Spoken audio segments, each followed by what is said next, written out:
Chapter 51 The Test. Rebirth stepped into the tier ascension test arena. Each class had their own criteria for judging.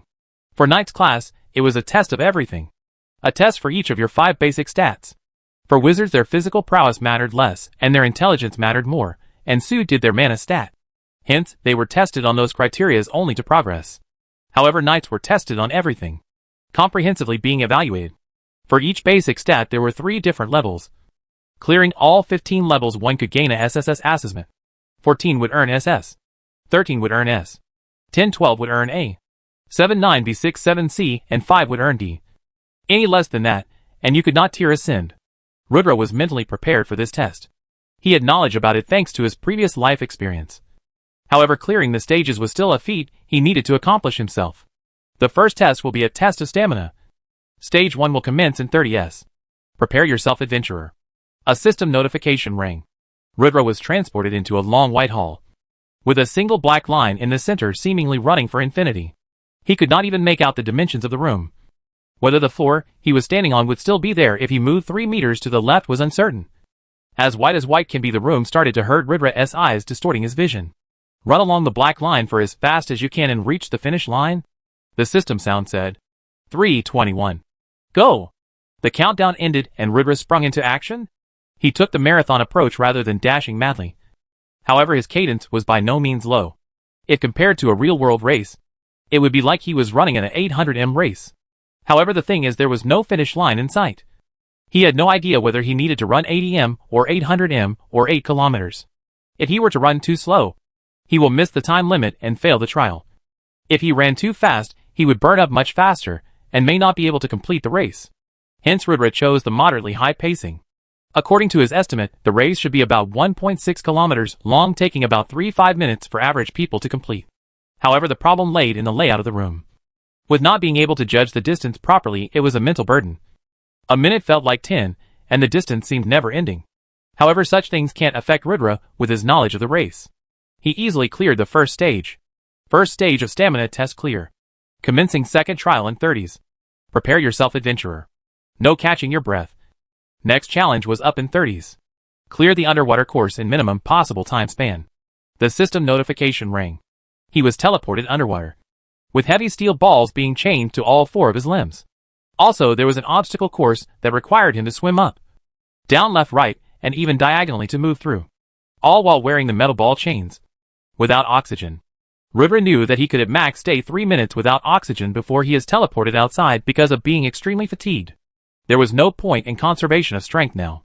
He needed to go all out. And all out he went, swimming with all his might.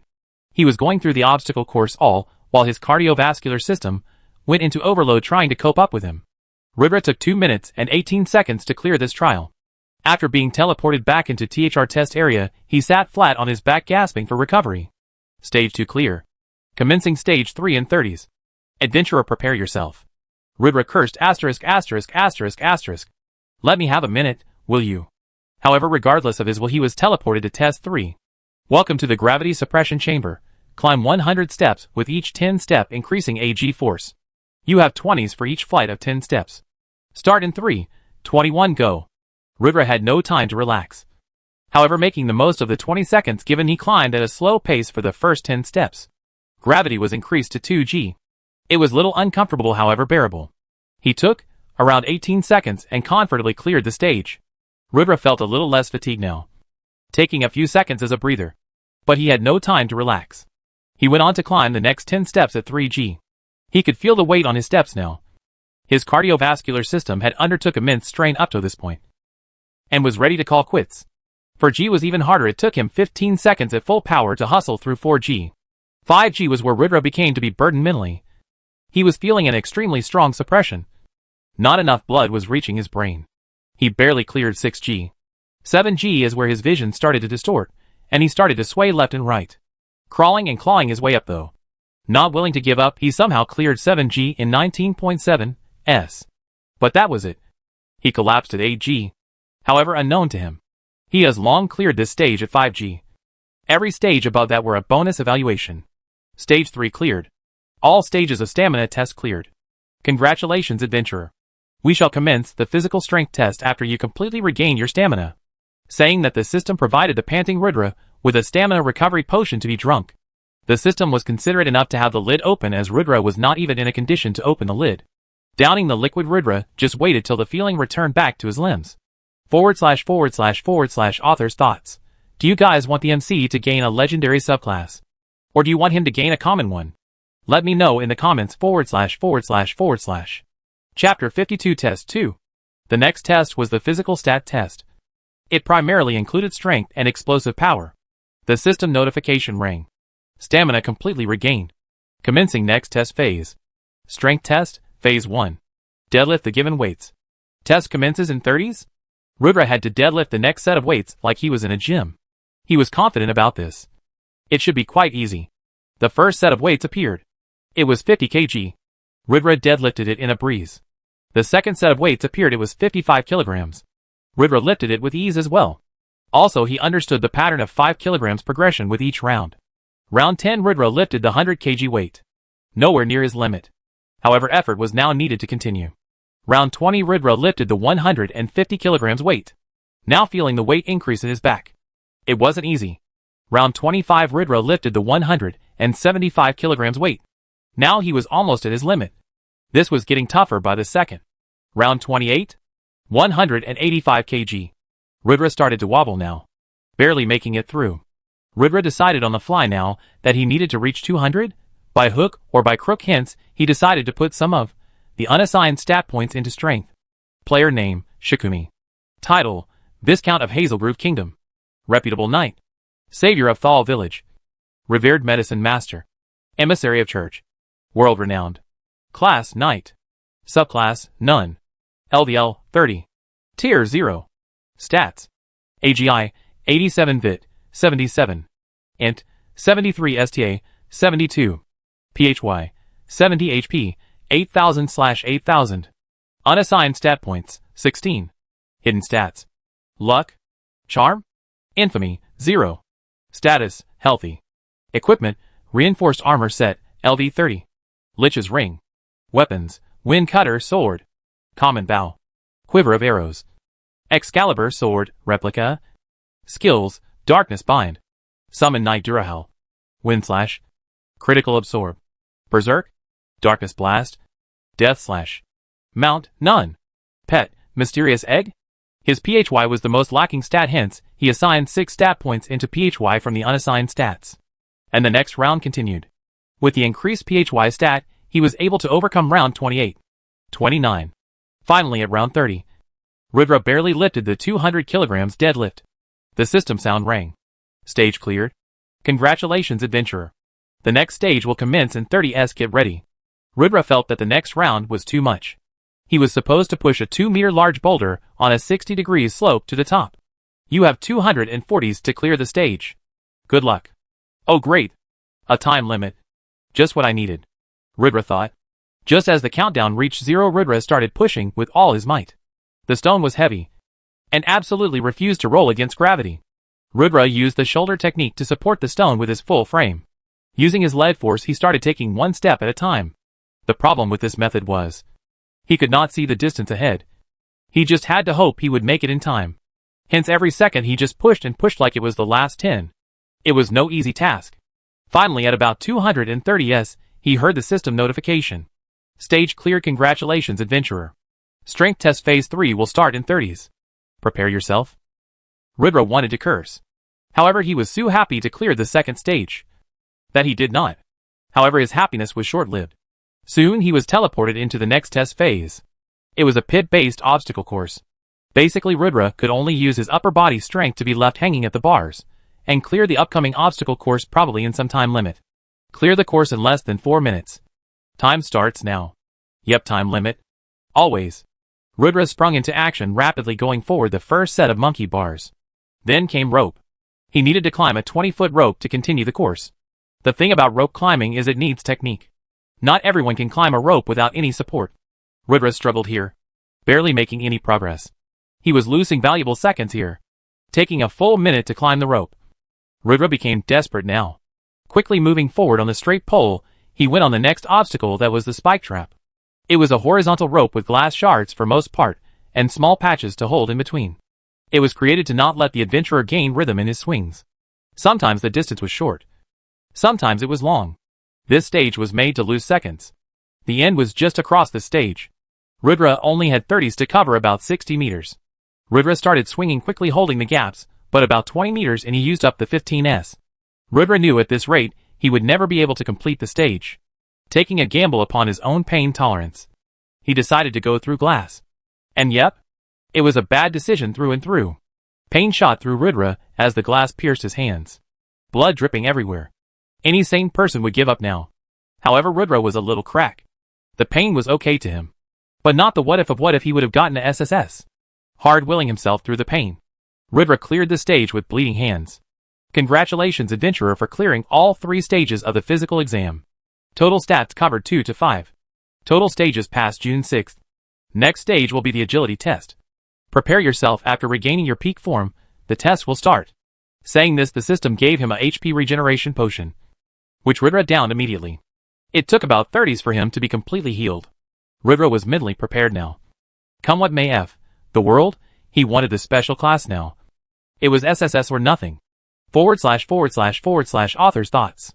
Guys, we are completely destroying the power rankings this time around. Just day before I gave a bonus chapter, and we are so close to 1 today. Let's do it, guys. Keep the stones rolling, Sue, will the bonuses. Let's see how far we can go. / Chapter 53 Test, Final. The next test was agility test. And contrary to popular belief, agility test not only tested your speed, but also speed of your reflexes. For Rudra, agility was his most heavily invested stat, hence, he should be able to take on this challenge. The system notification sounded. The first stage is the 200m race. You must complete the race under 20.4s to qualify. Good luck, adventurer. Rudra half expected this. This bar was not impossible to achieve, especially in virtual world. However, in real world, 20.4s would probably win you your state gold medal. Many people fail to understand this. However, tier 0 is what a normal human peak represents. Tier 1 is superhuman strength category. You can do stuff like crush boulders and fight much bigger monsters. Tier 2, you reach the limit of human strength and reflexes. Tier 3 changes a lot. You step into the domain of really strong warriors capable of razing series to the ground. Most generals of kingdoms as well as NPC guild masters are tier 3. Tier 4 are the legendary characters, the highest realm of power in the mortal sphere. Tier 4 characters can decide the outcome of kingdoms. Tier 5 are angels and demons. They are not supposed to be part of the game at this point. Whereas Tier 6 is the domain of the gods. Even after 20 years of playing Omega, Rudra never heard of any Tier 5 or 6 players. Anyway, the first race was about to start. 3, 21, go. Rudra dashed forward. He was no professional runner in real life, however his cadence was extremely natural and beautiful to watch. He completed the 200m in 19.6s, which was a good score, and cleared the level. Congratulations for clearing this level. The next test commences in 30s. Prepare yourself, adventurer. A new system notification rang. The next stage was a reflex test in a dodgeball style setting where a mini ball about the size of a ping pong will be shot towards the target at random speeds from random directions in a 20 by 20 by 20 room. Rudra had to survive for about 7 minutes in the room, with each minute increasing the difficulty. Rudra easily dodged the projectiles for the first 3 minutes. However, he had a close call on the 4th. 5th felt extremely difficult, and he was almost eliminated in 6th. Rudra grit his teeth. Agility was supposed to be his strength. He can't fall here. However, with no options left, he decided to add all remaining stat points to agility. Rudra called the system menu. Player name, Shikumi. Title, Viscount of Hazelgrove Kingdom. Reputable knight. Savior of Thal Village. Revered medicine master. Emissary of church. World-renowned. Class, knight. Subclass, none. LDL, 30. Tier 0. Stats. AGI, 87-bit, 77. Int, 73 STA, 72. PHY, 76 HP, 8000/8000. Unassigned stat points, 10. Hidden stats. Luck. Charm. Infamy, 0. Status, healthy. Equipment, reinforced armor set, LD 30. Lich's ring. Weapons, wind cutter sword. Common bow. Quiver of arrows. Excalibur sword, replica. Skills, darkness bind. Summon Knight Durahel. Wind slash. Critical absorb. Berserk. Darkness blast. Death slash. Mount, none. Pet, mysterious egg. He had 10 stat points left, and he decided to add them all to agility.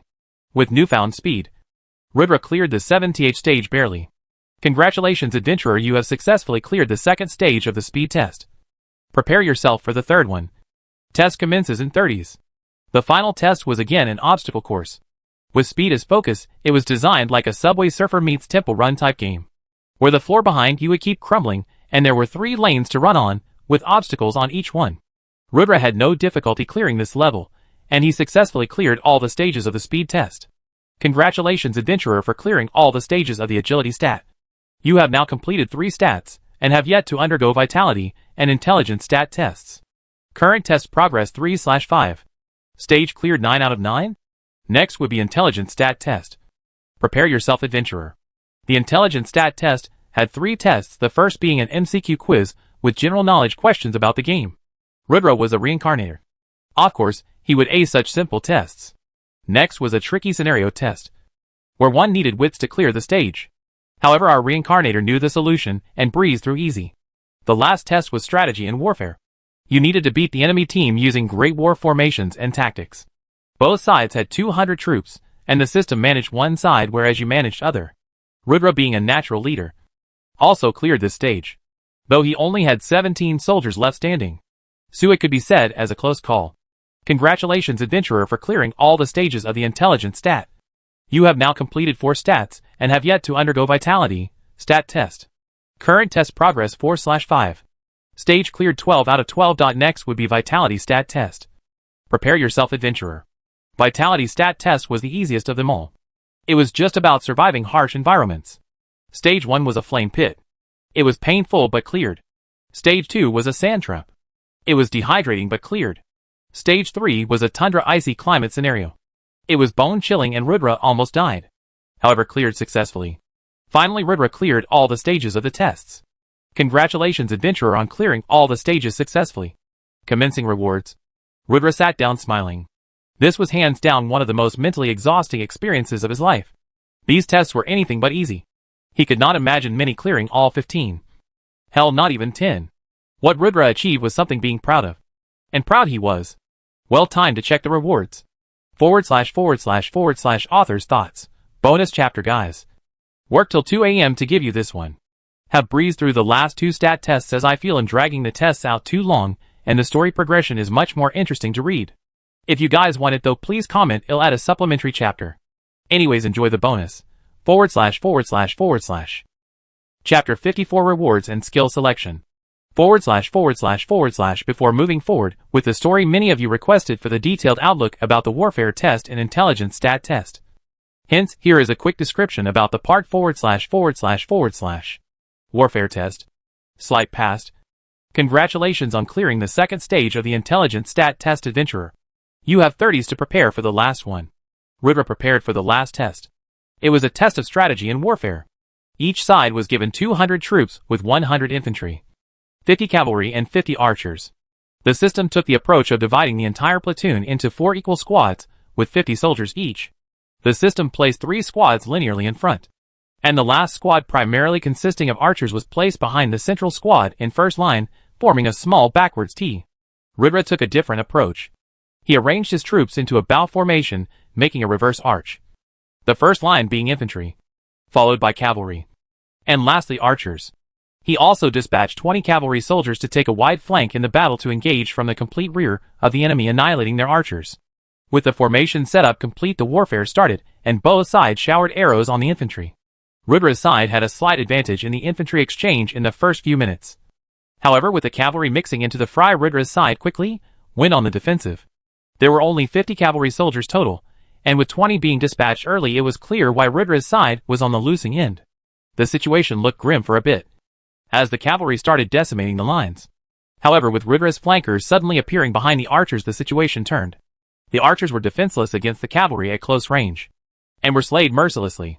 Now a two-pronged assault, the system army was sandwiched between 2 sides where back could not be shown to either side. However, it still had a numerical advantage, hence the battle struggle kept going. In the end, only 17 soldiers from Rudra's side managed to walk out of the war. Rudra cleared the stage successfully. The system notification rang. Congratulations on clearing the last stage of the intelligence test. Now on to vitality. Present time. After clearing all stages. Congratulations adventurer on clearing all the stages for the Knight's test. Final assessment, SSS, a perfect score. Tier promotion successful. Calculating rewards. Reward 1, all stats multiplied by 2, including max HP.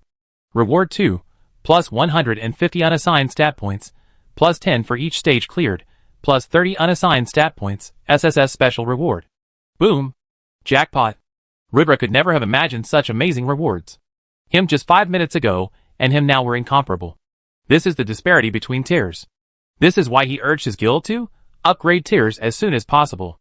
With 50 tier 1 members, they could decimate the enemy ranks. Rudra checked his stats. Player name, Shikuni. Title, Viscount of Hazelgrove Kingdom. Reputable Knight. Savior of Thal Village. Revered Medicine Master. Emissary of Church. World-renowned. Class, Knight.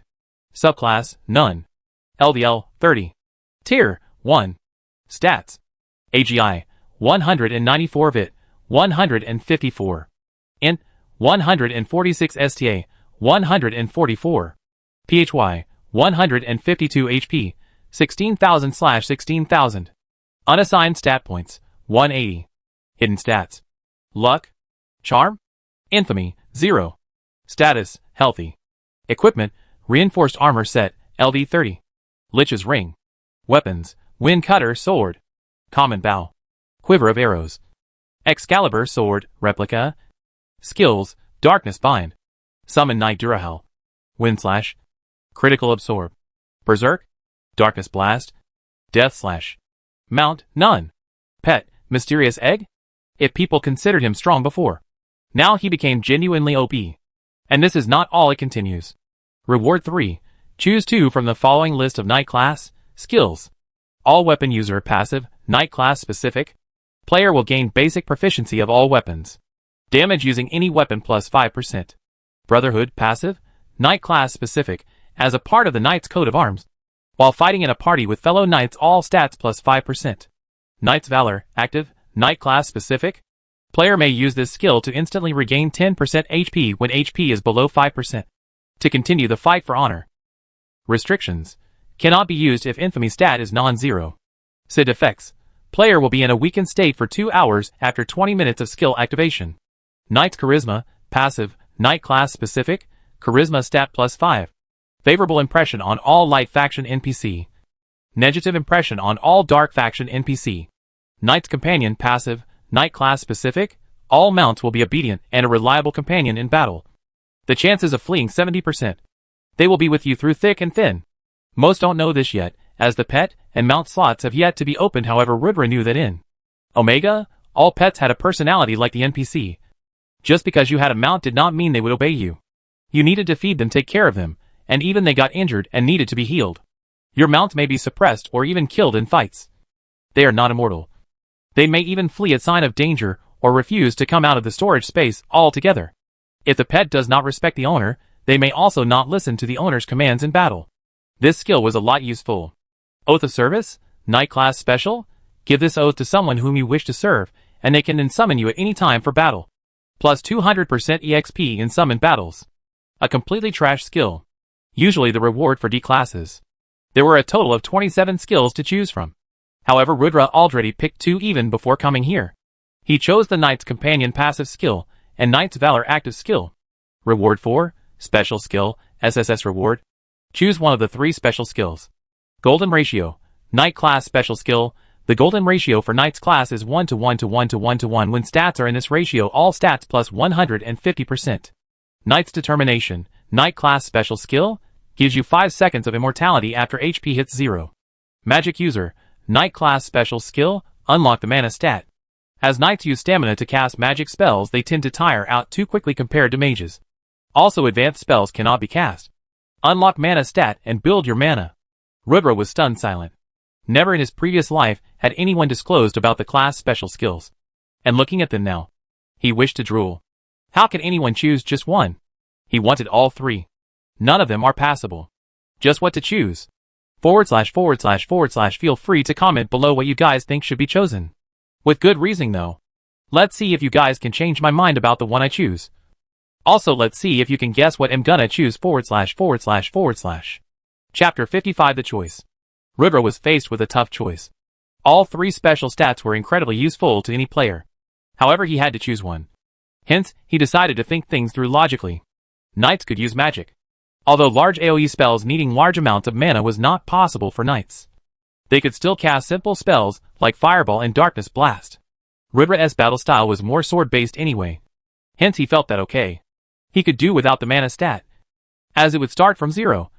It still needed stat points allocation to grow stronger, his strength being the sword and he already being a knight being capable of wielding various weapons and casting simple spells. He decided to drop this option. Now came the immortality cheat. 5 seconds of immortality after HP hits 0 could make the difference of heaven and earth in a battle. If used right, it could easily create an unknown variable in a battle. Even taking the enemy's strongest attack, you don't fall, having a chance for a counter. Rudra was really tempted for this skill. It could be the ace in the hole for him. No assassination attempt would ever go unnoticed. Maybe in a boss fight that extra 5 seconds is all you need to clear the dungeon. However, when he analyzed the situation objectively, the option 1 for golden ratio boost was the best option all around. The golden ratio passive would remain there with him throughout his growth journey. It wasn't like if today, if he has a 100 points in stats, he gets an extra 50 according to the passive boost. However, someday when his stats reached the 1000 point, the passive would add another 500 points. It was like gaining 1.5 levels every time he leveled up. With time, it would make him absolutely invincible. Rudra was torn between the two options, and he finally decided that he would decide based on the amount of unassigned stat points he needed to equalize the ratio to 1 to 1 to 1 to 1 to 1. If it needed him to level up too much, he would consider picking the other option first. Rudra called for the stat panel. Player name, Shikumi. Title, Viscount of Hazelgrove Kingdom. Reputable Knight. Savior of Thal Village. Revered Medicine Master. Emissary of Church. World-renowned. Class, Knight. Subclass, None. LDL, 30. Tier, 1. Stats. AGI, 194 VIT, 154. Int, 146 STA, 144. PHY, 152 HP, 16,000/16,000. Unassigned stat points, 180. Hidden stats. Luck. Charm. Infamy, 0. Status, healthy. Equipment, reinforced armor set, LD 30. Lich's ring. Weapons, wind cutter sword. Common bow. Quiver of arrows. Excalibur sword, replica. Skills, darkness bind. Summon Knight Durahel. Wind slash. Critical absorb. Berserk. Darkness blast. Death slash. Mount, none. Pet, mysterious egg. Rudra did the maths. He needed exactly 180 unassigned stat points to equalize the ratio to 1 to 1 to 1 to 1 to 1, matching the already progressed agility stat. And by heavens will he had exactly 180 points in his belt. Rudra took this as a sign from above and chose the first option. He readjusted the stat ratio again and called for the system panel equipping the passive. Player name, Shikumi. Title, Viscount of Hazelgrove Kingdom. Reputable Knight. Savior of Thal Village. Revered Medicine Master. Emissary of Church. World-renowned. Class, Knight. Subclass, None. LDL, 30. Tier, 1. Stats. AGI, 194 plus 97 VIT, 194 plus 97. Int, 194 plus 97 STA, 194 plus 97.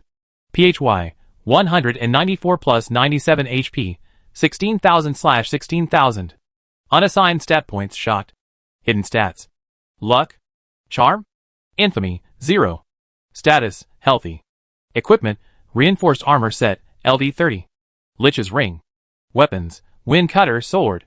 Common bow. Quiver of arrows. Excalibur sword, replica. Skills, darkness bind.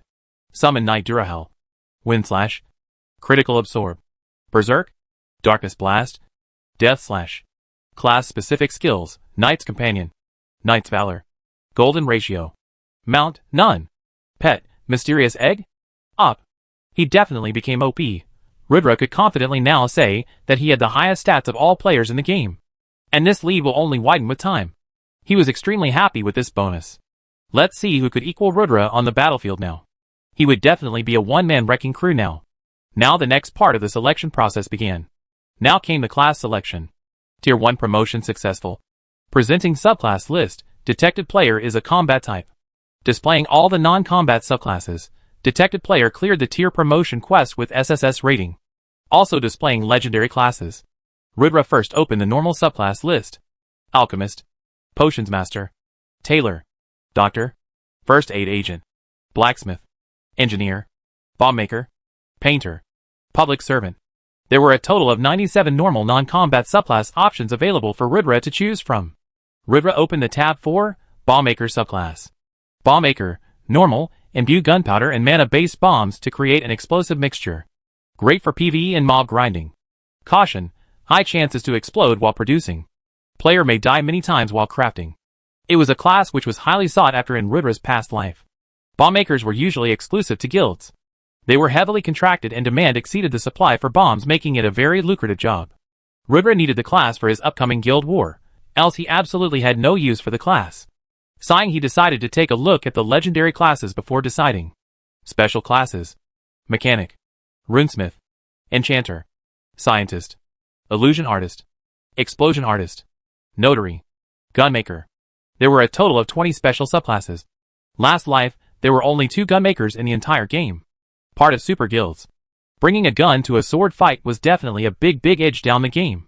However, for balance, there were no automatic rifles or rotating barrel pistols in the game. There was only single action rifles with accuracy up to 30 meters and hell of a recoil. Even then, it was not impenetrable to armor. With legendary or epic armor, you may stop the bullet. However, still, it was overall a highly effective weapon. Rudra calmly read the description of many classes. The class Runesmith and Illusion Master definitely caught his eye as extremely useful. However, what really stood out was the Explosion Artist class. Explosion Artist, legendary, explosion and destruction is a form of art. Using chemical-based bombs as a base. Sky is the limit for your creations.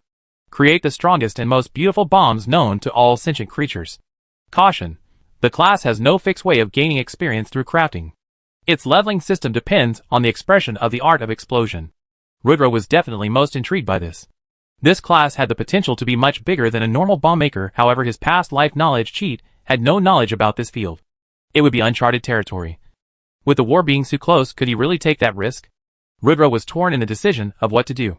However, in the end, he decided it let's go for the legendary class. Rudra chose the Explosion Artist as his subclass. / ha ha ha. Let me know if you guys guessed this way of story progression. Also, I know bonus is due. However, I'll post it tomorrow. Sorry for the 1-day delay. I had written a long chapter but forgot to save my work. I am as frustrated as you are. I need time to write it again. Again, sorry for the inconveniences / Chapter 56, Meeting the Mysterious NPC again. Rudra completed the test. SSS at that. And went on to get the best possible skill set he could gain to increase his battle strength. Rudra wondered if all this was enough to catch the eye of the Catwoman. He walked out of the test area, and yes, there she was looking at him with a grin. Rudra was sure she meant no harm. However, her cat-like facial features made the grin look like she was ready to devour Rudra, as if he was a big fat tasty fish. The Catwoman said, "Hello, adventurer. My name is Patricia One Night. My family hails from the famous knight, Augustus One Night, and we are responsible for maintaining and evaluating all the new recruits of this knight's hall." Rudra was shocked. Augustus One Night was a legendary Tier 5 NPC. Hands down one of the strongest knights in the history of the game. In the history of the then Hazelgrove Empire. He single-handedly defended the eastern battlefield from the onslaught of a beast tide. He was a legend amongst legends, who slayed a dragon. You are the first otherworldly adventurer to walk into this hall, and your aptitude does not disappoint. You walked in like just any other adventurer taking the test, however being the first SSS asses promoted in the last 20 years, your strength has increased by leaps and bounds in a short time. Patricia continued. Your meritorious deeds indeed do not disappoint, and as actions speak louder than words. They are the proof of your righteous character. Say, kid, would you like to follow the steps of Augustus One Night and become a legendary knight? Rudra was blank for a moment. This was too much information to process in a short while. However, he nodded unconsciously. Here to Augustus One Night's quest, successfully promote your tier from 1-3 with a SSS rating to get the legendary class Knight of the Empire. It was the quest that led to the selection of a legendary class. There were no special methods to reach legendary classes in Omega, or so Rudra thought. Never had he heard about the legendary class Knight of the Empire. And never had he heard about a quest leading to one. Of course, it was not a special method. It still needed him to get a SSS rating in Tier 3 promotion quest. which also gave a list of legendary classes upon completion. However, this quest also demanded him to get a SSS rating in the Tier 2 promotion. How odd. Remove the armor, kid, and follow me, the Catwoman said. Rudra followed her into what seemed like a mansion behind the Knight's Hall. The mansion was huge and studded with riches. It seemed more luxurious than even his guild hall. Just who is this woman? Rudra was led into a study-type room with lots of books and a small burning fire in the room, above which was a chimney. In the fire there was a steel rod and what seemed like a brand. Patricia picked up the brand and murmured something in a tongue that Rudra did not understand. Blazakik Umatri Davana Unridra Makano Valakzuma Dibitri no Mikadiva. The brand, which was red hot before now, began to glow golden. Brace yourself, boy, Patricia said as she branded Rudra's arm with the golden brand. It stung. It was almost like Rudra's entire body was burning, not just his arm. The pain was almost unbearable. Just when he felt that he would pass out under the pain, Patricia held his head with her two palms and started speaking something in a tongue he did not understand again. But the pain started to ease. 2 minutes later it was all over. System notification. Congratulations, player. You have been branded with the mark of the Vaughn Knight family. You are now a Vaughn Knight, having the same influence as a duke in the Hazelroof Kingdom. As Rudra was staring blankly at the system notification, Patricia stood there grinning. She said, "Welcome to the family, little brother." What was going on here? Why was he being branded? Why does he have the same influence as a duke? Why am I part of a family? Just what the hell is going on? As if reading his thoughts, Patricia said, "The Knight Augustus I had no biological children. As you know, he was a human, not hailing from the beast tribe." Rudra felt silly now. Of course he knew he was human.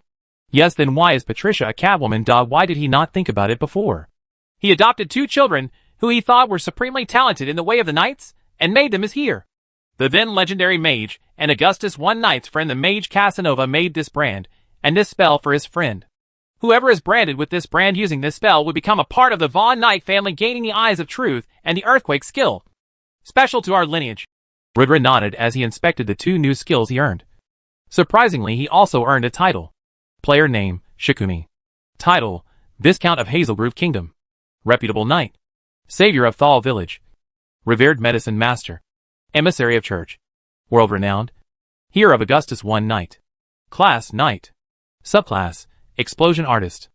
LVL, 30. Tier, 1. Stats. AGI, 194 plus 97. VIT, 194 plus 97. Int, 194 plus 97. STA, 194 plus 97. PHY, 194 plus 97. HP, 16,000/16,000. Unassigned stat points: shot. Hidden stats: luck, charm, infamy, 0. Status: healthy. Equipment: reinforced armor set, LV 30. Lich's ring. Weapons: wind cutter sword, common bow, quiver of arrows, Excalibur sword, replica. Skills: darkness bind, summon Night Durahel, wind slash, critical absorb, berserk, darkness blast, death slash, eyes of truth, earthquake. Class specific skills: Knight's Companion, Knight's Valor, golden ratio, mount none, pet mysterious egg, eyes of truth, legacy, skill special to the Vaughn Knight lineage. The first Vaughn Knight. Augustus had the special skill awakened after being promoted to Tier 5. His most trusted skill in discerning the true from the false. The eyes of truth can discern whether someone is saying the truth or lying. At the same time, it can check the stats of anyone below Tier 5 successfully. Effect 2. Immunity to illusions. Immunity to your stats being examined by others. It was an excellent skill. Words can't describe how useful this skill was. Rudra, curious, decided to use this skill on Patricia. Patricia I Knight, Tier 4, Queen of the Beast Tribe, heir to Augustus I Knight, HP 1000000/100000000. She is hailed as the strongest knight in Hazelroof Kingdom. Do not make an enemy out of her. Checking me out so soon? Aren't you a pervert, little brother? Patricia giggled. How did you know? Rudra asked. Oh, our eyes glow golden when we inspect someone, Patricia said. So that's what she was doing when he met her first. Also, Rudra was completely intimidated by Patricia after reading her stats. A FN Tier 4 NPC, and the Queen of Beast Tribe? Why is she the part of Hazelroof then? She was so damn strong. Just the amount of zeros behind her HP bar was ridiculous. Rudra inspected the second skill. Earthquake, Legacy, Stab your sword into the ground to create shatter the ground and create shockwaves. Deals heavy damage to anyone coming in contact with the shockwave. Caution, the shockwaves are emitted 360°, not only forward. Do not harm friendlies. It was another OP skill. Ribra was almost moved to tears. Is the goddess of luck finally smiling on him? Also, the then Emperor of Hazelroof promised Augustus that all his descendants would be honored as dukes of the empire. So yeah, you can throw your weight around this place. Also, we Von Knights have a small unit of soldiers under us. Some 50,000 strong. Feel free to call upon them if you need them. 50,000 soldiers? What the hell? Ribra would faint from this info dumped on him. However, all he could mutter is, "Why me?" Patricia laughed. Of course, who not but you. Our ancestor placed this condition for entry in the family that one needed to have done meritorious service for the empire, now kingdom, before reaching tier 1. Not only have you helped the church and the kingdom, you also have made quite the name for yourself. The second condition was to pass the tier promotion with a perfect score. How many do you think can achieve that? The Knight's tier promotion is the hardest of all classes, being judged on all 5 basic attributes. Still, you managed it. The only one to do so after me in 20 years. Your future is limitless as someone who cannot die. The third condition was to gain my approval. That depended on the path you took after being promoted by a tier. Your choosing of the explosion artist subclass. It's the same as Augustus One Knight himself. Hence why you were entrusted with the duty to follow in his footsteps, and welcome to the family. You have a good nature, kid. And I accept you as my brother. Not only will I always come at your aid, so will the Beast Tribe. I am the queen, you know. You might wonder why me the queen am here in Hazelroof. Well, it is because there are teefully few of my tribe left. Only 5,000 or so, Catwoman. Even if I built a separate village, it isn't something very useful. I am just a queen in name that way. However, my authority is still absolute. And they too will come to the aid of my little brother. Ribra was calm now. This was earned through his own merit. He deserved this. I will not disgrace this honor, Ribra said with determination. Well, you will with that sword. // extra long chapter for the bonus. Can break it apart and post it as 2. But the non-premium readers will have to wait one more day to read 1/2, hence posting it as one big chapter, providing max value for a single fast pass used. Tell me if this method is better for posting bonuses // Chapter 57 War Preparations, Laying Low. What's wrong with my sword? Ribra asked. Although Excalibur was a replica, it was an excellent sword with amazing abilities. Patricia said, that sword is cute, but it can't even compare to one of the worst ones in this mansion's warehouse. Ribra was dumbfounded. Excalibur was a dark gold level sword. Just what was in the mansion warehouse. However, you are too weak to wield any one of them. And you haven't contributed enough to gain a sword. In the future, when you do though, it'll reward you with a real beauty. Patricia smiled. Still, let's try make the trash you use more usable, shall we? Saying so, she took Ribra's sword and started enhancing it, fitting with enhancement stones. Those were not normal stones. The process of enhancing weapons was always a tricky one. A maximum of +15 enhancement was possible. For every enhancement, there was a 40% chance of success, 60% chance of failure. For a +5 enhanced sword to fail enhancement once, it would be back to 0, so theoretically enhancing to +15 was usually a pipe dream. A +7 or +8 enhanced weapon would be highly valued. Yet Patricia took out a +10 enhancement stone. The value of this stone alone was around 100 platinum coins. And she casually used it to imbue in Ribra's Excalibur. What madness! Then she imbued it with a high purity fire stone, adding flame damage to everyone facing a cut from the sword. Although it was a dark gold weapon, when Patricia was finished casually doodling, it became better than an epic one in function. Excalibur, replica, dark gold, +10 enhanced, replica forged by a master blacksmith of the legendary sword Excalibur. Special Effect 1, change the shape and mass of the sword at will. Special Effect 2, imbue, burn damage to opponents upon cutting the skin, Firestone bonus. Special Effect 3, damage +100%, +10 enhanced bonus. Durability, 50. 000/50. 000. Status, mint condition. No repairs needed. Ribra's attack power gained another boost.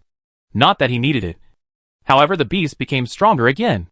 After chatting with Patricia for a while, Ribra decided to go back to the guild to take care of other matters. Hence he took his leave. Orange Rock Guild, Purple Haze City. Mr. Mbani has given us a considerable investment this time. The 120 LV-27 experts provided by them have top-notch skills, and can easily overpower 5 normal LV-25 players. With them, as our frontline assaulters, the 50 men of true elites will fall. Dot? The secretary said to Donald. That damn Shikumi and that bastard Ethan Gray behind him are both annoying. When I crush the true elites badly, let me see then how the Gray International S stocks tumble under Mr. Mbani's pressure. Dot? Donald said, fuming. Indeed, sire. Mr. Mbani has played a masterstroke this time. The only thing now that can save the true elites is if the Gray Corporation's main guild lends a helping hand. But as a trillionaire can stop another trillionaire, we have assurance that the Reliance Warriors, Mr. Mbani as Super Guild, will come to our aid. Yes, although I believe the true elites have one or two trump cards we are unaware of. However, there is absolutely no chance that they can win this war without external assistance. Dot? Donald said, sure of his victory now. Just you wait. Shikuni, I will return the humiliation 1,000-fold to you soon. Dot? He said resolutely. Meanwhile at the Nakatomi Towers, Pink Lotus was with her father Mr. Nakatomi, discussing about Rudra's predicament. Dad, we need to help Rudra. His chances of victory look slim. Yua pleaded. We can't. That boy is a fool to initiate a war he can't win. The company is heavily invested in the game. If we join the fray and lose, it will be a very negative image for us. And even if we win, there is not much to gain with their internal feud. In short, it's simply not worth it. Mr. Nakatomi said coldly. But he's my friend. I want to help him, Dad. Yua protested. Exactly, Yua. He is your friend, not your fiancé. There will be no help without tangible gains. This matter ends here. Mr. Nakatomi cut her off. Yua was extremely frustrated. She wanted to help Rudra, but her dad just won't agree.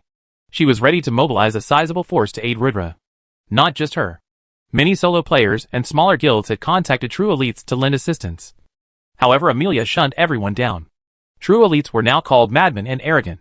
Everyone was waiting for their ego to shrink down to size. Absolutely Noon believed they could win this war. At the True Elites Guild Hall, Inner City, Rudra was back and had requested the status of everyone's tier promotion progress. Out of the 53 members, 47 had successfully tier promoted, 32 of them being A grade and 13 being B grade, with only Karna and Nitwit coming out with S grade assessments. However, Rudra was happy with the turnout, and the other 6 were currently level 30 and attempting the tier promotion. Many of the guild members had submitted a query as to what subclass to choose, but True Elites gave a freedom of choice to every player to choose their own path. Noon was forced to choose any specific subclass, and hence everyone was visibly happy. Although tensions were high in the guild with the shadow of war looming over the guild. However, Noon was discontent with the guild. Everyone wanted to try their best to contribute. Little by little, Rudra was feeling the sense of belonging to the guild from the members. It was true that only through hardships are relations forged solid. Rudra settled some guild affairs, and then headed to the forging hall. It was time to enter seclusion with Fatty Kalash and make some damn bombs. / author's thoughts. We had a killer week for power stones last week, with 590 stones in the end. Aiming for 650 this week, with bonus chapters every 200 stones. Comment below, guys, how do you like the bonus? 2 separate chapters or 1 big one? I chose the big one to give max value for fast pass. However, if you guys want 2, then I'll give 2. The content is the same though. / Chapter 58 War Preparations 2. Rudra sat in the lab with Fatty Kalash, and accompanying them was Neatwit. That guy thought that bomb making would help him level up super fast, hence he chose the class bomber. This choice was a blessing in disguise for Rudra, as he still needed time to figure out how explosion artists worked. Time is not something he has on hand, and there are no skills or recipes currently available on the market for the explosion artist class. This is the drawback of the special classes. The rarity of the class makes its resources available a great challenge. However, thanks to Neatwit, the current situation won't hinder Rudra's original plan. They could craft the ice bombs and spike bombs, unlike how most MMORPGs work. In Omega, the finished product is not a single production item, but has a series of components. The sword and hilt are forged separately, and so is the scabbard. In the bomb department, the core of the bomb, the outer shell, and the explosion safe mechanism all had to be forged safely. Although blacksmiths can't forge the core of the bomb, they can still forge the other parts. Hence, with Neatwit focusing on the core, Kalash worked on forging the other parts. With Kalash being an experienced blacksmith. Well, not really experienced, but more than the other 2 members in the room. The process was going on smoothly. Bombs being produced every 10-13 minutes. At the rate they were going, they could make up to 100 bombs a day, and considering the 2.5 days, they had till the war, about 100 spike bombs, and 100 freeze bombs could be made easy, with some spare to use. What elated Neatwit was that crafting gave EXP. The leveling maniac was sad to be forced into forging bombs for the guild. However, learning that it gave EXP, he was instantly motivated. This was not a lot, but it was enough to tip the scales of the battle at a critical moment. With them focusing on the task at hand, Rudra decided to head out to the library to check out some information about common chemicals and read some alchemy books to gain inspiration for a bomb. As Rudra was going towards the Royal Library in the inner city, he saw a long line outside the building. Nerds were demanding entry into the building, but no one was allowed entry. There were also some adventurers there trying to cause a ruckus, as they had quests that required them to gain information from the library. However, in front of the LV-200 Royal Knights, no one could use brute force to gain entry. Everyone was being rejected, no exceptions barred. Then a haughty adventurer strolled through, skipping the massive line towards the guards, acting as if it was normal for him to do this, like he was a VIP. Upon reaching the guards, he said, "I'm a baron. Let me through." The guards looked at the baron, and although there was a tinge of coldness in their tone, still showing basic respect, they said, "Sorry, sir. Not even Count S may gain entry without His Majesty's permission." The adventurer was dumbfounded and tried to cause a ruckus, however was kicked out by the guards. The onlookers laughed at the guy's misfortune, while the person scurried away in shame. Rudra, in the robes of the True Elites Guild, walked confidently along the line. The crowd jeered. Another idiot who thinks he is special and can gain access to the library. It will be fun watching him being kicked out. Those robes. He's a true elite. Many turned heads after this comment. Many started recording. The scene of a true elite being denied access would make hot news. Rudra approached the guards and showed the mark on his shoulder. The guard's eyes widened in surprise as he quickly opened the door and bowed to Rudra in respect, saying, "Welcome, Sir Von Knight." Rudra strolled through uncaring. The entire audience was dumbfounded at the scene. Even counts cannot gain entry, which meant one needed to be at least a marquis to just walk in like that. But there were no marquis in the current player base.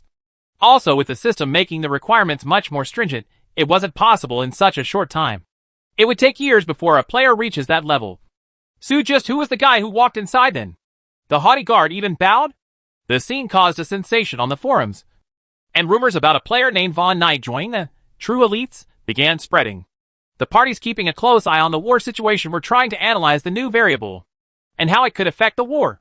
Many emergency meetings were called to discuss about this new incident. Inside the library, Rudra walked into the quiet and lavish library. There was but two people beside him inside the place. One of them looked like a librarian, wearing gray robes and spectacles. However, Rudra could tell that the person was immensely powerful. He activated the Eyes of Truth and checked out the stats. Rahim, wizard/librarian, LV-230, a wizard thirsty for knowledge. Serves the royal family of Patel S in Hazelgrove Kingdom. Then he looked at the other youth seated on the table reading books. Aman Patel, Crown Prince of Hazelgrove Kingdom, Necromancer, LV-160, the first Prince of Hazelgrove Kingdom. The next in line to the throne. Practicing the dark arts of necromancy. He is someone not to be provoked. Rudra retracted the Eyes of Truth. He was shocked seeing the two men in the room, and they were shocked to see him. Not many could enter the royal library as and when they wished. Just who was the guy who entered? Aman knew all the marquis and dukes of the kingdom and their family. Yet never did he see this young gentleman. And to their dismay, they could not use identification magic on the person. Having no idea who he was, Aman frowned. "You are?" he asked in a cold voice. "Shakuni Von Knight," Rudra replied nonchalantly. Both their eyes widened in surprise. A Von Knight. Aman's attitude took a 180 as he smiled and pointed to the seat against him for Rudra to sit. He said, "Please." Even the librarian, who was throwing dirty looks to Rudra a moment ago, was now respectful. "Don't mind if I do," said Rudra as he took a seat.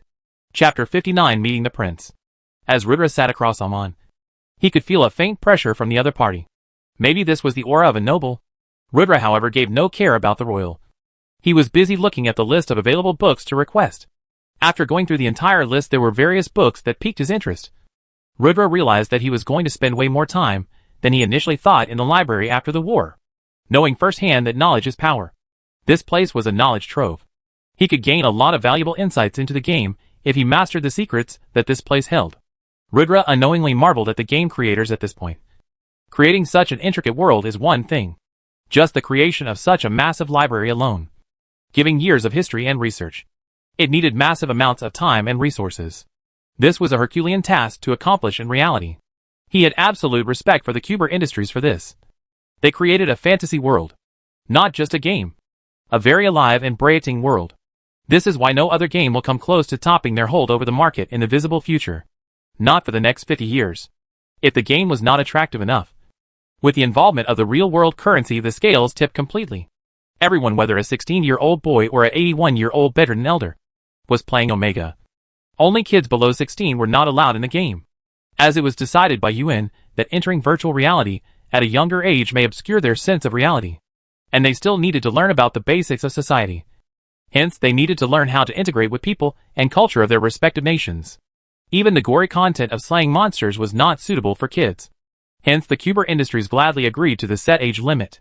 However, it still varied from country to country.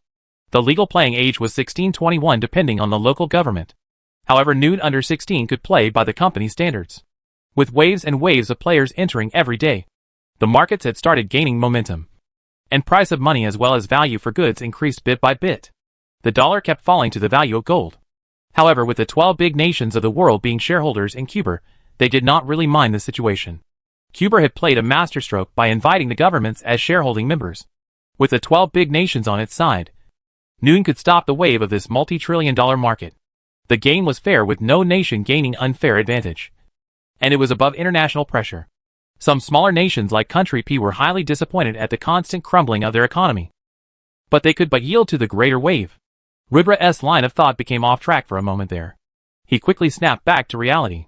With no better clues on what to read, he chose the book about basic elementary and started his research. Both him and the prince, being sincere in their reading, the library regained its silence. Rudra moved on from the basics of elementary to the basics of material potionology and then basic alchemy. He read a variety of materials to gain insights and inspirations. Finally, he decided to take a look at the history of the only known explosion artist he knew, his ancestor Augustus von Knight. The book contained a biography of his life, written by the first successor to his lineage, recounting his life's quotes and struggles. His path as a knight was illustrated, and vague mentions about his subclass as an explosion artist were seen. It was clear that the person writing the book had very little insights about what the class actually does. But the greatest chemical weapons he created were stated in the book. At number 3, there was the lightning explosion arbitra. At number 2, there was the weapon he used to slay the dragon, the ultimate beast-slaying bomb, the Pashupathiastra. At number 1 was the bomb most dreaded in history, as one of the deadliest ever seen. Wiping the entire battlefield with this bomb, it was never used since. The Brahmastra. The librarian smiled at his choice, whereas Amon smirked. Amon liked Rudra more and more each passing minute. Even after knowing he was the crown prince, he did not flatter or bootleg him. Being extremely unmoved, he did not dislike Amon, nor did he find the need to please him. While he read sincerely, it showed his thirst for knowledge. And he didn't pry into what Amon was reading, which showed his character. The Von Knight family has been known to be loyal to the royals of the kingdom. Hence, he could see the young man sitting next to him become a very reliable and loyal subordinate. Pleased, he returned to his reading, memorizing the name Shikumi von Knight to his memory. Rudra understood that von Knight's way of progressing in the explosive artist was the way of making unstable chemicals using mana as a disturbance. He needed to find chemicals that would be unreactive usually, but under the influence of mana as a catalyst, they would react vehemently and explode. This was also the method to detonate the chemical bombs he would make. Imbue mana. This was a great leap in knowledge. He had a general direction to work forward to. He researched about the possible chemical combinations and their characteristics. Motivated, he breezed through the thick books, taking notes of whatever he felt was important. Becoming a complete nerd. Rudra, deeply immersed in his research, was gaining a vague idea about how to proceed. But with a race against time. Will he unlock the secrets in time for the war? / Author's thoughts. 200 stones are up, guys. We'll be posting bonus tonight. Many of you dislike the long chapter system, so going back to 2 chapter bonuses. Enjoy. / Chapter 60, The First Bomb Theory. / Guys, this is gonna be an intellectually stimulating chapter. If you are not into nerdy stuff, this is not for you. However, if you are a science student like me, it will excite you. I have seen the response on this novel, and having faith in my reader's intelligence, I write this chapter. / Rudra was deeply engrossed in understanding the theory behind chemical bombs. And the more he read about the basics of alchemy and elements and mana, the more he understood that this was not a new concept. It was like chemistry from the real world, only it had its own tweaks. The AI governing the game was almighty, making endless possibilities come to fruition.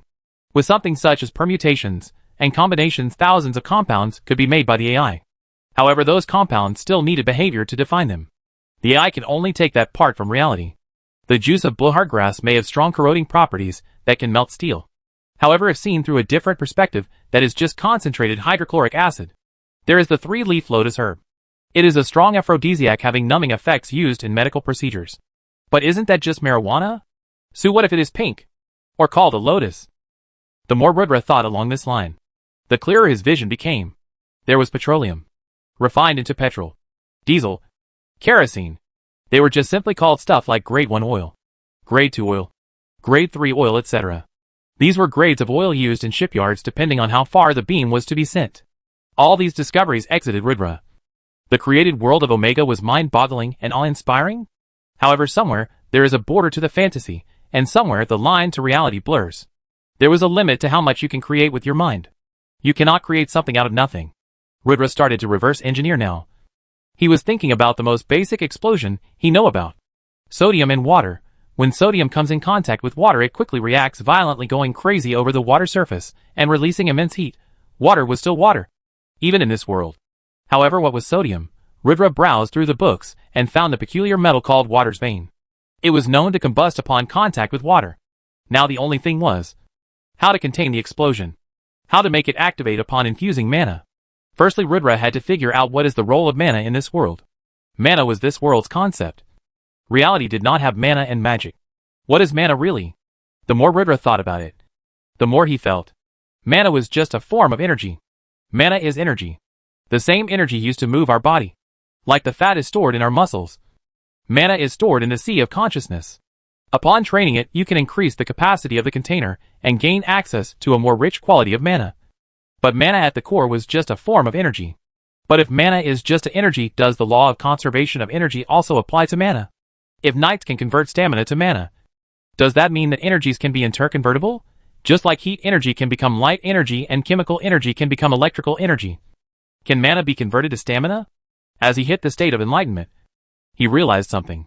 What all alchemists and potion masters already did but never understood. This world was also based on science. Every calculation made by the AI is done on a complex calculation of numbers. Everything had an order and origin. There were no basic health potions or recipes. It was a law of equivalent exchange. Rudra could destabilize any element with enough energy and make it explode. Explosion was an art, and although there were no methods to follow as such, everything in this world can be exploded. Rudra could make the water's bane supercharged with mana before allowing it to come in contact with water using a mechanism. He needed a few trial and errors, but he thought he could make a simple bomb. Rudra was completely elated with today's thinking session. The Crown Prince had long since left. Maybe the quiet of the library helped his train of thoughts, as he thought that he gained a deeper understanding of the game in the 3 hours he spent here, more so than the 20 simply spent playing it. Grasping at the core rules itself, Rudra felt an indescribable joy. And he wanted to explore his heart out, making all kinds of things go boom. He felt like a scientist, exited for his experiments. Quickly ordering a large batch of water's bane metal, Rudra walked out of the library and towards the guild. For a moment here, Rudra completely forgot about the looming war. He was just a player enjoying the game today. What he did not know was that his interesting line of thinking was not wrong. However, it was not right either. What he thought about was a very limited sample space, where his line of thought was applicable. After players progress to Tier 3 and common realms of humans be surpassed, even the basics would change.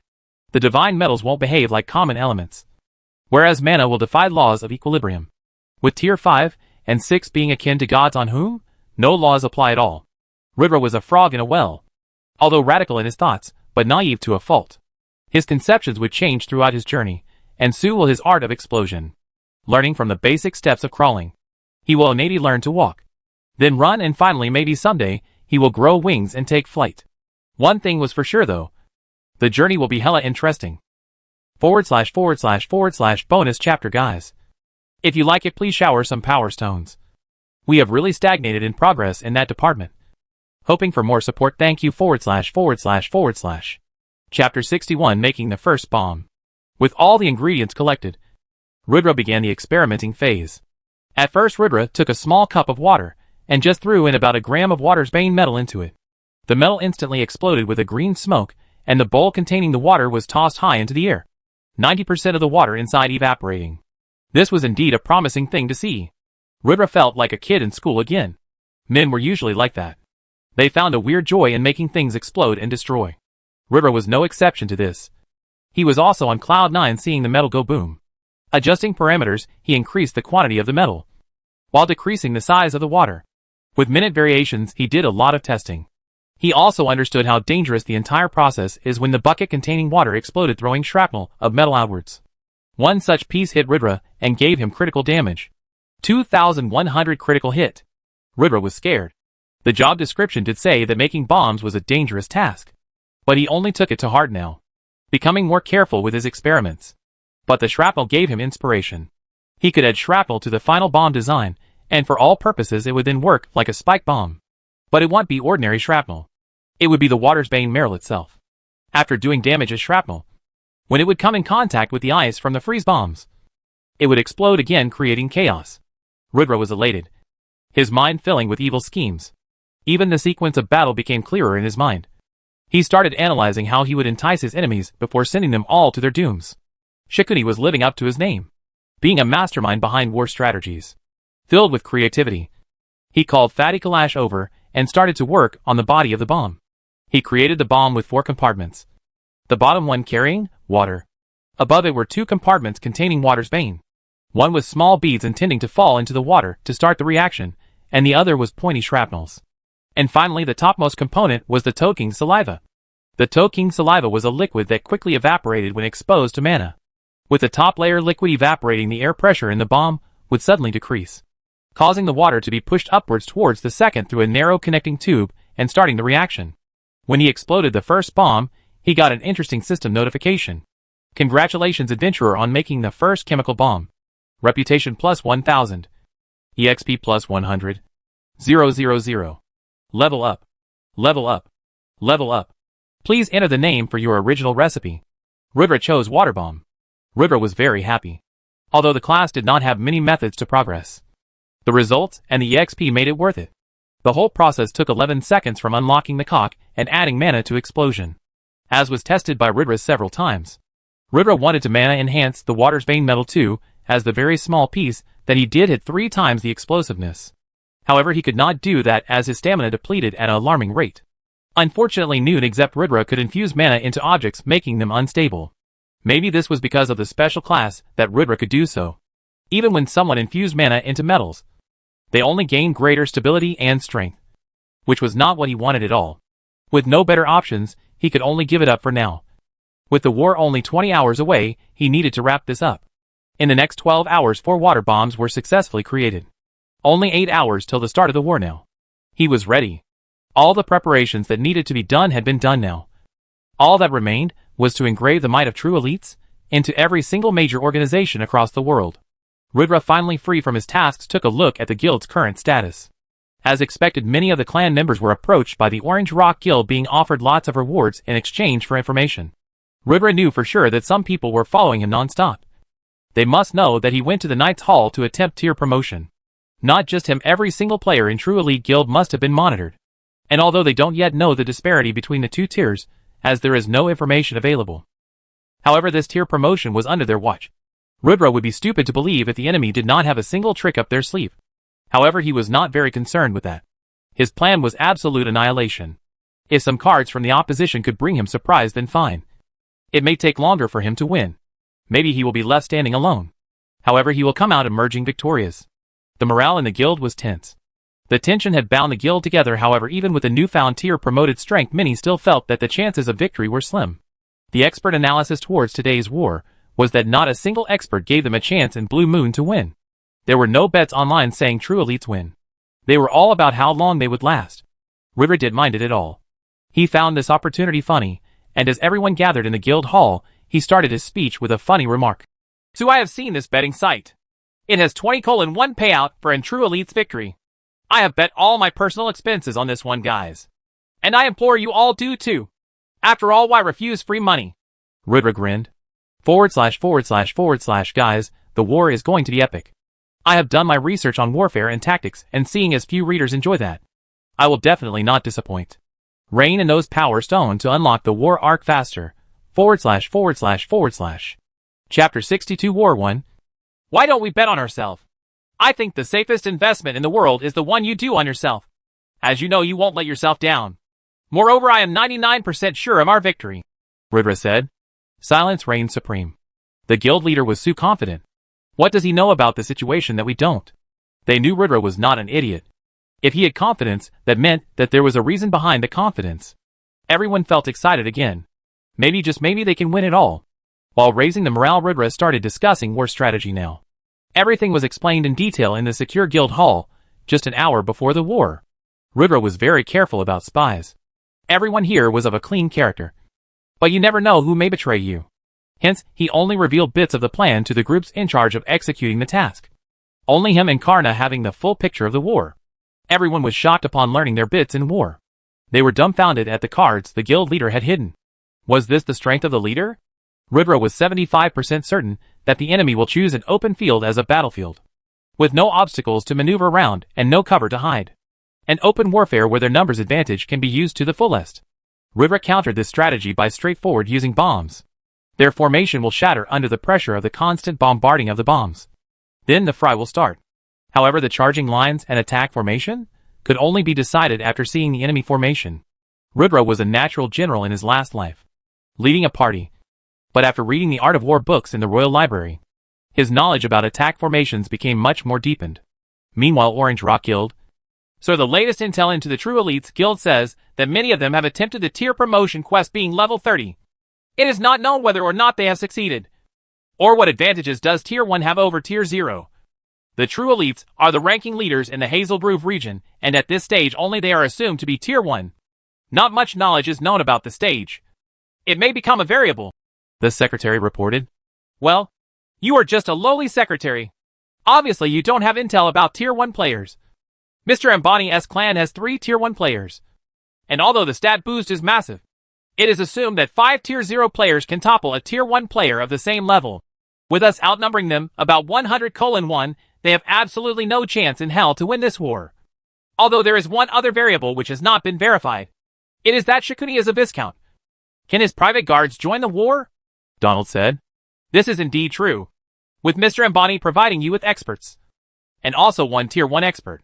The scales of war will definitely be in our favor. Right off the bat. This will be a slaughter, the secretary said. It won't be a slaughter. It will be a session in face slapping. We will toy with the True Elites. Humiliate them. Only when they beg for mercy. We will kill them. Especially that bastard Shikuni. He will fall to my blade, Donald said viciously. These days, he was obsessed with the downfall of Shikuni. He would daydream about humiliating him. He would think about fictional scenarios where he is killed by him one-sidedly, raising his prestige to the moon. His obsession was making him more and more vicious. The name Shikuni was his trigger point. Being a son of a billionaire, he was raised a prideful young master. He had seen money being wasted. He had seen profits and losses. But a loss of face was a first for him. He who never sat in a normal car, only driving Lamborghinis. His friend circle full of nouveau riche classes? There your face was everything. He being a billionaire inheritor was respected and feared. Yet these last few days even puny millionaires laughed in his face. This was unacceptable. Great towers. The upside? Sir Ethan, Mr. Rudra has said that this war should be in the bag. Go big on the betting. However, none of our experts are optimistic about their situation. And Mr. Rudra has refused to disclose the attack strategy or external help. I personally feel the main guild should help, the secretary reported. Ethan just smirked and asked, what are the odds? For a true elite win? 20:1 payout, sir. They are ridiculous odds, the secretary said. Okay, then bet 20 billion on their win, Ethan said confidently. Sir, this. The secretary was speechless. Ethan was the boss, and agreed he was right the last time.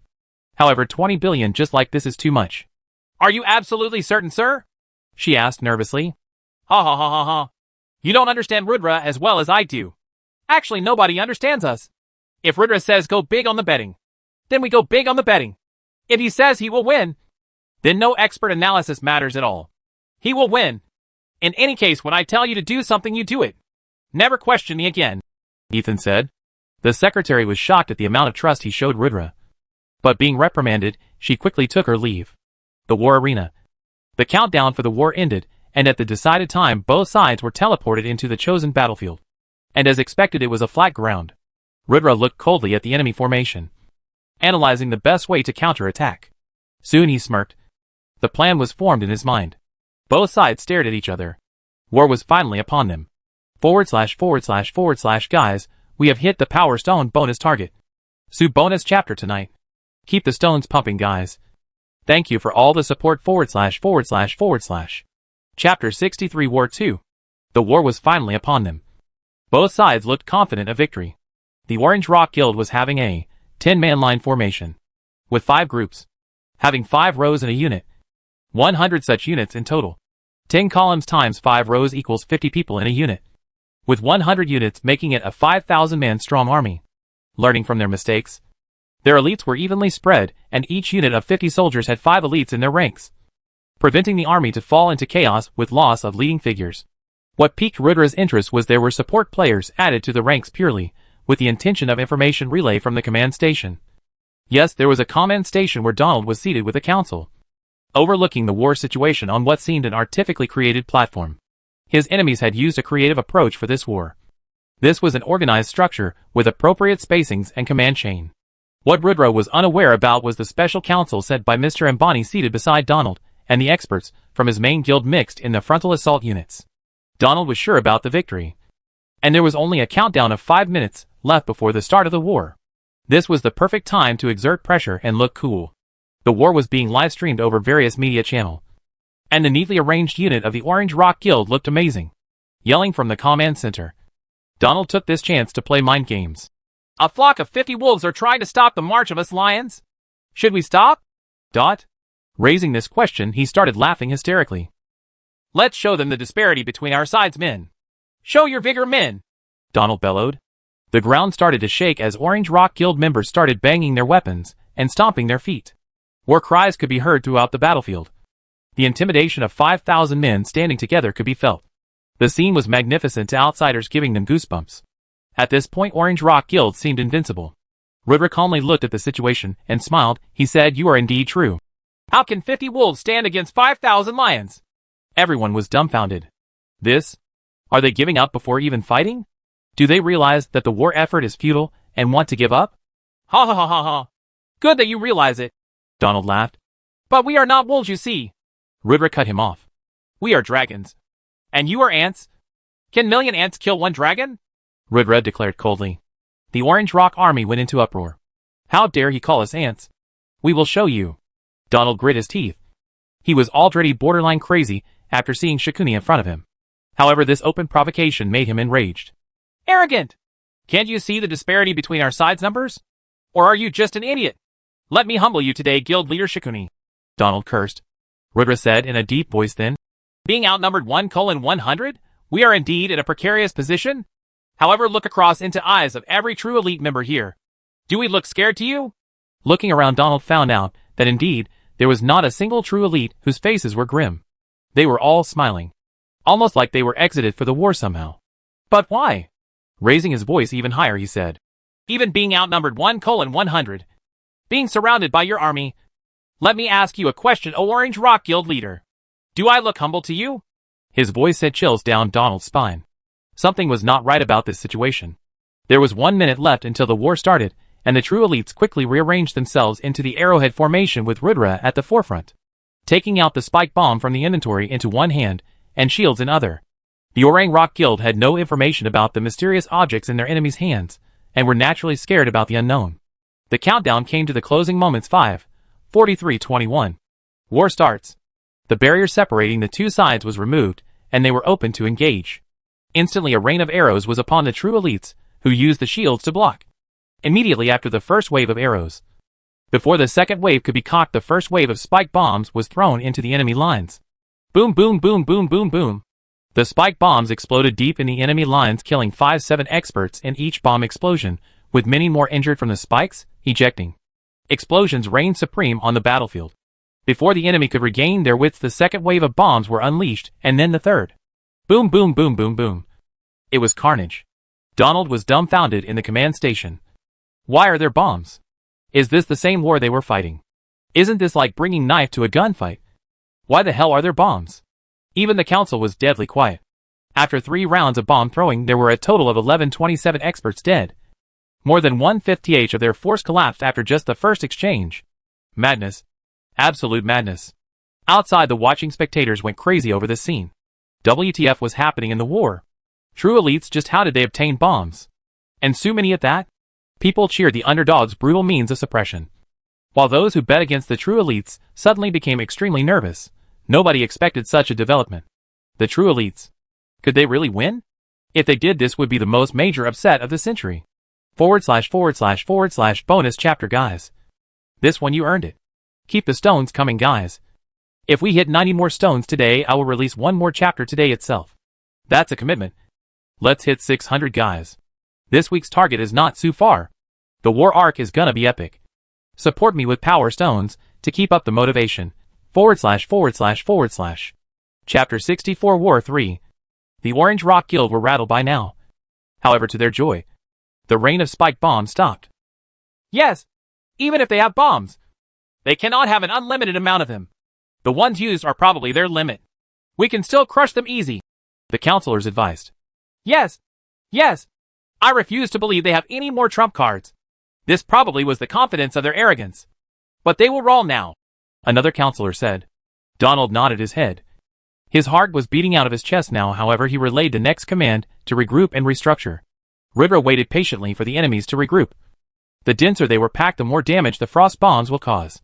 In a war, even priests cannot revive those that had fallen. Once you die, you will be transported outside the arena. There were no fallen corpses, hence, Beef was no problem in regrouping and filling the gaps. Donald was an inexperienced general to the core. Had he been more intelligent, he would have scattered his troops and not regrouped them. His assumption that Rudra had no more bombs will cost him dearly. After the enemy was seemingly almost organized, the true elites took out the frost bombs. The frost bombs in their hands spread fear throughout the battlefield. They have more bombs. The enemies were scared shitless. What to do now? Meanwhile, in the real world, the live stream for the war had increasing viewer count.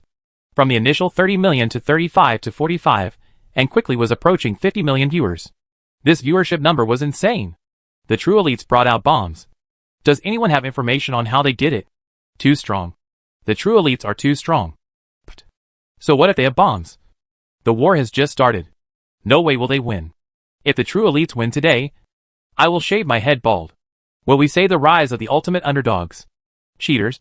They are a bunch of cowards using bombs in a fair fight. To the idiot commenting above. Is being outnumbered 1:100 fair? Many news channels had invited experts to analyze the war, and they were the same experts who confidently said that the true elites were going to be routed completely and easily. Their foreheads were sweating profusely. Things were not following the script they said it would at all. Many people who bet on the outcome of the war were spamming the news channels with insults. However, it was still bearable up to now. But if the true elites actually won? Their souls shuddered at that thought. The forums had heated discussions over the war right now. However, with the new blue type of bomb in the true elite's hands, the entire server suddenly became silent. What was going to happen next? Back in the war, the true elites launched a volley of new bombs. The mere seconds that took the bombs to land felt like hours to those who watched their own doom. Boom, boom, boom, boom, boom. Frost bombs exploded all over the battlefield, creating a glacier of ice sprawling the battlefield. Each ice bomb trapped at least 3 to 4 players, giving heavy debuffs to those trapped inside, while the explosions killed 2 to 3 more. The ice bombs were much more deadlier than the spike bombs, and after the first volley, there was a second and third. Boom, boom, boom, boom, boom. The true elites simply froze the enemy side. 60% of all remaining troops were killed or trapped in ice. Only about 1,000 soldiers left in fighting shape. However, Rudra wasn't done. Gritting teeth to teeth, he unleashed the deadliest weapon in his arsenal, to the dismay of wizards casting fireballs to free the trapped players. Melting the ice, 3 water bombs strapped to arrows were activated using mana, and let loose. Seeing the 3 arrows flowing towards them, a bad premonition came to Donald. This situation was not good. Perfectly aimed by the Tier 1 archers, the arrows landed within pools of water and considerably high population of players. Water's vein activated, and the bombs exploded with a terrifying green smoke. Boom, boom, boom. The 3 bombs exploded with terrifying might, causing a mini earthquake. The force of the explosion was terrifying, and the shockwave was so strong that one had to have firm footing to not fall over. The water's bane metal thrown out as spikes also came in contact with water from the ice bombs, creating a chain reaction. in addition to the already deadly damage done. Yes indeed, this was not a war, this was a bloody massacre. The true elites were never the prey in this war. They were the stone-cold hunters. When the dust settled, the death toll sucked the breath away from Donald. His 5,000-strong army was reduced to a mere 493 troops, even them sustaining injuries. This situation was not good. Not good at all. Meanwhile, at Mr. Ambani's residence, Mr. Ambani frowned, seeing the war outcome. He had seen enough. Breaking the high-tech digital screen in front of him, he walked away from the room. Everyone around him started to shudder. The boss's anger. They were all scared. Ambani sighed. Today was unexpected. Our plans for Omega will need to be altered. Cut ties with the orange bastards. Feed their dirty secrets to the people after the war. Bury them completely. Except for the Tier 1 expert. Cut ties with everyone else. And exploit the Tier 1 completely before disposing him too. Nothing should reveal our involvement in today's war. He was irritated. However, his eyes shined. Today's failure had opened up new prospects for him. The bomb business. After this war, he must divert resources towards this direction. The landscape of fights has changed majorly. There is too much to gain from this situation. / just a few more stones till the bonus. Let's get there, guys. Bonus today itself. The next chapter will contain sword fight scenes and cool duels. We can do it, you all. / Chapter 65 War Final. The 493 standing members of Orange Rock Guild stared in absolute horror towards the true elites. What war? What teamwork? What morale?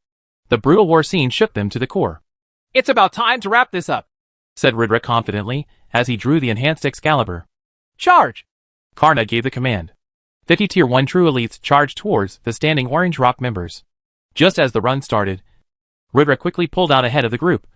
He was running 25, 30 meters ahead. Although everyone was charging at about the same speed, Ridra with the golden ratio simply had insane stats. Nobody could match him. Player name, Shikumi. Title, Viscount of Hazelgrove Kingdom. Reputable knight. Savior of Thal Village. Revered medicine master. Emissary of church. World-renowned. Hero of Augustus I Knight. Class, Knight. Subclass, Explosion Artist. LVL, 33. Tier, 1. Stats. AGI, 200 plus 100 VIT, 200 plus 100. Int, 200 plus 100 STA, 200 plus 100. PHY, 200 plus 100 HP, 16,000/16,000. Unassigned stat points shocked. Hidden stats. Luck. Charm. Infamy, 0. Status, healthy. Equipment, reinforced armor set, LV30. Lich's ring. Weapons, wind cutter sword. Common bow. Quiver of arrows. Excalibur sword, replica. Skills, darkness bind. Summon Knight Durahel. Wind slash. Critical absorb. Berserk. Darkness blast. Death slash. Eyes of truth. Earthquake. Class specific skills, Knight's companion. Knight's valor. Golden ratio. Mount, none. Pet, mysterious egg? With insane momentum. Ridra jumped near the enemy lines and landed, launching the special skill Earthquake. 10,000 critical hit. 5,600. 78,000 critical hit. 2,300. 2,300. 2,300. 500. 599. 200. A string of damages appeared as the ground rippled. This scene was etched into the memories of everyone watching the war. It was like combining Captain America's charge with Thor's entrance in Infinity War. Ridra looked damn cool. Unstoppable in combat. Ridra slew his way through the opposing team. Soon the true elite members joined the fray. With the arrow formation penetrating straight through the center of the enemy line. The body count was high on the Orange Rock side. The assaulters. Monkey King Inma. Poison Toe Gamma Bunta. Poison Toe Gamma Kichi. Karna. And Ridra were the tip of the formation, bearing maximum attack pressure, whereas the middle of the group contained Rhino. Tank. Cola. And the other tanks. Behind the tanks came the archers, and the wizards dealing AoE. And last were the support priest triplets, healing all those who needed heals. There was no easy place to be in the true elite formation. Each group was a gear in the whole system. If one fell, the whole system would fail. But the most difficult task in the arrow formation was on the tanks. Shielding both the AoE and healing classes. They could absolutely not fall. But the superior level 30 Dark Gold set that covered the true elite members, coupled with the rich experience of every player in the unit, made them elite troops with absolutely no match. Gear, skills, trump cards, cohesiveness, attack power, strategic superiority. In every criteria except numeric superiority. True elites far outshadowed the Orange Rock Guild. The experts in Orange Rock Guild were killed like amateurs in this war under Rudra. Rudra's insane stats made his moves extremely hard to resist. While crossing swords, the heavy impact instantly blew open the opponent's defenses. While Rudra dealt insane amounts of damage through his +10 enhanced sword, the enemies fell by the second. Noon could stop Rudra's momentum. And this became more and more clear as time passed by. Until there came a time that the true elites one by one stopped fighting, and just saw their leader in action suppress the enemy's 10 to 12 experts alone at a time. Toying with them, as if they were kids. The technique, the damage, the use of special skills. All that was visible was a string of damage as Rudra moved, and a sight of enemies being disintegrated, as their HP hit 0. Everyone watching this scene was absolutely mesmerized by the true elite's guild leader. Suppressing an army alone? Is this what it means to be a true elite? The respect for the guild had just skyrocketed. As more and more enemies fell without even a struggle, the outcome of the war became evident to everyone. Finally, with the entire war line cleared, there was only the counselors and Donald left in the command camp. Donald had suffered a mental breakdown at this point. He didn't care that he was losing this war. What horrified him was how he would become the butt of people's jokes coming out of this war. How would he show his face at social gatherings with this defeat? His heart became clouded. And when he hit his lowest, his real vile nature came out. Cursing and barking like a dog, he hurled insults as the 5 men in the command station were surrounded by the 50 true elite members. Oh, how the tables have turned. Rudra, you bastard. I'll kill you. I'll rip your throat out. Hey, you filthy commoner. How dare you look at me with pity? I'll gouge your eyes out? How can I lose to you? Right, it must be because of that bastard Ethan Gray. This isn't fair. I refuse to accept this decision. Fight me alone if you are a man, you eunuch Shikuni. I'll show you then. Donald rambled like a madman. However, his body defied what he was feeling. Trembling constantly with his knees shaking. Even if his words were hateful, who would feel intimidated? As slowly the true elites circled him, and leisurely closed, and the counselors were all quaking in their boots. Rudra detested this the most. These backline people who made people face the most difficult situations with a brave heart, and yet had no spine themselves. These sort of higher-ups are the reason Rudra suffered in his last life. You know why you lost? Rudra said softly. Why? Donald asked, desperation in his voice. You lost because we are better than you, Rudra said and smiled. You lost because we are the best damn guild in the entire Hazelroof Kingdom. Ain't nobody above us. One for all for one. Go elites, go! The chant was heard, as the last 5 members were killed mercilessly, signifying the end of the war. Final result. True elites won the war in grand fashion. / Bonus chapter for hitting this week's target. Thanks a lot, guys. We are currently the 256th book in terms of Power Stone rankings. It is my ambition to place in top 200 someday.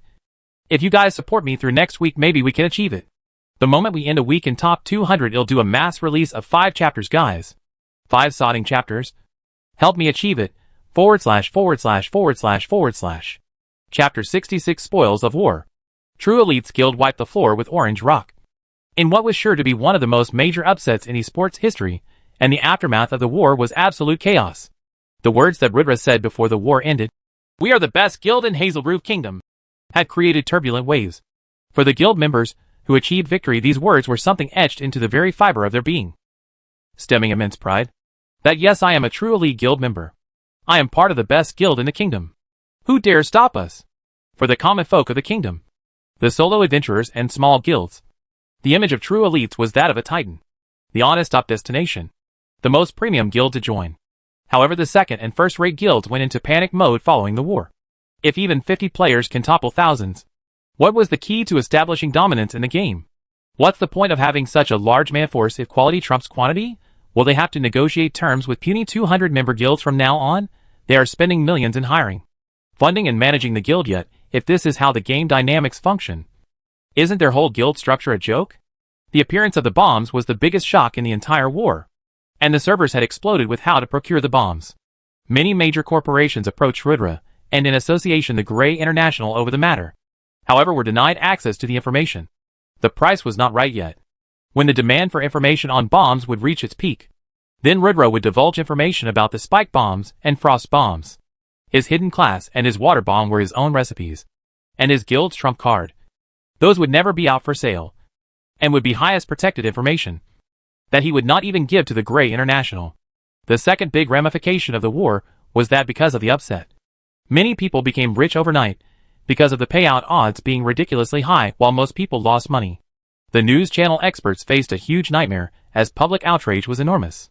Those who bet on Orange Rock victory all lost their money big time, and their anger vented on the prediction experts for being so stubborn and foolish. While analyzing about the war, many experts used bold statements like, "They have no chance in hell. They will win if pigs can fly. If you think there is hope for an elite victory, you are an idiot." Such bold statements, and now they were supposed to chew on it, because the elites really won. On the TV screens they were drenched in sweat, and at a loss for words, as they were bombarded with insults after insults after insults. "What experts, they are a bunch of buffoons. You made me lose $1,000. I'll curse your 7 generations. Shame on you as a analyzer." Such bold words. Saying that you will shave your head bald if the elites win. Now keep your word and do it. Shave your head. Show us the moon baldy. Shave. Shave. Shave. Shave it before I rip it off. The public sentiment went crazy. But in a corner, there was one man who made a fortune from the elite win. That's right, he is none other than Ethan Gray. Betting heavily on an elite win, his payday was enormous. Enormous beyond reason. Not only did his stock see a spike, his prestige took a turn for the better, as many people started connecting the dots. Ethan Gray recruited Shikuni. That might be the master move of the century. How lucky are the Grays? This was said by one of the 6 trillion RS Mr. Elon Musk. If the true elites had no backer, I'd buy it out today. A billionaire commented. The world was in awe of today's victory, and the name True Elites gained unprecedented prestige. Yua was genuinely happy for Rudra and was on cloud 9. She sent a post congratulating them on the victory. This created another Roman mill to erupt that the True Elites and Azure Lotus had a close connection. The central attention of all these talks, though, the guild leader of the True Elites, though, was now sitting in his home in the Upside, disconnected from the game, eating lunch with family. His mom and dad tried to talk about the war. Being parents, they were very stressed out the last few days and greatly overjoyed by the outcome. Although they were not players, they followed the news about their son closely. Little Max was overjoyed and talked about how his brother was so cool. Rudra ruffed his hair and smiled. He didn't talk about the game at all, and instead talked about family affairs. Rudra had it all in this life: money, fame, and prestige. However, his most cherished thing was his family. And in this hour of joy, he wished to spend it with the people that mattered the most. And they were all on this table. The scene was not so merry for Orange Rock, though. With Ambani's support gone, they were in a ton of debt. With losing the war, they were forced to pay the war debt collateral of 70% of their possessions as war compensation. The guild went almost broke. The morale was on an all-time low as the members wearing the guild insignia were bullied everywhere. The guild leader was nowhere to be seen, and massive number of members started quitting. Donald faced an unprecedented low in his life and had broken down, thinking, "Where did I go wrong?" / Heartfelt thank you to all you guys out there for the support on this book. The Power Stones have crossed 740 this week so far, surpassing the target. The number 200 book isn't too far. Hoping for you guys to keep supporting me until I land in the 200 spot someday. / Chapter 67 Rewards of War. 5 days had passed since the end of the war. Yet it was still hot news being covered everywhere. The elites had been in full party mode following the victory. However, Rudra had been incredibly busy. Meeting with Adam of the main guild and Upside, they sat down and discussed about the bombs and its recipes. Up till now, the public opinion on bombs used in war was the focal point in everyone's coverage, with lots of money being poured for accurate information on how to procure them. However, with more and more players attempting the tier promotion, the news about the bombmaker class was finally leaked to the public. The funny part, though, is although many people chose the bombmaker class, none of them had the bomb recipes. Not everyone can make bombs just because they chose the class. They need the bomb recipes, and the recipes for such classes are extremely regulated by the kingdom, not freely tradable on market. Hence, even though there were bombmaker classmen, there were no bombs made. To explain it clearly, let's take an example. Say you want to bake pasta. You have seen pasta and eaten it. Yet can you make it? No, you cannot. You need to learn how to make it, procuring all the ingredients and following the procedure step by step. However, if the list of ingredients and recipe is not revealed, and if you do not even have pasta at hand to reverse engineer, it is impossible to make. But on the other hand, once you have learned to make pasta, you can always make it again. Rudra knows the recipes for more than 30 different types of bombs in his past life, hence, he could make spike bombs and frost bombs. Although not the deadliest type of bombs. He chose them as the materials required are easily available. Many large-scale bomb ingredients are regulated by the kingdom, making it impossible to buy on open market. Hence the demand for recipes of the bombs had erupted like crazy. And the one with the bargaining chip at hand was none other than Rudra. Helping the main guild for Grey International was natural, hence, he gave up the 2 bomb recipes to Adam, and also gave 2 samples to study from. Adam was naturally grateful and happy for this favor. And so were many higher-ups in the Grey International. At first they were in opposition to Rudra because of the boss's overwhelming favor. Yet now, they were totally convinced. For a big company like Grey International to experience a 2% stock price increase was a big event. Ethan was so happy with Rudra that he decided to make a corporate tower for gaming purposes in the upside, and invite all True Elite's members to take residence in the tower. Funding a luxurious 124 tower plan worth $25 billion, Ethan Gray gifted the True Elite S with a tower, as congratulations on their victory. The Tower of Elites. It was called, and naturally Rudra was touched by the gesture. The tower was grand and built with the best residential quarters, office, conference rooms, and recreational facilities worthy of the upside. The idea was to bring all the elites under the same roof upon completion. It would take around 3 months to complete. Rudra would naturally not let Ethan loose out, as he generously donated the 2 bomb recipes to the Greys, and gave them the power to sell them to whoever they pleased. Rudra had gained big from the war, especially the 70% war fees gained from the Orange Rock Guild. The losing guild in Guild War in Omega was subjected to either losing their spot in the city or to pay war damages. Depending on winner's preference, the damage payable was demanded between 15–70%. Rudra, being ruthless, demanded the maximum possible war compensation at 70%, nearly bankrupting the defeated guild. Losing a war was brutal. You either lose the spot in the city, making your guild one without a base of operations, with large number of players, but less number of guild spots available in a city. There was always a constant power struggle, and hanging onto your spot was vital for any guild's survival. Hence most preferred to pay war compensations. Rudra gained about 70 platinum in currency, and also gained various resources from their warehouse, including many dark gold and gold weapons, some alchemy and potionology materials, some recipes, and the items procured by Donald from the auction. Yet in a show of superiority, Rudra bundled the weapons below dark gold grade and sold them as a lot to the highest bidder. The reason he gave to this action was, anything below dark gold grade is trash, not worth entering the True Elite's warehouse. Such arrogance, such domineering attitude. Many common players cursed Rudra, as they could hardly get their hands on even silver equipment, yet he discarded gold ones, like they were useless. In total his gains were big, not only monetarily but also with prestige. Following the outcome of the war, the 7 first-rate guilds still operating in Hazelgrove Kingdom all extended an olive branch to the True Elites.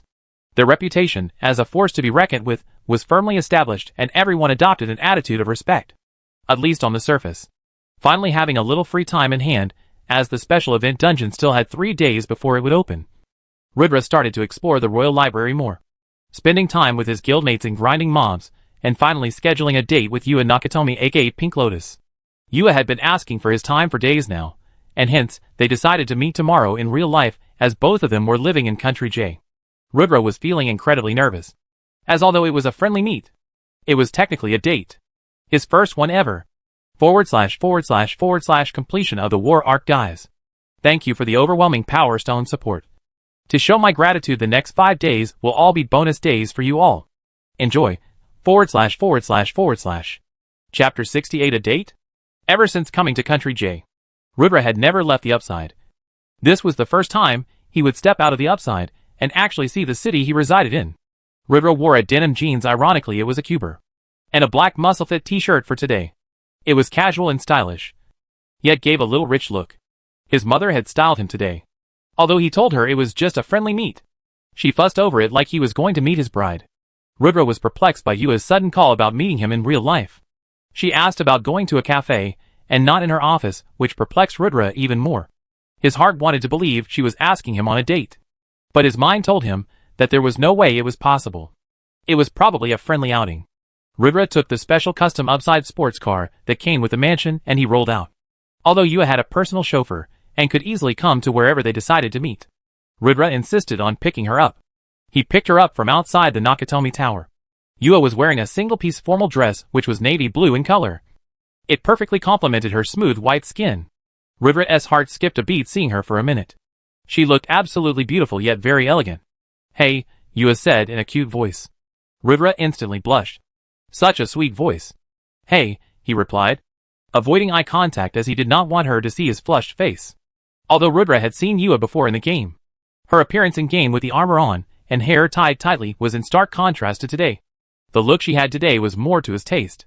Yua studied Ridra for a while, and she too found him good-looking enough. By no means was Ridra a pop star level handsome, yet he was definitely better than average. But what she found the most attractive in Ridra was his shy personality. She instantly saw his deep blush and his reluctance to make eye contact. For a man to have such a reaction to her mint, he was charmed. Yua smiled. They drove towards the designated cafe and talked about random stuff during the drive. When Yua suddenly said, "So, no flowers for me." Ridra subconsciously hit break. "Flowers? Men usually bring a gift to their dates, don't you know?" Yua teased. Ridra's expression became gloomy. Yes, of course. How could he make such a basic mistake? But then instantly it lit up. "Are we on a date?" he asked. Yua laughed. "Of course this is a date, silly. If I just wanted to talk business, I would not have called you to a cafe. I would have called you to my office." Ridra beamed. Then he asked in a low voice, "What are we gonna talk about apart from business?" "About you. I want to know the man behind the guild leader of True Elites. And if you want to know, then also about me?" Yua said. Ridra smiled. While driving, he stopped the car for a second as he ran into a shop. He bought a bouquet of flowers. But being extremely inexperienced in the department, he chose to make a bouquet of one of every flower in the shop, making it look like a collage rather than a beautiful bouquet. Coming back, he presented it to Yua with a sincere smile. Yua accepted it gracefully.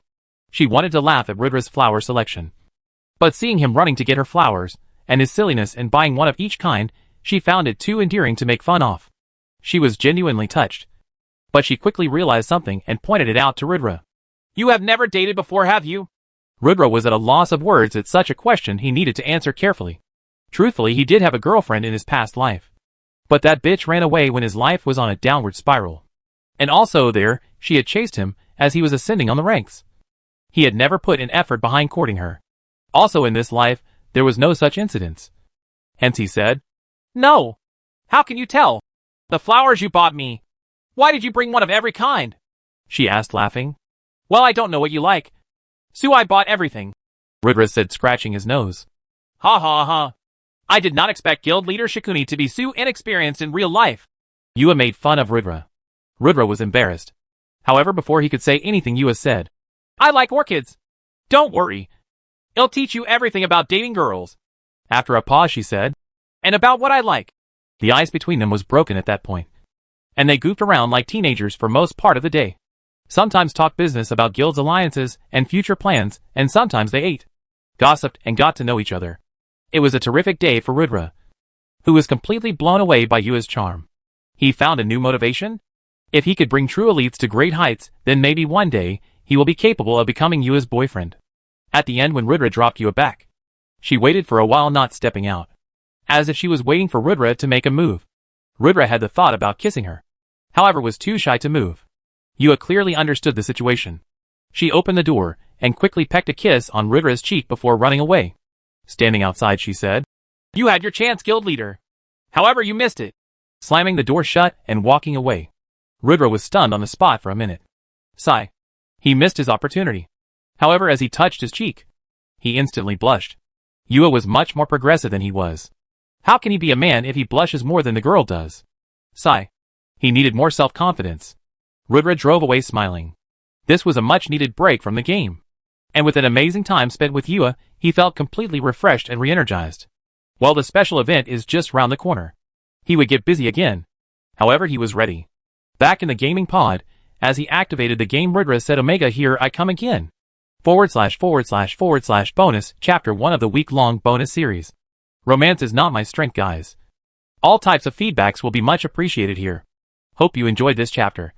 It was a bit different than the content I usually write.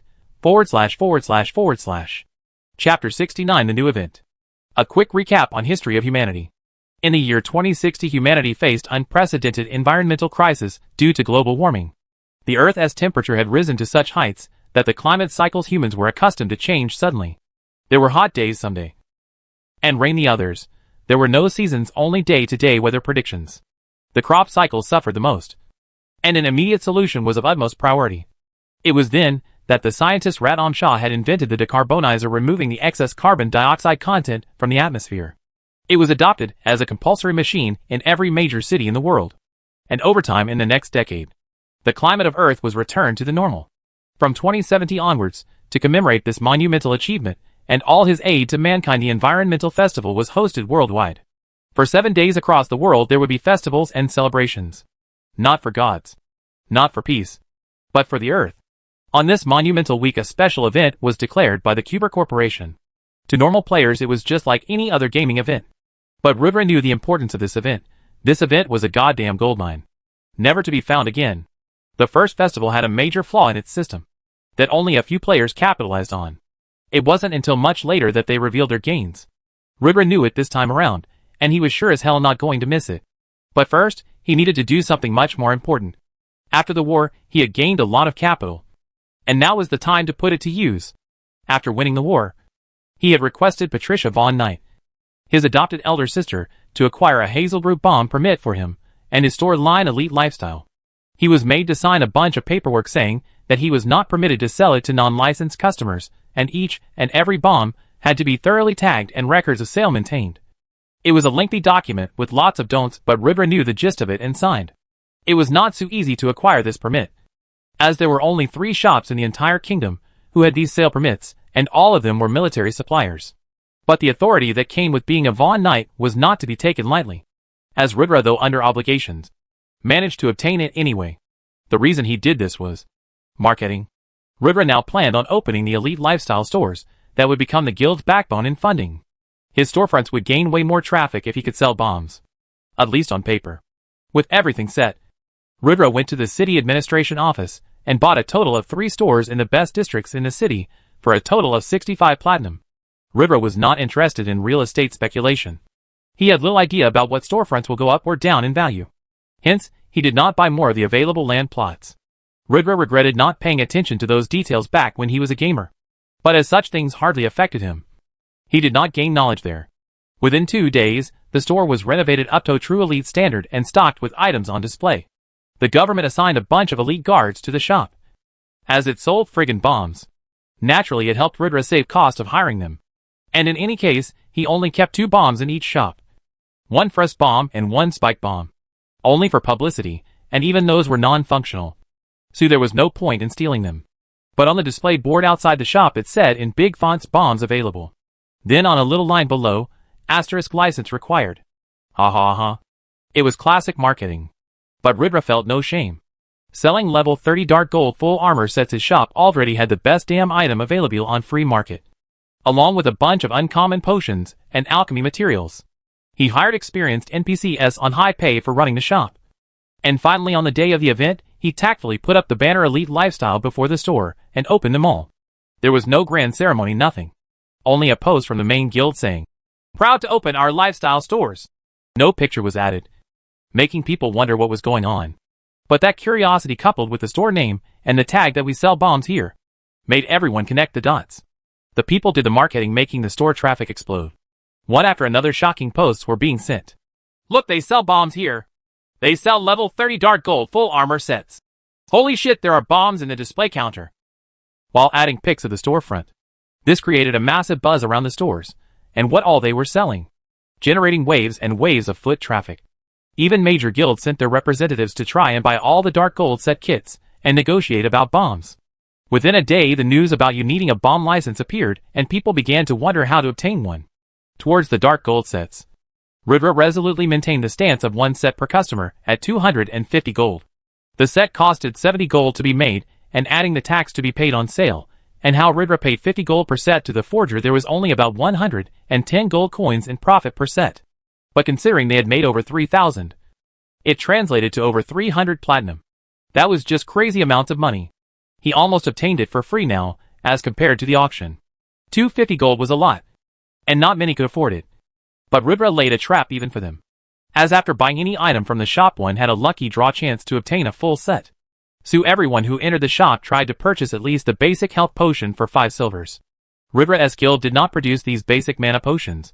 He bought it in bulk at 3 silvers, and was selling them at 5 now. However, it still generated interest and traffic. The store was a huge hit. Many big guilds wanted to open their store lines. Yet they did not possess the capital. Ridra, making early entry into the business, will now have a supplementary income for his guild's operations, as well as more money to do more business. That's the truth about life. Money earns money. The more money you have, the more money you earn. That's just how business works. Ridra released the storefront at this time for one other purpose though. As the event started, came the special merit event and the lottery. He grinned heavily, thinking about how much he will earn this time around. // Thank you guys for the overwhelming Power Stone support. This week we are riding high in 135th rank. Never did I imagine having such momentum.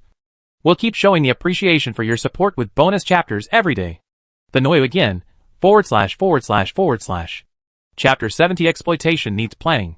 The special environmental event had a merit system, and a special lottery event that made many people go crazy into treasure hunting.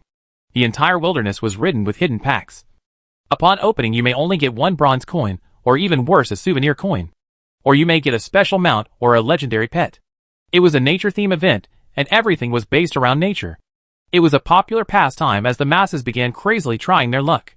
With this there was also the opening of a time-limited dungeon. Nature's Revenge. To remind humanity about the cruelness of Mother Nature. However, the theme had a major bug to be exploited. There were 3 things to take away from this event. One of them was the dungeon bug Ridra intended to fully exploit. Second was the nature pack. After the first 3 days of packs being opened from obtaining in the wilderness. The last 4 days will see them even being sold at shops. Anyone with a merchant's license could buy the time at a bulk rate of 5 bronze per pack and sell it at an MRP of 10 bronze per pack. As guided by the system, this was a huge boon to business as shops earned big time from the sale, selling thousands of packs. Seeing an immense increase in foot traffic, people became addicted to the gambling nature of opening packs, and before long they lost a fortune. And the third bug was the merit system. A sure-shot way of exchanging benefits. However, this was a guild-only event, and the benefits would go to the guild as a whole. It was not something tangible, but rather a boost to coolness factor. After attaining certain merit points, one could add features such as Alchemy Hall, or Blacksmithing Furnace, or such. Mostly they were upgrade benefits for silver and bronze guilds. The third prize was a stable blueprint exchangeable for 20,000 merit points. The second place was the unique title, Nature Friendly Guild. Upon receiving this title, all guild members of the guild would be allowed entry into Elven territory, and would be allowed to conduct trade. Exchangeable at 50,000 merits, it was a must-have for any big guild. The first place finally had a rather useless effect for a rather extravagant price. Upon teleportation ante, the guild members of the guild would emerge out with a purple fire effect. It was just to look cool. However, Rudra had to admit that emerging like that to a city was pretty cool, and such a chance would not come by again. Resolved to gain 150k merits for the guild, Rudra started formulating a plan. Merits were not so easy to earn for most. However, with the dungeon bug, Rudra was confident in earning a little fortune. For the first time since the game's establishment, Rudra laid out the first mandatory participation event for all members. Yes, even Neatwood, abstaining from everything to focus on leveling, had to participate. While he was complaining and groaning, everyone else was pretty happy. Rudra's authority had firmly been established after the war, and he was almost a legendary figure to all guild members. Everyone wanted to be around the boss. Somehow with him, they felt invincible. That was the confidence he gave the guild members. Hence most were overjoyed at the fact that Rudra would conduct a new dungeon raid. Rudra said, "Alright guys, listen up. We are going to enter the nightmare difficulty of the dungeon Nature's Revenge. Although we could steamroll the first clear for Hazelgrove Kingdom, we want." This declaration shocked many guild members. Why not? They thought. What is the boss thinking? Looking at their confused faces, he continued. According to my plans, we will level there at a maddening pace. We will grind, gain merits, and exchange them for the top 2 items in the merit list, Rudra declared boldly. They all cheered, although they had their doubts. They trusted Rudra's judgment as rule of the thumb by now. If the boss says he has a plan, then we don't need to worry about it. We will be inside the dungeon for a long time. Attend to the real-world business that you have. Eat well. Jog your body a little. We meet exactly in 2 hours. I want full attendance, guys. Clear? Yes, leader, they said in unison. Rudra felt proud. It was like he was a commander of an army camp. Ha ha ha. This was not something he commanded though. It was respect that he earned. Well, he would not let them all down anyway.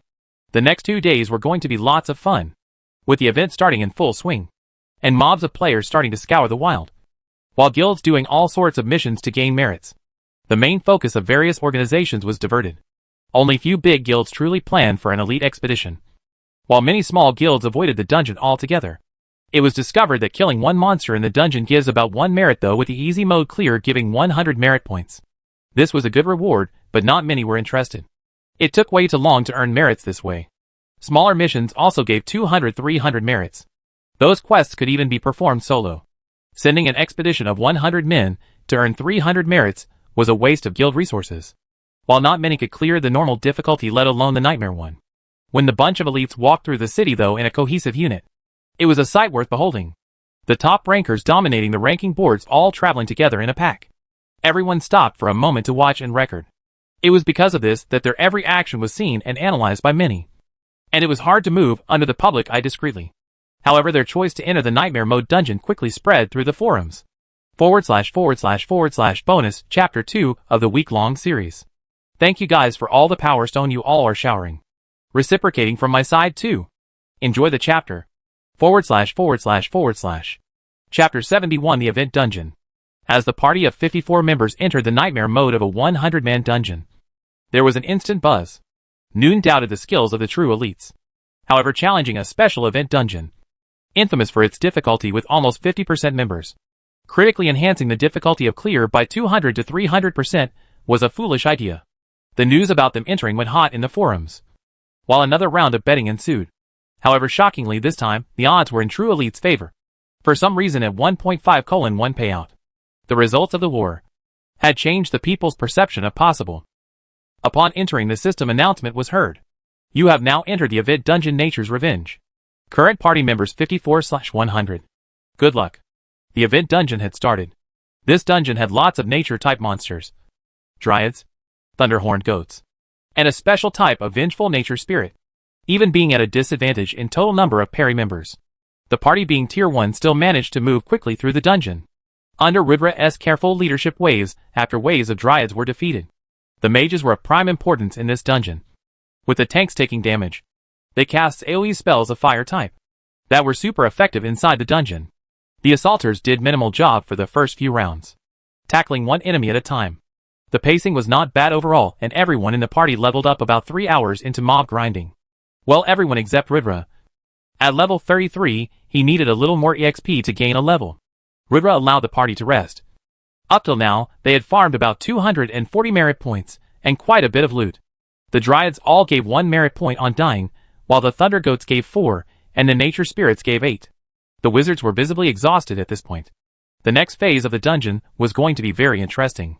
It would be the source of farming insane EXP and merits. The next phase of the dungeon had a bug. The room had a hidden exit about 30 meters up top. However, to reach there, you first had to reach the ledge 25 m above. The walls of the entire room was lined with a thin ledge about 25 m from the ground, with a small exit at the rightmost corner. The special exit to this room was given as when the party entered the room, suddenly the floodgate would be opened, and about 3,000 mountain goats would charge out. If this was not enough, the goats had almost infinite respawn. From the open floodgate, 1 goat came out every 10 seconds. This stage was meant to be escaped and not cleared only by slaying all the goats present. Will the floodgates close? However, where the game designers made the mistake was, the goats' attacks could not reach the height of the narrow ledge. Once climbed, though they would be on a narrow ledge awkwardly, they could easily kill goats for EXP, and with the infinite respawn, until one was careful not to kill all the goats. Couldn't they just sit there leveling? This was a bug. In his previous life, the party to find this bug had almost toppled Neetwit's #1 position in leveling. But what was more important was the merit points. Ridra planned on farming the bug for as long as he could, to gain maximum number of merit points. He needed 150k merit points for gaining the rewards he wanted. With gaining 4 merit points every 10s, he could earn 24 merit points a minute, 1440 merit points an hour. According to his knowledge, it took the game developers 46 hours to spot the bug once detected. That gave him a chance to earn 240 merit points. Including the initial 12,000 from killing the 3,000 goats, it came to 78,000. With dungeon clear bonus being 3,000. And also some miscellaneous killings till the clear, he would have about 85k merit points. The EXP could not even calculate it. His party would get to level 40? 42? This was going to be a wild ride. His heart beat with excitement. He summoned his character panel. Player name, Shikumi. Title, Viscount of Hazelgrove Kingdom. Reputable Knight. Savior of Thal Village. Revered Medicine Master. Emissary of Church. World-renowned. Hero of Augustus I Knight. Class, Knight. Subclass, Explosion Artist. LVL, 33. Tier, 1. Stats. AGI, 200 plus 100 VIT, 200 plus 100. Int, 200 plus 100 STA, 200 plus 100. PHY, 200 plus 100 HP, 16,000/16,000. Unassigned stat points shot. Hidden stats. Luck. Charm. Infamy, 0. Status, healthy. Equipment, reinforced armor set, LV30. Lich's ring. Weapons, wind cutter sword. Common bow. Quiver of arrows. Excalibur sword, replica. Skills, darkness bind. Summon Knight Durahel. Wind slash. Critical absorb. Berserk. Darkness blast. Death slash. Eyes of truth. Earthquake. Class specific skills, Knight's companion. Knight's valor. Golden ratio. Mount, none. Pet, mysterious egg? Well, these stats would change very soon, Rudra smiled. He explained his crazy plan to his team. And saw everyone's shocked faces. The leader was crazy. Level up for as long as they can? Can such a bug really appear? If it did, how come it is not exploited by the fighter first? Wait, how does he have such crucial information? Why does he always know stuff? Thinking this, Monkey King Inma asked Rudra. Guild leader, we are yet to attempt the Tyrol. How do you know this information? Rudra smiled. He expected this to happen, and he said, The adventurer party? Wild Horses posted a dungeon run video. If you observe carefully, you will see that there is a ledge in the room and a narrow escape point. Although they did not spot it. I did, comparing the height of an average player to that of the wall. I estimated it to be 25 m high. With knowledge read about Thunder Mountain goats in the library, I know they can't reach higher than 20 m in jump. Putting 2 plus 2, I came with a crazy theory. Silence. There was absolute silence. The leader was a genius. No doubt about it. This is what a genius really is. Just a glance at a dungeon run video, and he created such an insane plan. Respect? Mad respect? The almighty guild leader. / I am a little devastated, guys. I know I update regularly. Yet I don't know how I failed win for this month. Am out of the contest. I don't understand how I defaulted. But I apologize anyway. My sincerest apologies. Thank you for all the Power Stone support. It's all I have for the month now / Chapter 72 Exploiting the Bug. When they entered the special room, they quickly followed Rudra's orders. And with the help of the hunters, they quickly climbed the ledge with the help of ropes. The tanks did a commendable job of helping everyone climb while holding the horde.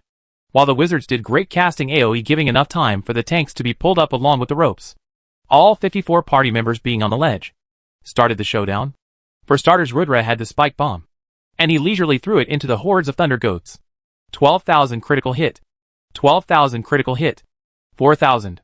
4,000. 4,000. 2,300. 2,200. A string of damage appeared while the merit points went up and up.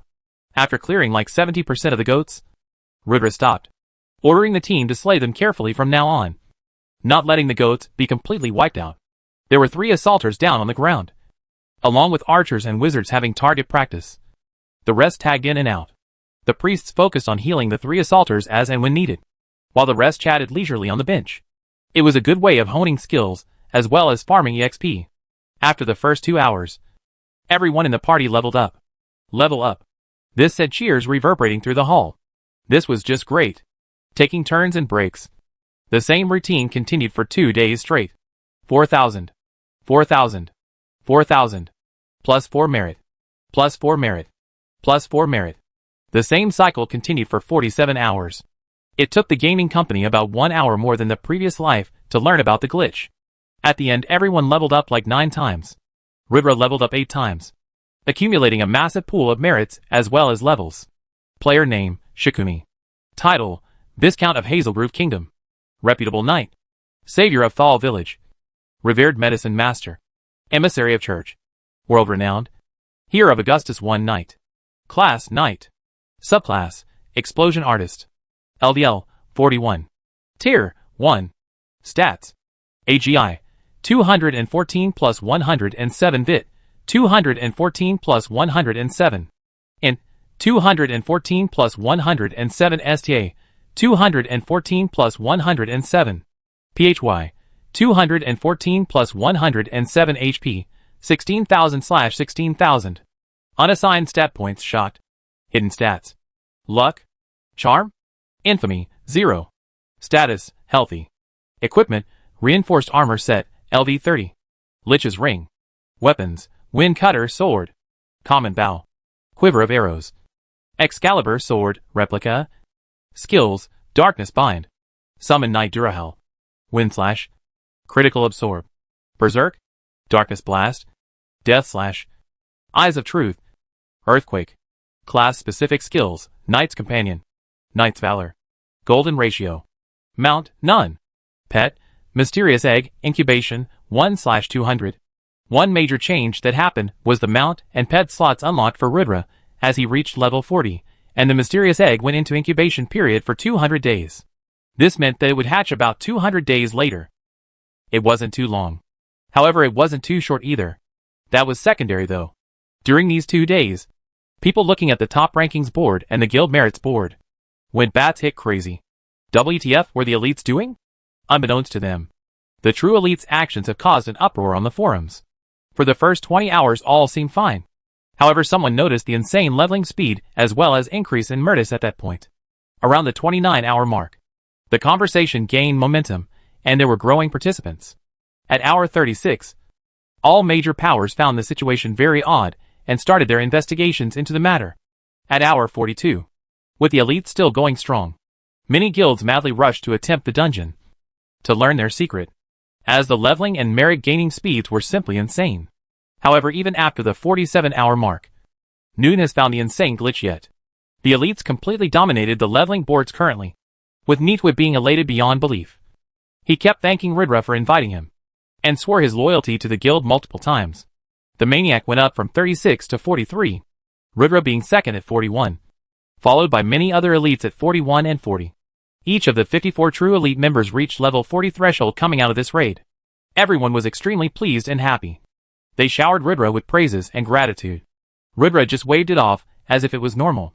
However, he did not know that his casual behavior kept increasing his invincibility in the minds of the guild members. The unfathomable guild leader, the master, the best of the elites.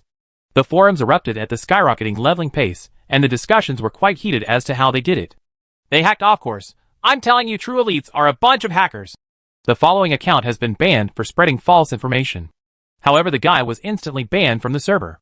They may have exploited a bug? I guess they just steamrolled the dungeon. Invincible. Guys, I'm telling you, the guild is invincible. I'm immune to the true elites now. Nothing shocks me about them anymore. How do you even get to level 40? Most are not even 30 yet. Too strong. That guild is just too strong. I feel despair comparing myself to them. I'm trash. Me too. Me 3. Me 33777. Many inquired about how they did it, while many guilds lined up to pay top dollar for the information. However, the elites, now they were completely exhausted. After grinding 47 hours straight, yet under Rudra leading the X-House roster, they somehow managed to clear the Nightmare Mode dungeon. After the boss fight being simply a showdown of frost bombs after frost bombs. It all felt too easy. The system declared their victory though. Congratulations to the True Elites Guild for getting the first clear of the Nightmare difficulty for the Dungeon Nature's Revenge, plus 2,000 fame. Rudra and the elites decided to call it a day and rest after that. However, what Rudra didn't know was that his actions this time went too overboard. The Cuber Corporation had an emergency meeting today to discuss the abrupt rise of the True Elites Guild. What did the future have in store for the elites? // bonus, chapter 3 of the week-long bonus series. Enjoy, guys. Thank you for all the Power Stone support. I am happy at the current rank, but slightly worried as we are constantly slipping. Let's try keep a hold of our position till the week ends. // Chapter 73, A Divided Cuber Corporation. In the meeting hall of Cuber Corporation, the technicians frowned upon seeing the true elites exploiting the bug in the game. This was the first time a bug appeared in the game Omega, and it was only because of the event. The dungeon was originally not a part of the design game. The bigger problem, however, was the bombs. Bombs were not supposed to be introduced so early into the game. All the recipes surrounding the bombs are heavily regulated. They never expected someone to actually get it so early into the game, even if the elites knew about the secret passage and ledge glitch. Without thinning the existing 3,000 goats to a smaller number using bombs, they would not have been able to leisurely farm EXP. Also, the videos of their guild war and dungeon boss fight had stirred trouble for the Cuber Corporation. Bombs are too strong. They totally make clearing dungeons a cakewalk. Just keep throwing bombs, and even solo players can steamroll through nightmare modes. Such things can cause the balance of the game to tilt. And hence the meeting today was to discuss on this issue. However, the bigger issue was, their policy clearly stated that they would not directly interfere with player gaming experience. And whatever the elites did, they did it off their own merit. Exploiting a bug isn't a crime. Neither is using bombs to steamroll. It is not stated anywhere that gaming can't be easy. But to the counterpoint, it was only one such ridiculous group of 56 in the entire 2 billion player base. Targeting a small guild like them seemed petty of the organization. This caused a huge debate to erupt at the headquarters. Finally, it was decided that the elites should be offered compensation in return for nerfing their group. A system notification was sent to guild leader Rudra. Should he accept, he would be teleported to the maintenance lobby to talk with the Cuber staff. Rudra frowned at seeing the notification, but knowing that nothing good will come from denying them, he chose to accept. Instantly, he was teleported to a light blue lobby. It was the same lobby one enters when choosing the class and subclass. First time logging into the game. It felt weird to be here again. Then a person in navy robes, with Cuber printed on it, extended a handshake to Rudra. Rudra smiled and amicably shook his hand. However, inside his emotions were a wave of panic and anxiety. Did the game developers find out that he was a reincarnator? Are they here to ban him? Why is he called personally? Is it because he exploited a bug? However, in the end, none of those thoughts showed on his smiling face as he asked, "To what do I owe the pleasure?" "Well, actually, it is a little embarrassing. The higher-ups in the corporation are a bit shocked by your guild and its use of bombs. The AI did not predict the emergence of bombs so early into the game, and has declared it to be tipping the balance of the game too much." The man said. "However, as we have a no-intervention policy, we cannot directly ban your party from using bombs. Hence, we are here to negotiate today. Trade the rights of using bombs to ask for a reasonable wish," the man said. Rudra was stunned by the proposition. The bombs were his guild's aces, the most feared weapons. He could not let go of them so easily.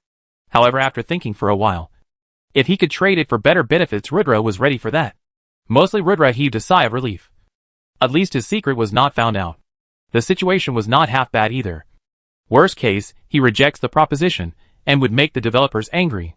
Well, no, that was a bad choice. To be honest, offending the developers never works out well. Humans are all petty. But what should he ask for? First, he needed time.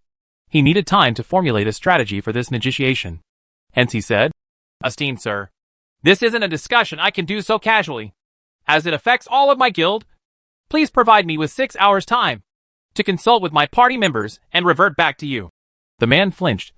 He contacted his superiors and said, "This is a non-disclosure agreement. Anyone who you wish to talk about this matter to must sign it, including you first." Rudra signed it instantly. The man seemed a little relieved now. He reminded Rudra to revert back as soon as possible, and teleported him out. Rudra quickly went to the guild and called Karna, Kailash and Amelia. He made them sign the non-disclosures, and the four started talking about what plan of action to choose. This was an unexpected event for Rudra. If he played his cards right, he could win a lot from this exchange, as he held a dominant position. The four exchanged many crazy ideas, and prepared a list of possible things to ask for. They even put crazy ideas they were sure to be rejected.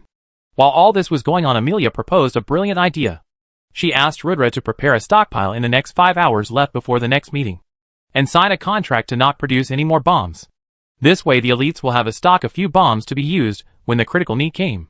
It was a brilliant idea, and Rudra and Kailash started crafting bombs like madmen.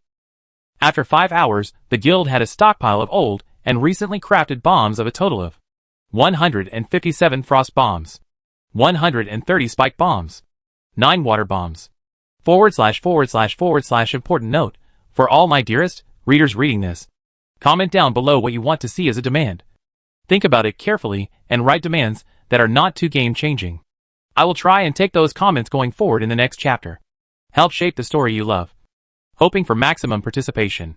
// Chapter 74 The Negotiations. Rudra had decided the plan of action to take in the upcoming negotiations. When the 6-hour timer was up, he was sent a prompt to be teleported to the maintenance room. Rudra accepted, and he was back in the lobby, where the employee of Cuber Corporation was waiting for him. I assume you have discussed the terms with your guild members, Mr. Shikumi. So do you wish to collaborate with us? The employee asked. Yes, I did have a talk with my guild members. Whether we cooperate or not, though, is a question that depends on how you respond to our demands, sir. Rudra said, smiling wickedly. The Cuber Corporation's employee's face soured. Obviously, the meeting was being monitored by many upper management. And although Rudra could not spot any earpiece, he was sure that the relay of information was constantly being conducted. What demands does the player have? He asked nervously. Rudra smiled. Nothing too much, sir. Firstly, we would like to understand the duration of the ban and the extent of the restrictions before discussing any further. You see our guild star player and currently the rank 1 of Hazelroof Kingdom.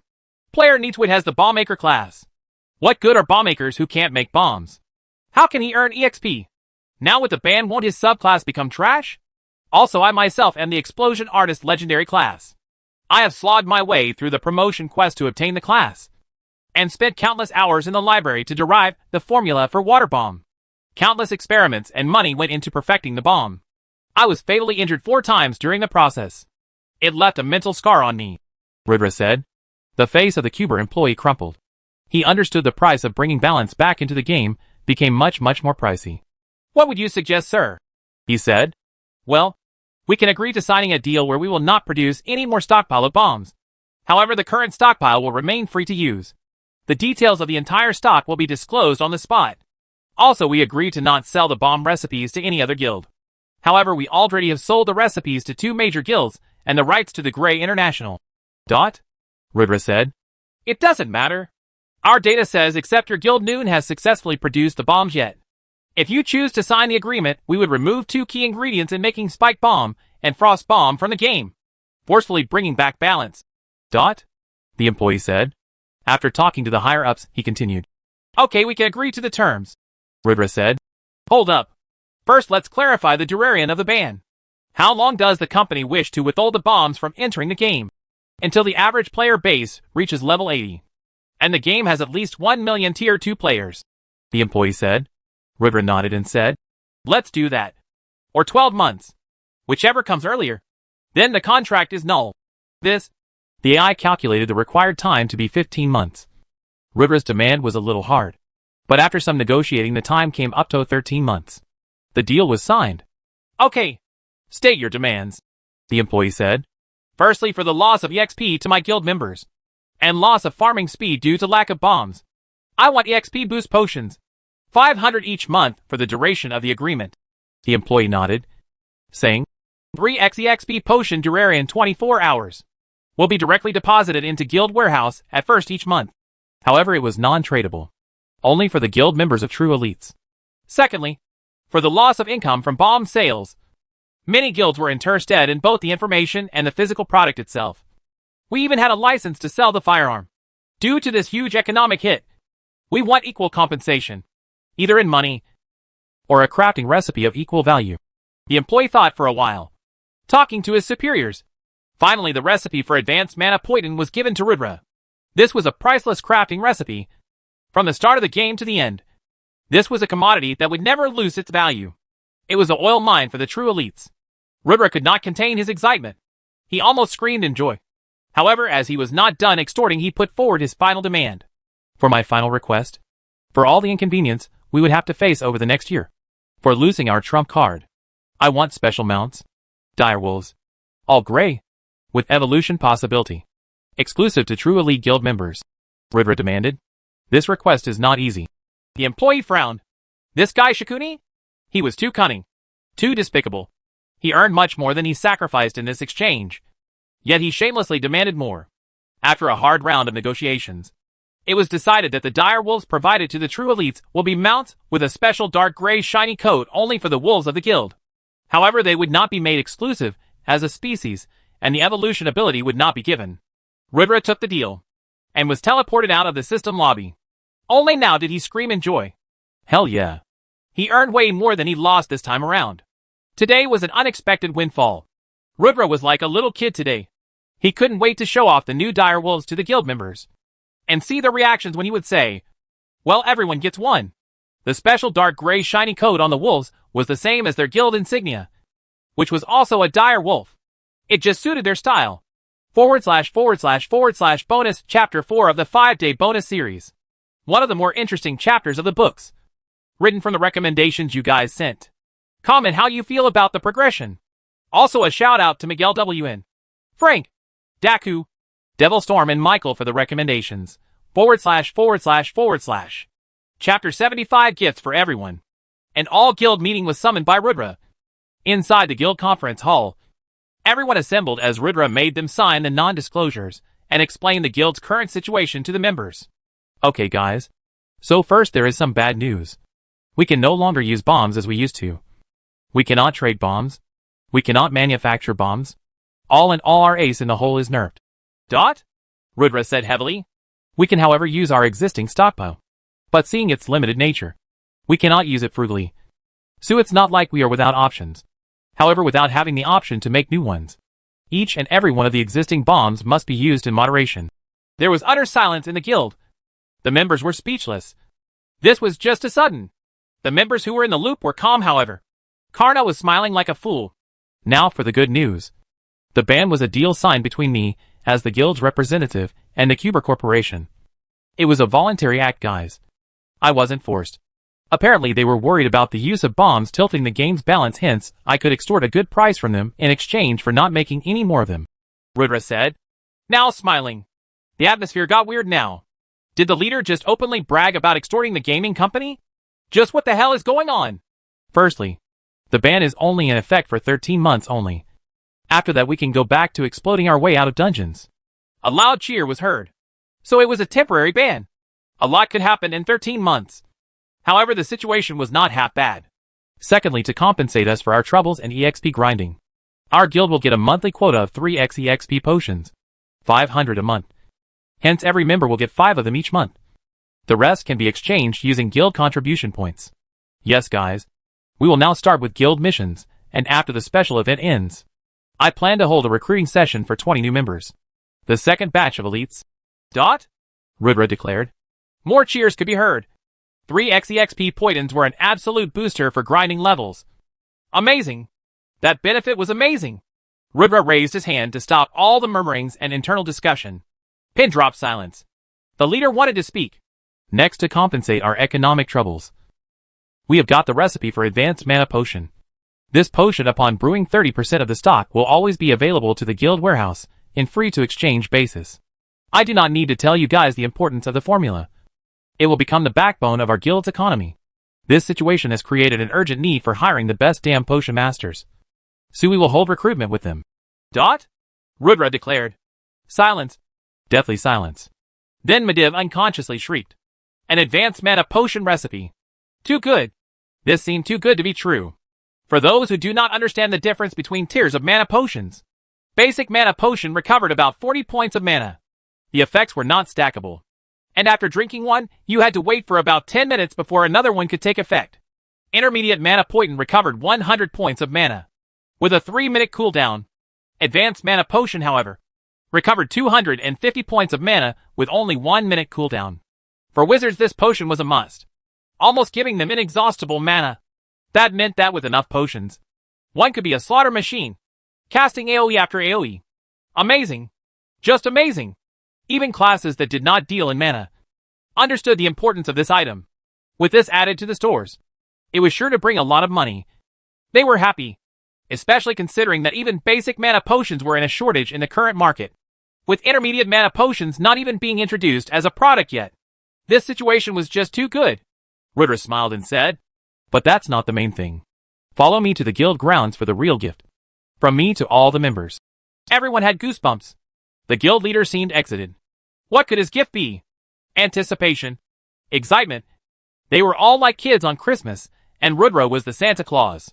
In the guild training hall, everyone in the guild, even the lifestyle players, were summoned.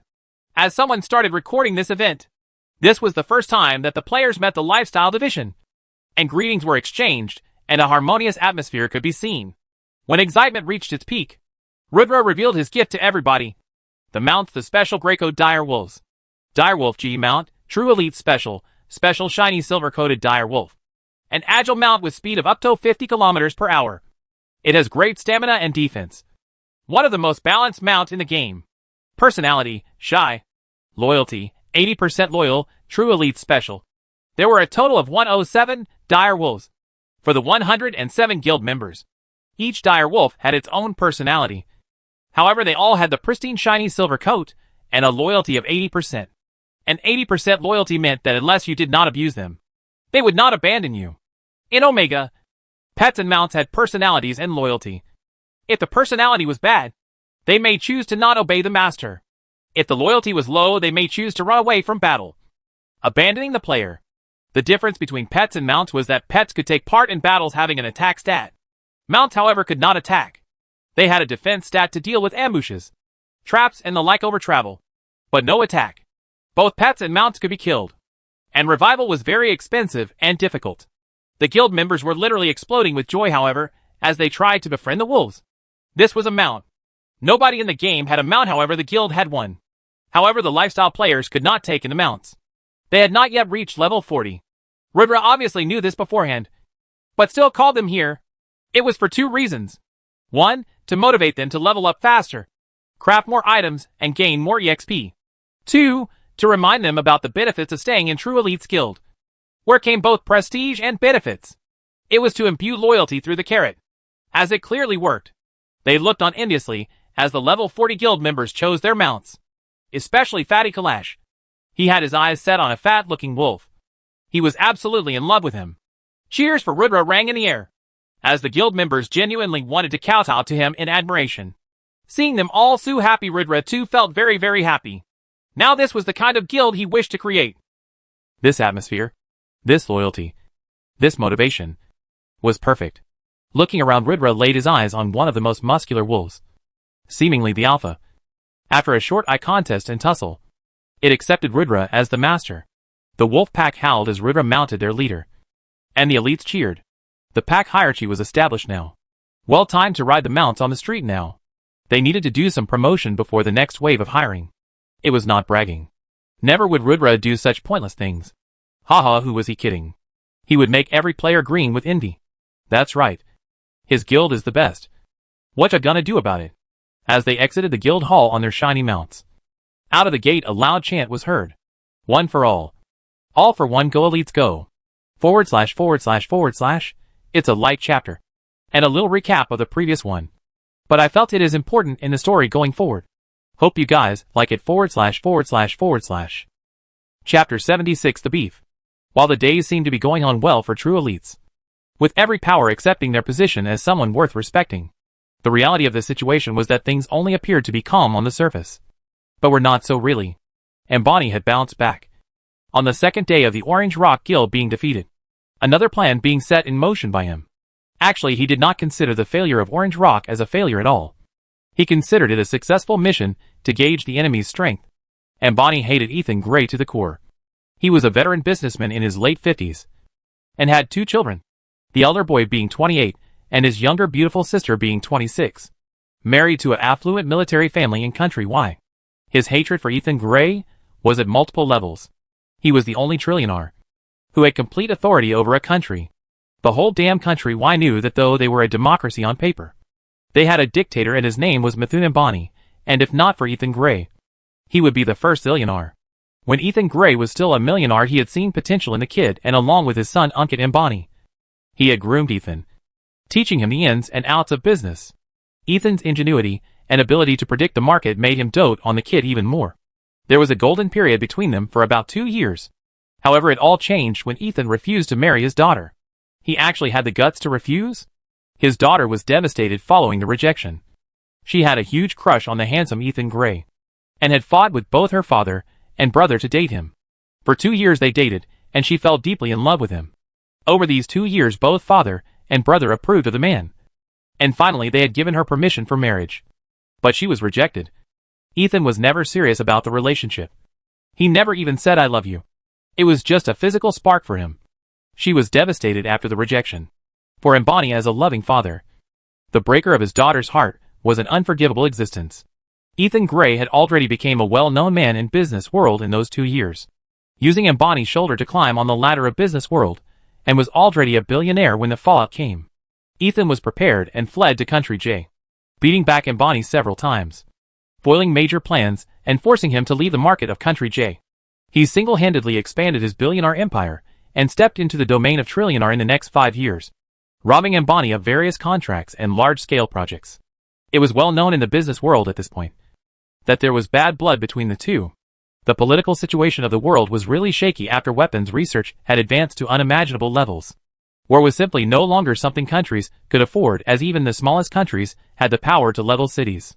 Hence, even though Ambani wanted to straight out duke out with Ethan, he knew that such foolishness was bad for business. However, Omega was a different deal. The fastest growing market in the world. It was a whirlpool of money. It was predicted that those who held a greater control over Omega would be the one who dominated the war of trillionaires, with every major player backing and establishing guilds. The 6 trillionaires also established their own massive superguilds.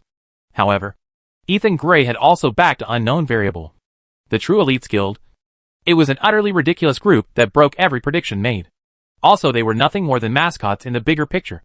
They brought immense reputation to Ethan, for the man who ruined his daughter's reputation to gain fame.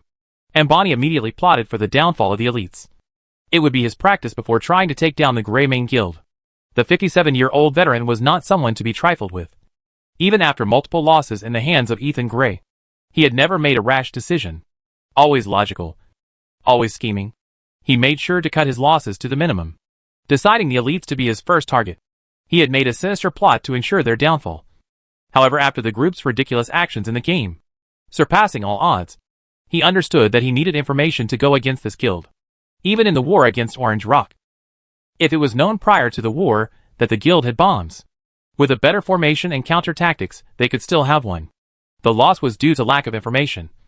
What they needed was an insider. He was a snake biding his time, waiting to strike, and his master stroke currently was Orochimaru, an elite nurtured by him, with immense resources since he was young, for being a martial arts prodigy.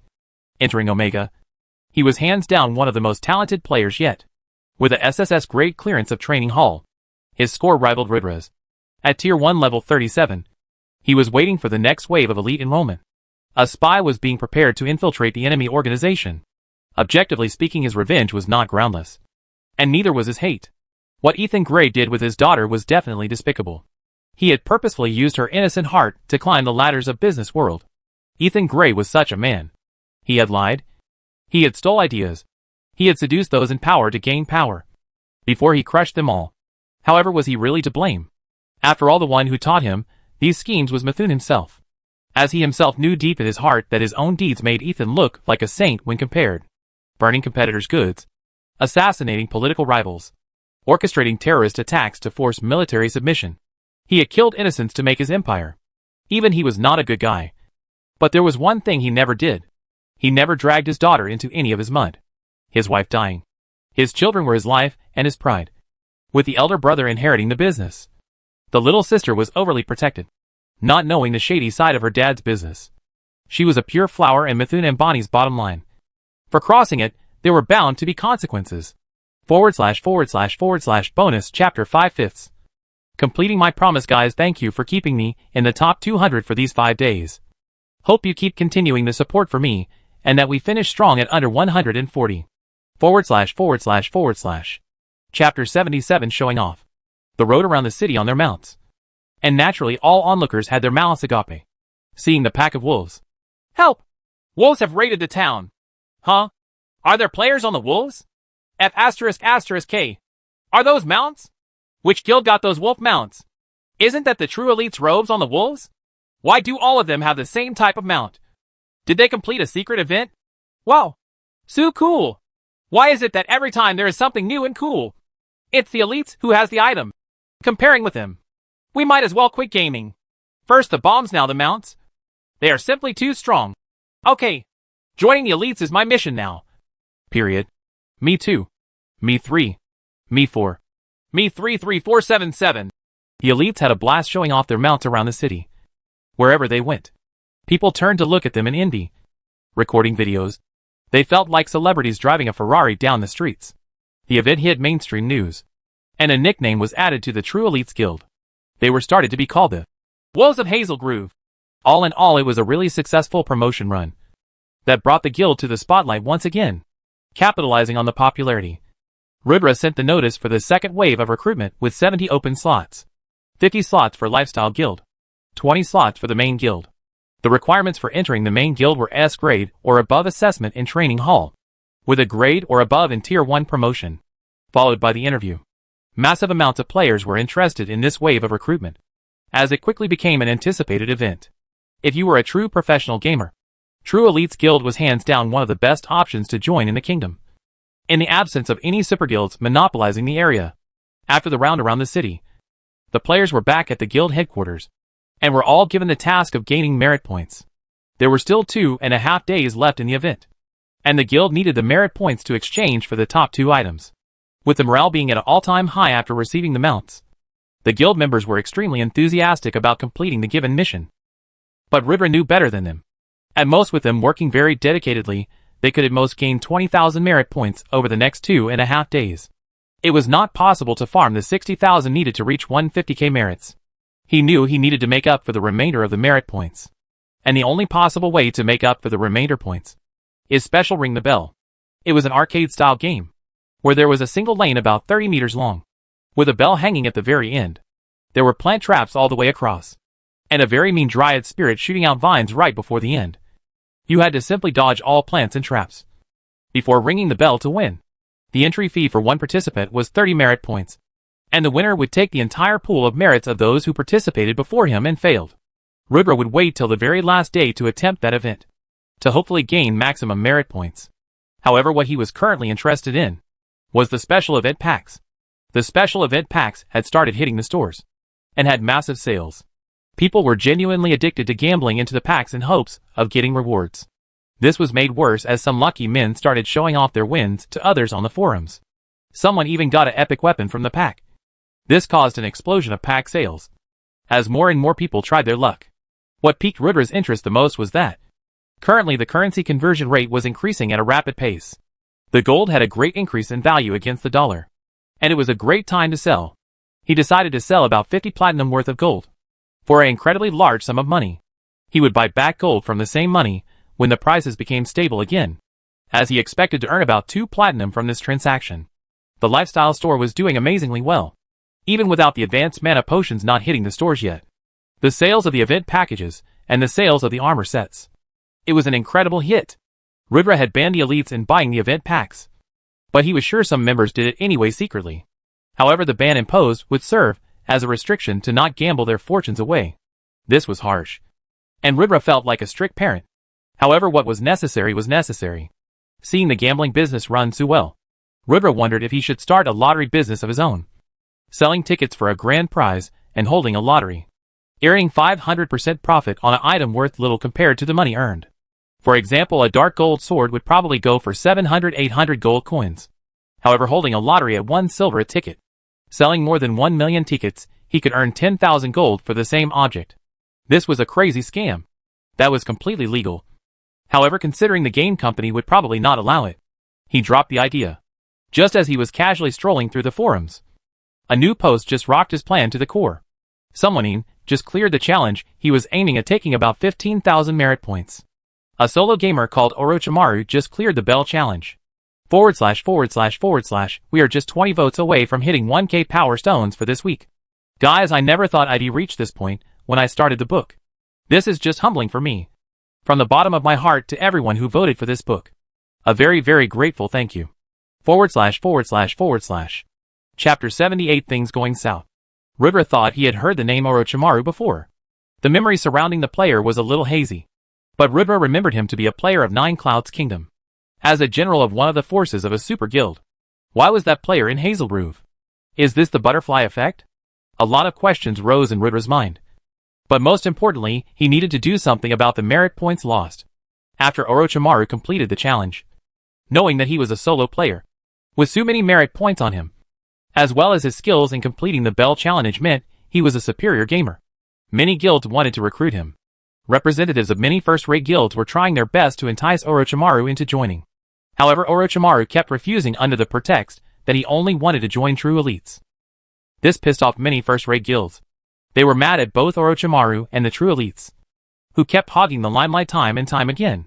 The public rejection of first-rate guilds caused a huge stir, as someone started the movement #LetThem to join the true elites guild. Rebirth was indifferent to this.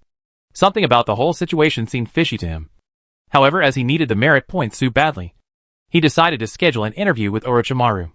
Rebirth private messaged Orochimaru saying, "If you want to join the elites, report outside the guild in 15 minutes. As expected, he did rush upon receiving the message and was escorted into the conference room by a servant. He sat across Rebirth smiling. Rebirth said, "Sue, I heard you are interested in joining my guild. Why so? Is this even a question, sir? This is the coolest and the best guild in town. Naturally, I want to join the best," Orochimaru said. Rebirth felt uncomfortable in his stomach. The guy across him felt like a dumb fanboy, not the ruthless general he knew in his past. Could his memory be making a mistake? Chatting about useless things for a while, Rebirth finally accepted him into the guild. Amelia made a post on the forums to let everyone know that yes, Orochimaru was now in true elite. The conference room of Azure Lotus Guild. In the conference room of the Azure Lotus Guild, all the actual first-rate guild leaders of Hazelgrove Kingdom had gathered today. Naturally, everyone had terrific background of millionaires or billionaires backing them, not to be taken lightly. However, the issue today was they were here to discuss about the upstart guild True Elites. True Elites had been too brazen in their actions lately. Even though everyone was amicable to the guild on surface, the true first-rate guilds could not accept that in tiny ant of 50 members would actually be treated as an equal. From the continuous domination of the ranking board, to their excellent lifestyle branch, to their bombs, to their mounts, to the talent recruitment, to their repeated first clears and reputation. Everything hurt the first-rate guilds. There were 7 first-rate guilds left in Hazelgrove Kingdom after the fall of Orange Rock. They were Azure Lotus ran by Pink Lotus, Yu and Nakatomi. Demolition Boys ran by I Need to Smash. Sia Poison ran by Scorpio. Surfer United ran by Beach Boy. Real Manchester ran by De Bruyne. Original Manchester ran by Fernandez. Musicians Inc. ran by True Rhythm. Out of these 7, except for Original Manchester, who just hated Real Manchester to the core, hence supported anything that the enemy hated, and you as Azure Lotus. The rest 5 first-rate guilds were not in favor of the true elites, with the elites taking first clears time and time again, and with their superior performance in every other aspect of the game. They really made the first-rate guilds lose a lot of face. They were already the laughing stock amongst other kingdoms, where they were being called pseudo-first-rates. Things were reaching boiling point now that normal players like Orochimaru were no longer interested in joining the first-rate guilds, even after repeated poaching tries. It was a wake-up call. If things kept going in this direction, it would be difficult to gain talents. While the elites kept recruiting the best, they would only get the run of the litter. What many did not know at this point was that the 7 real first-rate guilds had made an alliance, which worked on majority voting, called the Rainbow Alliance. Today, on the majority vote of 5-2, a motion was passed to present the True Elites Guild to either submit to the council or face retribution. A draft containing demands was being formulated by the council. Upon completion, it was signed by all 7 guild leaders and sent to the True Elites Guild Hall. Yua was absolutely devastated and wanted to immediately leave the council. However, her father prevented that from happening, forcing her into silence. What Noon knew was that the only reason that the 7 big guilds were amicable to the True Elites up to this point was because of Ethan Gray behind them. Noon could offend a trillionaire. However, with Mbani pulling the strings behind the scenes and assuring support, they no longer worried about facing the consequences. Sea of Poison, Original Manchester, Demolition Boys. These 3 guilds were now secretly under the control of Mithun Mbani, as they used their power to sway the public opinion against the elites. Although after the war with Orange Rock Guild, the elites had a 3-month war cooldown, they could still face economic burden with their stores being pressured and customers being driven away. Their guild members can be ganged up on in the wild and killed, resulting in a loss of levels and EXP. The 7 guild alliance can spawn camp every dungeon easily, and they can be denied entry. And Bonnie had really thought things through. He would use business tactics this time around to suppress the elites rather than a one-and-done confrontation. With a spy amongst their ranks now, things would become even more dangerous. / last day of the week, guys. I am genuinely overwhelmed with the support. Also, I have been reading your comments about the story progressing too fast, and I have to agree to that. Going forward, I will take my time building the arcs and the story will have more lore and depth. Hopefully you will like that sort of writing more. / Chapter 79 Clearing the Bell Challenge. For Rudra, the most important thing currently was to amass the required merit points to exchange for the top 2 items. After recruiting Orochimaru, Rudra gained 18k merit points, which meant he only needed 15k or so to be sure of reaching the 150k mark. The positive of Orochimaru clearing the Bell Challenge was that, after his rise to fame for clearing the challenge, there was an outburst of players in Hazelgrove Kingdom attempting. The event became extremely popular, with how far you can go being a testament of your strength. On the final day of the 7-day event, the gaming company Cuber, seeing the popularity of the Bell Challenge, decided to divide it into 3 modes. Only for the final day, after locking the merit points prize, everyone could attempt the event for free. Just for today. Easy, normal and nightmare. The prize pool was 10k merit points for clearing in normal mode, 5k in easy mode, and 15k in nightmare mode, with the merit point multipliers as 0.5x, 1x and 1.5x. There were 16,000 easy mode clears. Basically the normal mode was the mode everyone was playing in up till now, with only 70 clears up till now in the entire game. 30 in Western Continent, 10 in Eastern Continent, 30 in Northern Continent, and only 1 nightmare mode clear in Southern Continent by a player named Not Your Average Joey. Rudra never experienced this in his past life. If he thinks logically, just Orochimaru clearing the Hazelgrove Kingdom Bell Challenge was something different that happened. However, the last day event was changed. It was a change that never happened before. No matter how hard he thought, he could not connect the dots to why the game organizers would change the set event. However, that meant that Rudra now had to clear the challenge in nightmare mode difficulty. When Rudra reached the event area for the Bell Challenge, he saw a crowd of players came to attempt the challenge. There were approximately a 2 kilometers line in front of the easy mode challenge, with a huge spectating crowd, cheering and booing challengers, having a good time. The normal mode line has a lower line with about 0.5 km line, but the amount of spectators were the most. About 30,000 people spectating the event. The least number of participants were in the nightmare mode, with only 10 to 15 people queuing for the challenge, with the lowest spectator crowd at about 5,000. But it was the most wild crowd, who were there to leech from others' miseries. They were there to boo the hell out of every challenger, and see their dreams of clearing the challenge be crushed by the plants. After waiting 15 minutes in the queue, Rudra's turn was up next. Just as he went on the stage, someone from the crowd shouted, "Hey, newbie! State your name and organization." Rudra completely ignored the man and focused on the countdown till the challenge started. Boos were raining from the crowd now. "Humph! Arrogant bastard! Let's see how bad you fail. I bet you can't even reach 5 meters. Another newbie, thinking he has some hotshot, who will clear the nightmare mode, failing in 5 seconds. Buh!"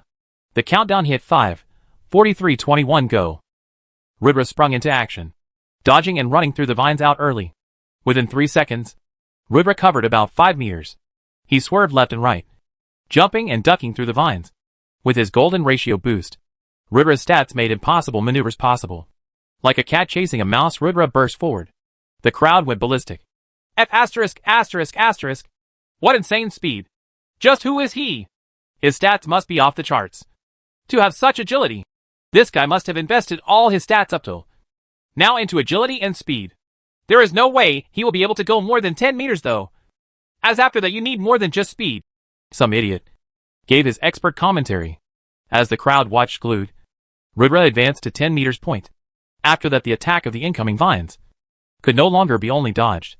It needed to be faced and countered to move forward. Rudra called out Excalibur. Excalibur shrunk in his hand into a dagger-like length as Rudra swung it with one arm moving forward. 11m, 12m, dodge dodge, cut, cut 13, 14.15. Rudra reached the halfway mark. Silence. Absolute silence in the crowd. Hey, can he actually do it? Someone said, shakily. No, nonsense. He is skilled. But this is the nightmare mode. Not possible? No.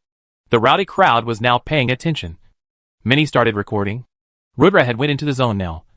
Somehow everything in his surroundings became white. His only focus on his path ahead. He could see every incoming vine. His breathing ragged. His body control perfect.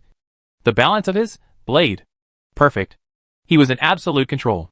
16m, 17m, 18m, 19m, 20. He reached the 20M mark.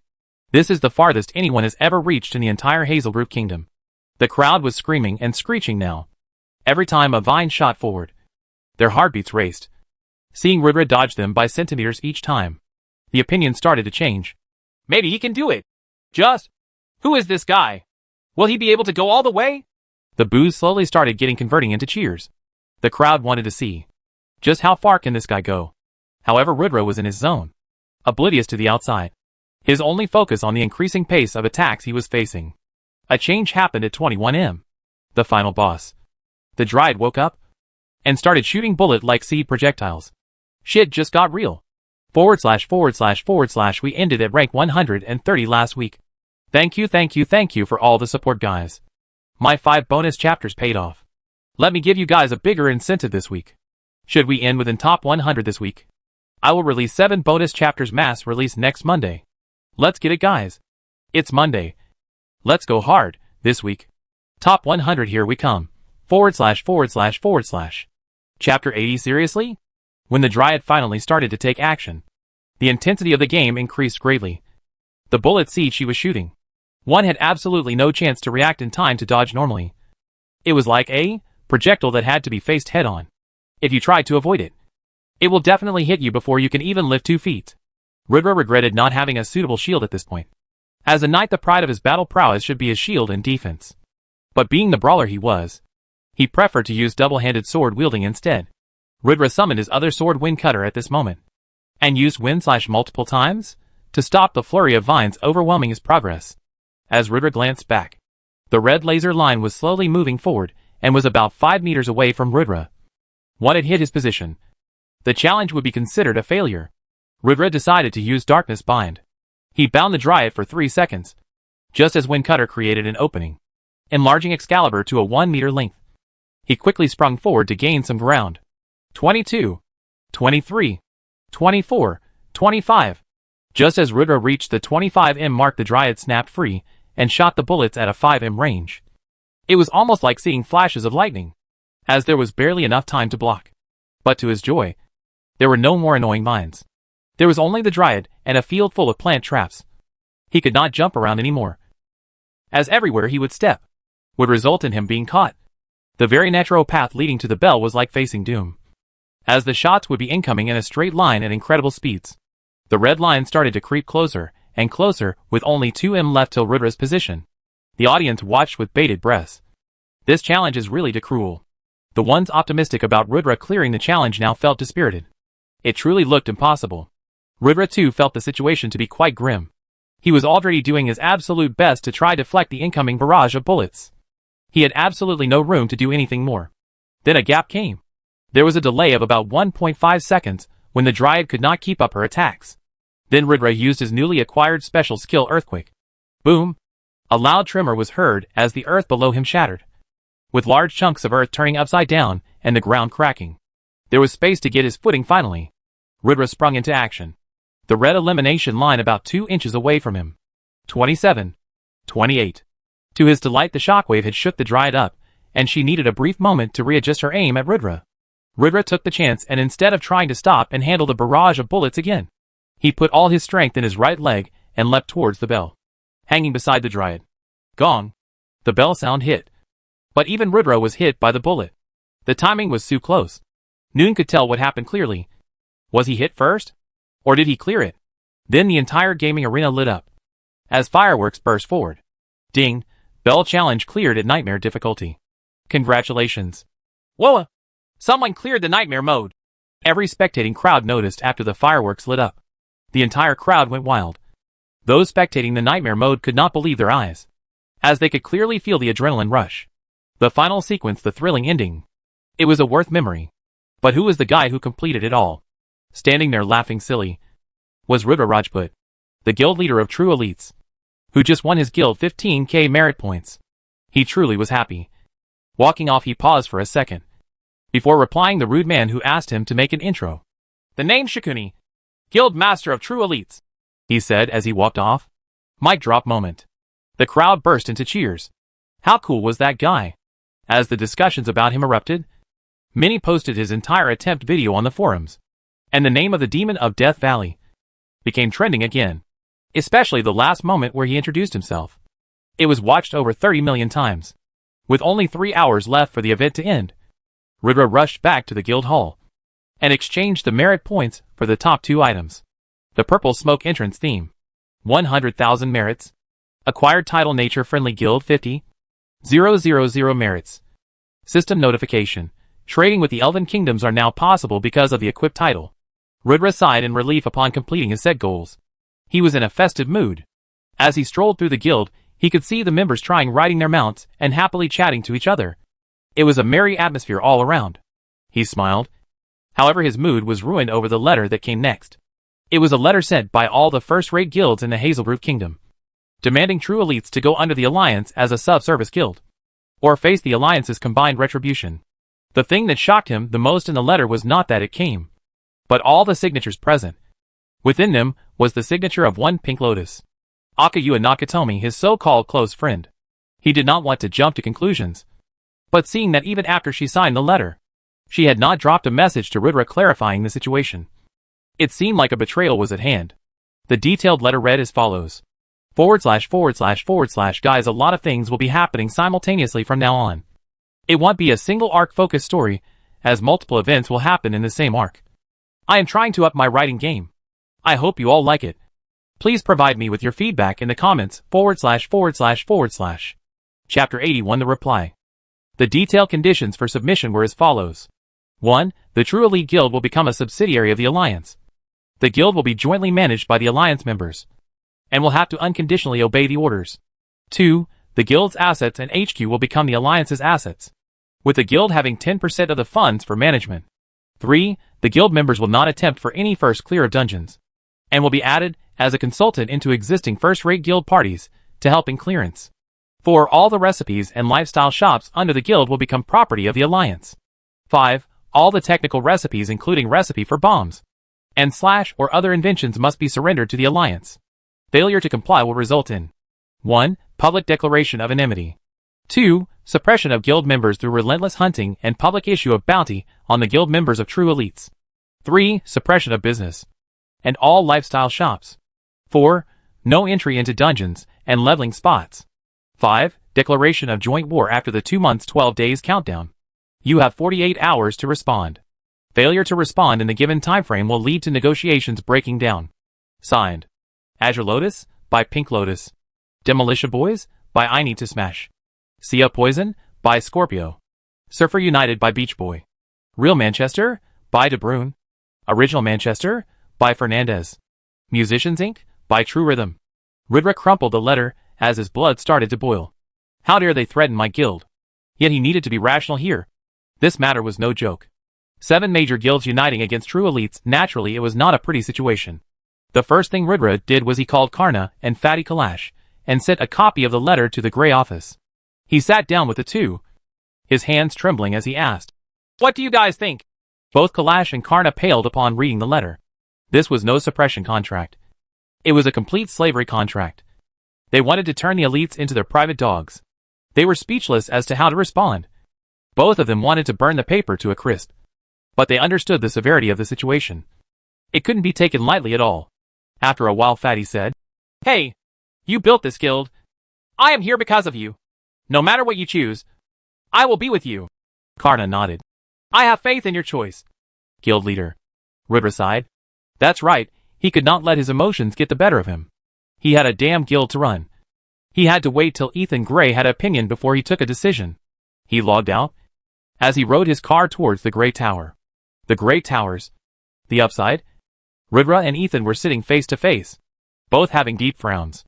To Ridra's surprise, the main guild leader Adam was also there. Ethan said, Someone is clearly targeting the Grey International.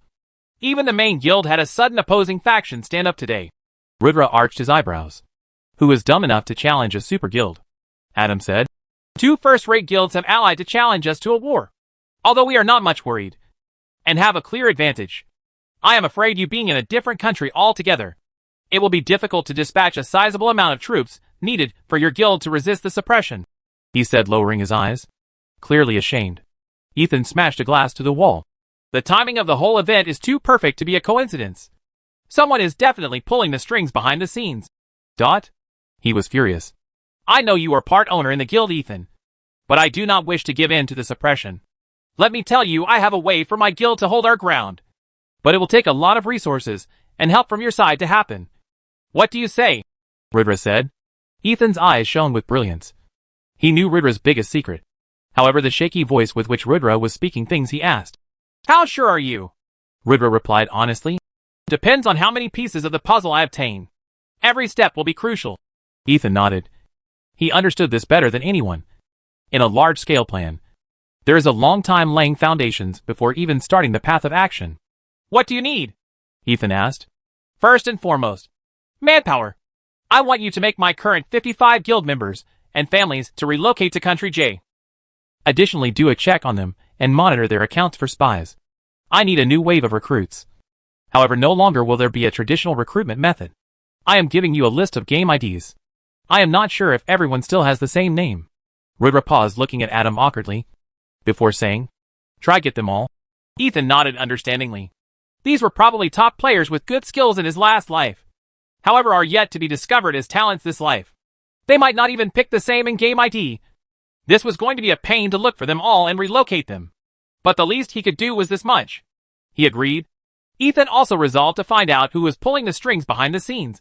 The next few days were going to be turbulent. Back in the game, Purple Haze City. Rudra rounded up everyone in the guild hall and said, Guys, we have riled up all the big guilds in the city. And they feel threatened by us. They feel threatened by our momentum and jealous by our fame and success. They wish to suppress and bully us for being way better than them. I ask you all, will we give in to the bullying? No, sir. Dot? A loud response was heard. Apparently, while Rudra was gone, Karna had already conducted a meeting informing the members of THS situation. However, none of them wavered. Their trust in Rudra was solid. Fine then. Let's prove them right. Let's show them why they are right to fear us. Rudra then attached a note to a photo of the signed letter, posting it on the forum saying, to the 7 big bullies of Hazel Grove.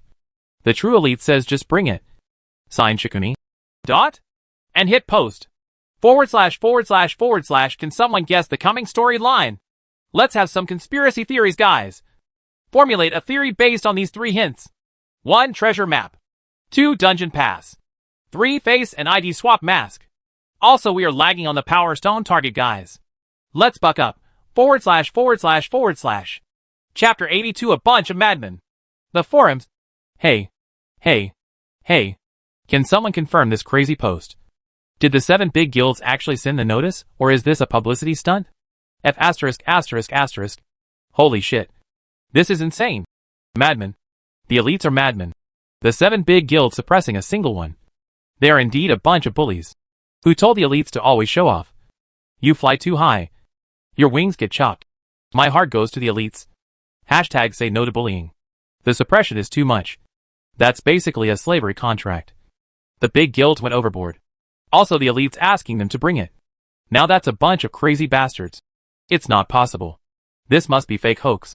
This is a hoax. A witch hunt. Well. RIP true elites. Well, I may sound like a madman myself, but the elites are not to be trifled with. The bully should watch out. The forums went wild over the latest scuffle between big guilds and the true elites, while many speculated it to be a publicity stunt, asking the big guilds to respond to verify the truth of the situation. Many small guilds and solo adventurers came to the support of the true elites, condemning the bullying of the alliance. There was a part that supported them in suppressing the elites. These were the second-rate guilds, who had a much larger population than the true elites, yet they could not achieve a fraction of what they did. Also because they were the lackeys of the big guilds. The situation became extremely heated, especially for the 7 big guilds, as there was no justification to their actions. It was just downright petty of them. For such big guilds to ally just to suppress a single guild like true elites was just shameful. At the Azure Lotus Guild Hall, the Alliance meeting, that madman actually rejected our proposal outright on the forums. What an idiot. I Need to Smash said. What gives such a small guild the confidence to go against us? Isn't this a slap in the face of our authority? Scorpio was livid. These 2 were the prime instigators of suppressing the elites under the orders of Mbani. Hence, they were trying their best to rile up the crowd. It isn't too late. Our public opinion is taking a nosedive. We need to call this off as a misunderstanding while we still can, Pink Lotus said. She genuinely did not want to be involved in such a scuffle with Rudra's guild. However, when the Seven Guilds Alliance was made, the foundation of trust was built by exchanging shares of the parent corporations. Each big player held a stake in the 6 other parties' businesses. Hence Yua's personal will did not matter here. If the majority vote was to suppress the elites, she could only but comply, as her rebellion would hurt the Nakatomi Corporation. No! How can we be threatened by a small fry like the elites? Especially after they call us out like that. We may be called bullies and tyrants. However, we need to show our dominance over Hazelgrove. If there are profits, then I'm ready to be called a bully, I need to smash said. The major guilds debated for a while, and after a vote of 4-3, they passed a motion to send a reply on the forums to the elites. To the true elites. From the Alliance. Hope you are ready, because we will bring the fight to your guild. So say your prayers, for soon you will be a fossil of history. Signed the 7 guild masters of the Alliance. Following the notice, a huge change was seen in the Hazelgrove Kingdom. The Alliance guild members started taking over all the leveling spots important for level 35+ players, as well as stationing massive amounts of troops to spawn camp dungeons. Everyone was screened before providing entry, and was charged an entry fee. For a solo adventurer, it was 50 silver. For a small party, it was 5 gold. For a third-rate guild, it was 15 gold, while second-rate guilds had to pay 30 gold per entry. This was daylight robbery. However, those who allied with the Alliance, signing a sub-service treaty, were exempt from the taxes. Although the true elites on their mounts were way faster than players, the guild members faced constant hunting threats. Even inside the city safe zone, the Alliance members often tried funny business, disregarding the fact that they may serve jail time.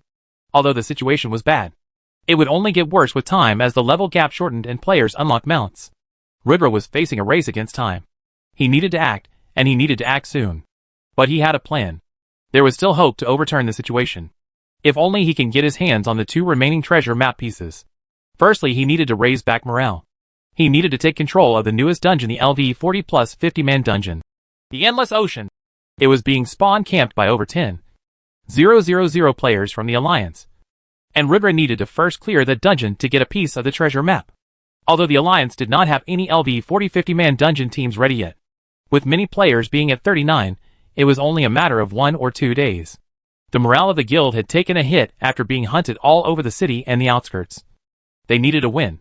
They needed the first clear of the 50-man dungeon, and Ridra would make it happen. He had learned his lesson. It was because he was too showy that he gained too much jealousy. Fine then. Now all his cards would be hidden. He will shock the world time and time again. It was time for Shikuni to shine. It was time for a master plan. / Guys, we are 104. We want to end this week in double digits. I guarantee releasing 7 chapters mass release on next Monday should we end 99 or below. Please help me push till their / Chapter 83, time to equip the mask. Adam felt very guilty for not helping out Ridra time and time again. He was frustrated at being so bound despite being a leader of a super guild like Grey International. He was a top-notch talent and a great leader. Yet circumstances always stayed his hand when it came to helping the elites. For him, helping Ridra was natural. And if he could, he would always provide support in any form possible. Hence, when Ridra requested him to procure an item, he tried his best on fulfilling the task. The item Ridra requested was the Concealer Mask. It was only found in the Ghost Kingdom's abandoned temple. It was in one of the hidden chests. Ridra knew this because of his reincarnator knowledge. Hence he passed the information to Adam, who was based in the Ghost Kingdom, and to whom the mask belonged to in his previous life. The mask was an epic-rated item which could conceal one's stats, levels, and change the ID name. It was one of Adam's hidden cards, as he took a second identity within his own guild, disguising himself as a common member to understand the power structure from the bottom up. Ridra needed the mask for different reason. He felt bad for Adam, who he used to rob of his own inheritance. Yet he felt what was necessary was necessary. The mask was received in a Griffin package courier service today. This was the first thing Ridra needed in his plan to counter the Alliance. Ridra took the mask in his hands. Concealer Mask, epic, when equipped player can hide his stats from inspection and can change the player name identity. Can be upgraded. Ridra wore the mask and heard a system notification. Concealer Mask equipped. Enter new identity name. Ridra typed Augustus one night. There was a deep connection to this name. It wasn't something he chose at random or at impulse. The name was a part of the grander scheme he wanted to play. Player name confirmed. Player name, Shikuni/Augustus one Knight. Title, Viscount of Hazelgrove Kingdom. Reputable Knight. Savior of Thal Village. Revered Medicine Master. Emissary of Church. World-renowned. Here of Augustus 1 Knight. Class, Knight. Subclass, Explosion Artist. LDL, 41. Tier, 1. Stats. AGI, 214 plus 107 Vit, 214 plus 107. Int, 214 plus 107 STA, 214 plus 107. PHY, 214 plus 107 HP, 16,000/16,000. Unassigned stat points shot. Hidden stats. Luck. Charm. Infamy, 0. Status, healthy. Equipment, reinforced armor set, LV30. Lich's ring. Concealer mask. Weapons, wind cutter sword. Common bow. Quiver of arrows. Excalibur sword, replica. Skills, darkness bind. Summon Knight Durahel. Wind slash. Critical absorb. Berserk. Darkness blast. Death slash. Eyes of truth. Earthquake. Class specific skills, Knight's companion. Knight's valor. Golden ratio. Mount, Grey Wolf. Pet, Mysterious Egg, incubating, 11/200. Rudra now changed into normal adventurer clothes, and became a normal adventurer venturing into the wild. Along the way he started observing the situation. In the city, the Alliance members were seen patrolling in groups of 5. The overall atmosphere had considerably dulled in the city, with them behaving like a bunch of bullies, especially near the lifestyle shop. As there were state-enforced guards guarding the place, it was difficult to cause a direct damage assault on the shop. However, about 20 meters out, they had set up a perimeter around the shop, and they made it their mission to hassle everyone trying to buy goods from the shop, resulting in a much reduced foot traffic flow. Those who somehow still dared to venture into the stores were extorted out of their purchases when they ventured outside. Only if a guard patrol was on duty patrolling could someone slip by after a purchase from the shop. Even though many players wanted the LD30 Dark Gold full sets, they were blocked. Rudra smiled at the situation. He confidently walked towards the shop. When he crossed the 20 meters perimeter, he was stopped by an Alliance member. If you are here to buy something from the Elite's lifestyle store, I suggest you turn away, pal. Or else. He made a throat slit sign with his thumb. The 4 lackeys started to snicker. Rudra shrugged as he said, Okay, if that's what you want. Taking his sword out, he slit the leader's throat. Slash. 7,000 critical hit. You have attacked a guild member of Musicians Inc. You are now hostile to the guild. You have killed a player within a safe zone. Infamy rises by 5. The other 4 party members were stunned. WTF just happened? He killed a player in the safe zone. You? The guards will get you now. Punk! Enjoy your jail time, they said, as they looked around, waiting for the guards to come. However, nobody came. Rudra killed the other 4 party members in broad daylight, in the watchful eyes of a bunch of people. Yet when the patrol came around, they just bowed to Rudra and left. This scene shocked many to the core. Even discounts could not get away with murder in the city. Just who was that guy? Under the watchful eyes of many, Rudra strolled into the Elite store and came out 10 minutes later, apparently buying the stuff he needed, walking straight past another perimeter set Alliance party. Yet this time Noon dared obstruct his path. This scene was recorded by many and uploaded on the forums with a tag. Slap to the Alliance. And a new mysterious power.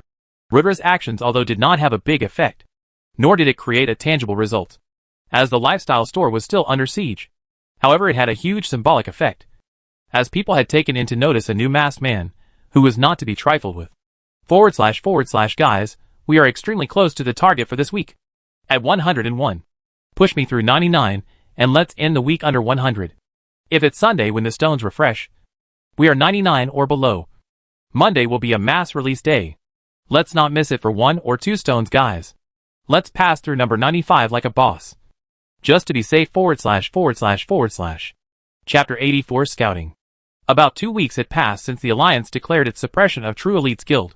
And since then, over time, they had blacklisted 7 second-rate guilds, 23 third-rate guilds, while all solo adventurer parties had to pay heavy taxes to play the game. Hence, they were receiving more and more public outrage. The Alliance members were drunk on their power, though, as collecting taxes had lined up their guild warehouses, whereas the respect brought by fear was an addictive feeling. They could throw their weight around and truly feel superior to other players in the kingdom. Only the guilds under the Alliance, first-rate guilds, enjoyed the tax-free privileges. However, drunk with greed, they made a token amount of tax for the guilds under them. even though it seemed like a small amount compared to the large taxes they levied on solo players. It was significant once the volume was considered. The 7 alliance guilds were getting rich. Real rich. Many players reached level 40 over the last few days, and although many don't have mounts or have horses or other common mounts, they finally started raiding the LV40 dungeon. There was no first clears heard yet, even though all of the 7 big guilds had been trying the dungeon at normal mode for about 2 days now. This was common news amongst all citizens, as videos of their dungeon runs would be live streamed through various networks. The show was very popular too, as it brought good ratings. The players who shined in a fight enjoyed some fame, whereas the credibility of the dungeon being very hard to clear became widespread. Although no other adventurer parties had full 50-man team at LV40 or above to raid the dungeon, 2 second-rate guilds that did have them were denied entry. The dungeon was monopolized and spawn camped by about 10,000 alliance members from all guilds, stationed as the leader of the camp. The vice guild master of Real Manchester, the veteran Captain Pogba, was an excellent leader with real-life military background. Rudra had been scouting the place for quite some time now, trying to come up with strategies to break the formation of the camp. The camp was set in 3 concentric circles, with archer and mages being stationed at high grounds with cover. It was extremely difficult to pass through the encirclement, as there were not many openings to exploit. Whether it was the first ring, the second or the third, the deeper you went into the formation, the deeper you were holed up. You will just get yourself surrounded trying to break in, as there were no blind spots to exploit in the siege. Having planned for a long time, Rudra came up with an idea. First he decided to rile up the faction a bit. Rudra, disguised as Augustus one night, with his mask and a distinct blue robe, strode confidently towards the encirclement. At the outermost layer he was stopped. Turn back. A guildless like you can't pass through here. If you don't want to lose a level. Scram. Rudra was calm, recording the incident, and said, You can't just block a dungeon over your free will. This is your last warning. Lay off the siege and scram. The face of the alliance member twitched. Cocky, aren't you? Well, let me teach you some manners, he said, drawing his sword, as about 20 members around him drew their weapons. Even one archer locked aim at Rudra. Rudra smirked. Fools, he said, taking out Excalibur. He was like a ghost. These LV30 noobs were no match for him, as he single-handedly decimated the group of 20, before shooting the archer with a shadow blast, killing all 21. 7,000 critical hit. 2,500. 2,500. 5,099. 450. 2,100. 6,000 critical. The battle drew the attention of more and more alliance members, as many more reinforcements arrived. Rudra kept dancing between the alliance members, completely making a fool of them. Before Pogba arrived, he yelled, Stop! Calmly walking towards Rudra, he said, You have good skills. I can see you have no faction. How about you join mine? As one of the 7 big guilds. Our team needs talents like you.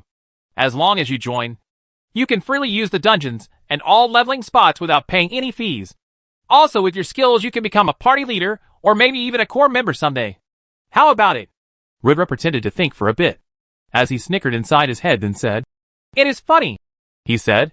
What's funny? Asked Pogba, frowning. It's funny how ants like you dare to mess with the likes of me, Rudra said, as he used Darkness Bind. With a single leap, he closed in the distance of 8 meters between them, and used a single fire-enhanced slash to kill Pogba in a single throat strike. 8,000 critical hit. Pogba fell dead. The experts around him dumbfounded. Everyone went ballistic after that. No matter how good Rudra was, continuously fighting over 40 members at a time was not possible for him. As he started retreating slowly, he took chips of damage. However, with him also taking out Wind Cutter and dual wielding, he used Wind Slash after Wind Slash, before finally using the woods to run away. Rudra had successfully killed the enemy general, while riling up the enemy camp. His outing today was successful. Under the name Augustus one night, Rudra uploaded the video on the forums and wrote the message. You have 12 hours to lay off the siege, punks, or I will wipe you all out. A death threat was issued. The video had over 6 million views in the next 6 hours, as the forums went batshit crazy over the entire incident. Who was Augustus one night? Which faction did he belong to? Will this madman actually wipe the entire camp? He killed Pogba? All these were questions buzzing around right now, when someone linked the person entering the royal library, the one breaking the siege of the lifestyle store, and this incident as the same person. When the antics of the player came out, his hype had become even bigger, with him getting the tag of the vigilante. An emergency meeting was called between elders of the Alliance, with the guild masters being busy with the dungeon runs. They needed to take care of the situation. Would they take the warning Augustus gave them seriously? / rank 96 guys. It's Saturday. Let's maintain this through Sunday, guys. If we do end up maintaining it, then Monday will be a treat for you all. Thank you for the overwhelming support, guys. / Chapter 85, The Power of Connections. The One Night Mansion. Rudra was here as he looked for his elder sister. He needed permission to use the One Night Army, although he did not technically need to ask. He felt like he should. As he confronted Patricia, he told a very short version of the story of why he needed the army. After a while, Patricia stared at Rudra blankly for a minute there, before saying, "You need the army for what?" Rudra sighed as he started to explain. "It's like inside the LD40 dungeon. The Endless Ocean. Pink Lotus was leading the group against a bunch of one-horned dolphins in a bunch of small pirate ships. The ship was in a storm and constantly facing a large tide of wave, rocking them left and right. There were 5 ships total, with a crew of 10 in each ship. They were having an extremely hard time. However, this was the furthest they had ever traversed inside the dungeon. Although about 30 hours in the sea was enough to make anyone feel despair, the guild was going strong overall as a unit. Out of the 5, 1 had broken formation to scout ahead, while the others banded together in a diamond formation. The scouting boat was being led by the Vice Guild Master Green Lotus.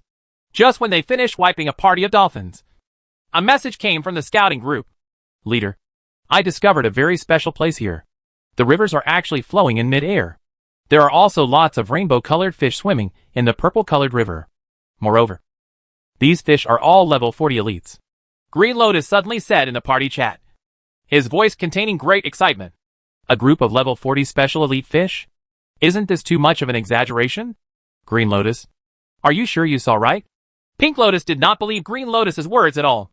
It's true. If you don't believe me, I'll send you a picture of it.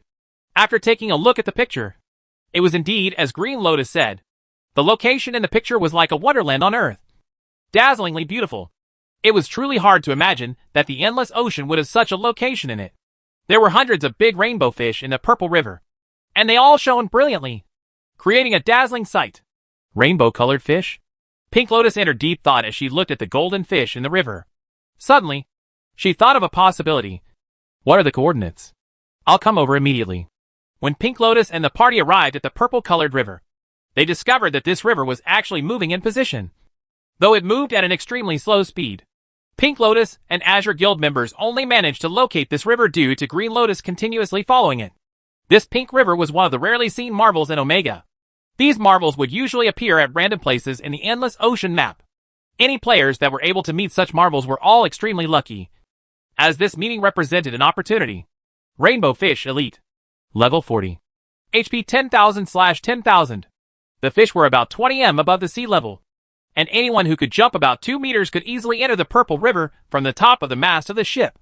As someone tried to attack the fish, there was suddenly a blur of an attack, as the entire ship carrying the player was annihilated. Soon, blast after blasts were seen, and the entire squad had been wiped. Damn it. Pink Lotus screamed at the respawn center in the city. Just what the hell happened? What was that attack? And who did it? Nothing seemed to go right for her over the last few days. Her father denied her meeting Rudra, as her conscience kept gnawing her heart over not being able to clarify her position. To her dismay, Rudra had not tried to contact her. Did he really not care? Or had he assumed the worst? She really didn't know. And it drove her crazy. Her voice was suppressed in the Alliance, and the guild members had started slipping out of her influence following the Alliance merger. To top it all off, the latest dungeon run was a bunch of frustrating failures. Her life was a mess currently. The True Elite's guild headquarters. Guild notice. Prepare for raiding the 50-man dungeon in 6 hours. Shikuni. Welcome Orochimaru, a player recently recruited by the guild. Expect arrival of new members? About 300 in the near future.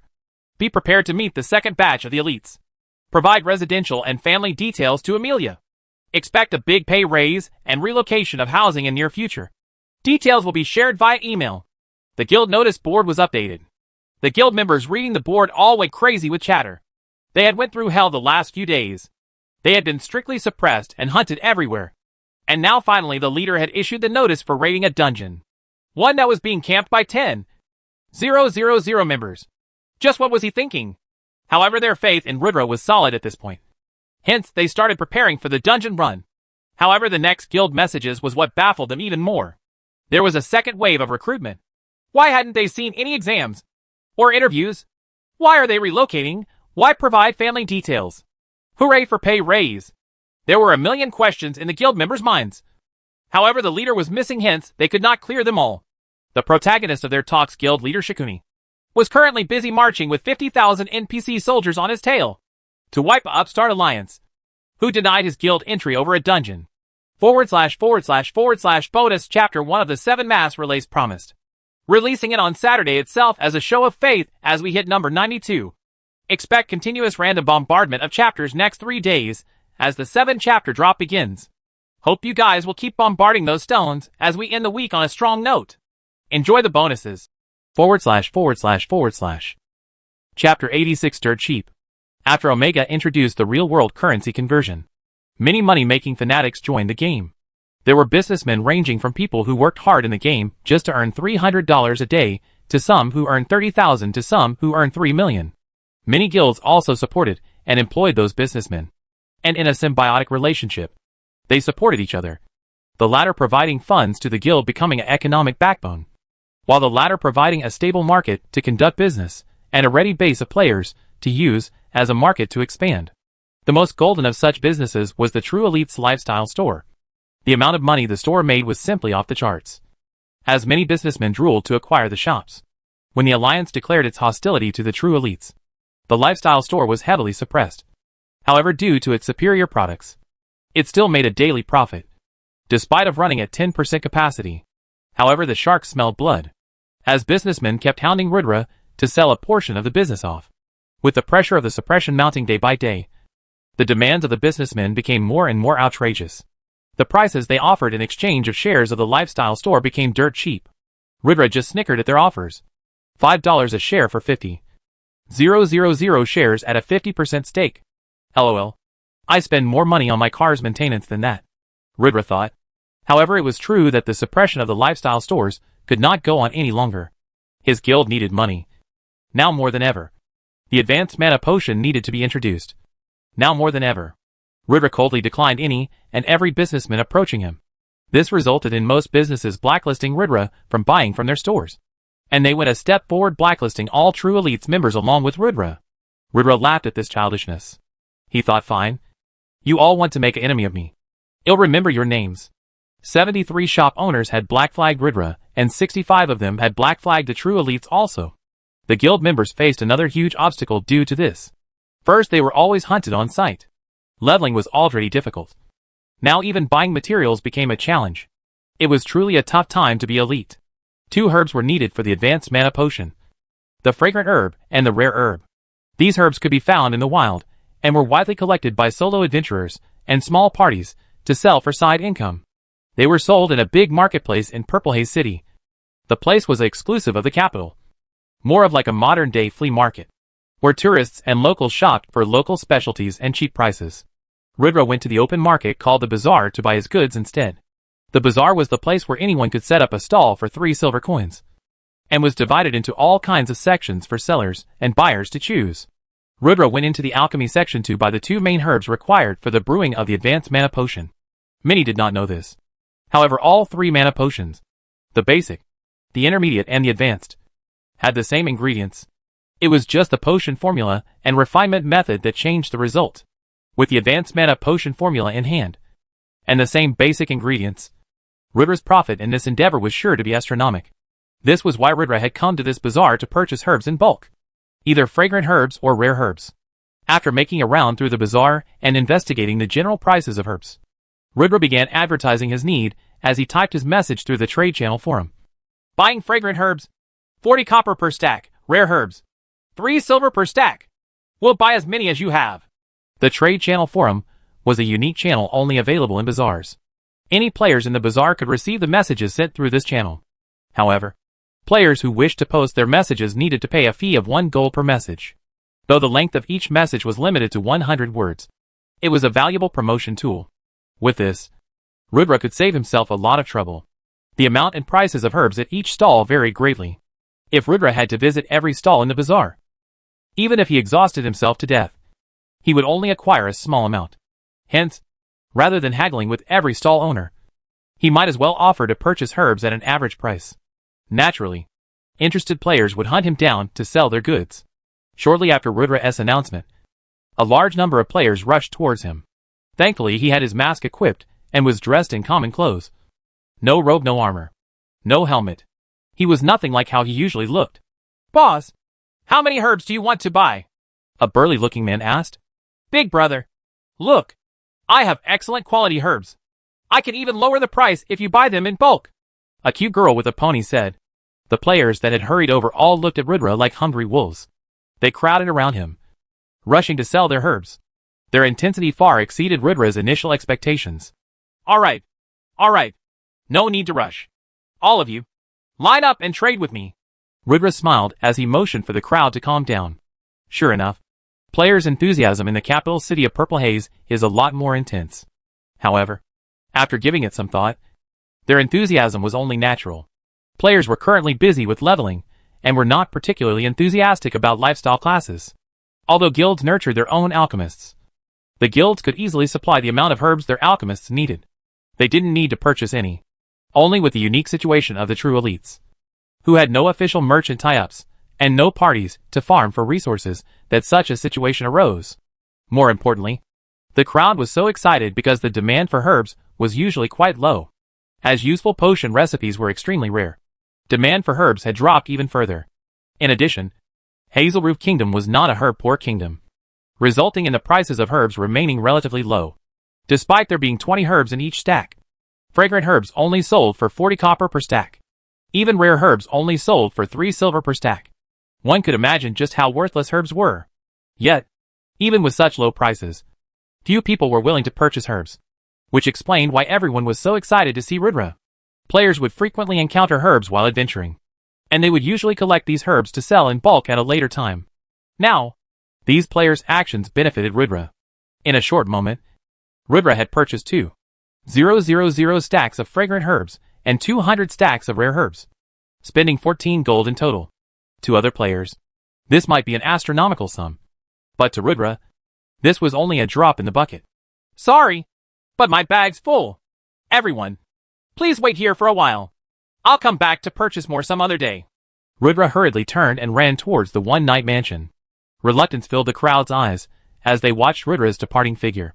However, they surely could not forcibly make him buy the goods. They were helpless. However, Rudra, in this single exchange, bought enough materials for about 10,000 advanced mana potions, fulfilling his target. / bonus chapter 2/7. Dropping it here back to back with bonus chapter 1. Yep, this one happens before he goes out scouting the enemy camp. Spawn camping the dungeon. A little history recap, guys. Enjoy. / Chapter 87, History of Hazelgrove Kingdom. Hazelgrove Kingdom was once Hazelgrove Empire, ruling supreme in the continent. It was one of the major powers to be reckoned with.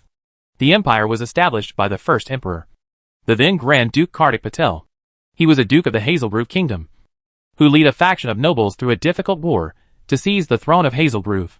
His biggest supporter back then was the man Augustus One Knight, his commander-in-chief, who led his forces to glory, the explosion artist who painted the battlefield red with his bombs. After the war, he was given the then vacant position of Duke of Hazelgrove for his contributions.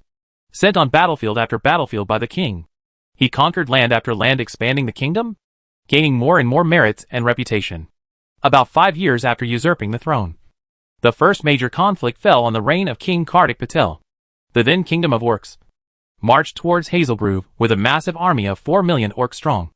The orc army had been on a rampage, destroying 2 kingdoms before their path of destruction went towards Hazelgrove. It was a massive issue, and a big threat to the reign of the then king. Augustus analyzed the situation, and went into seclusion in this time, trying to come up with the ultimate bomb to counter the situation.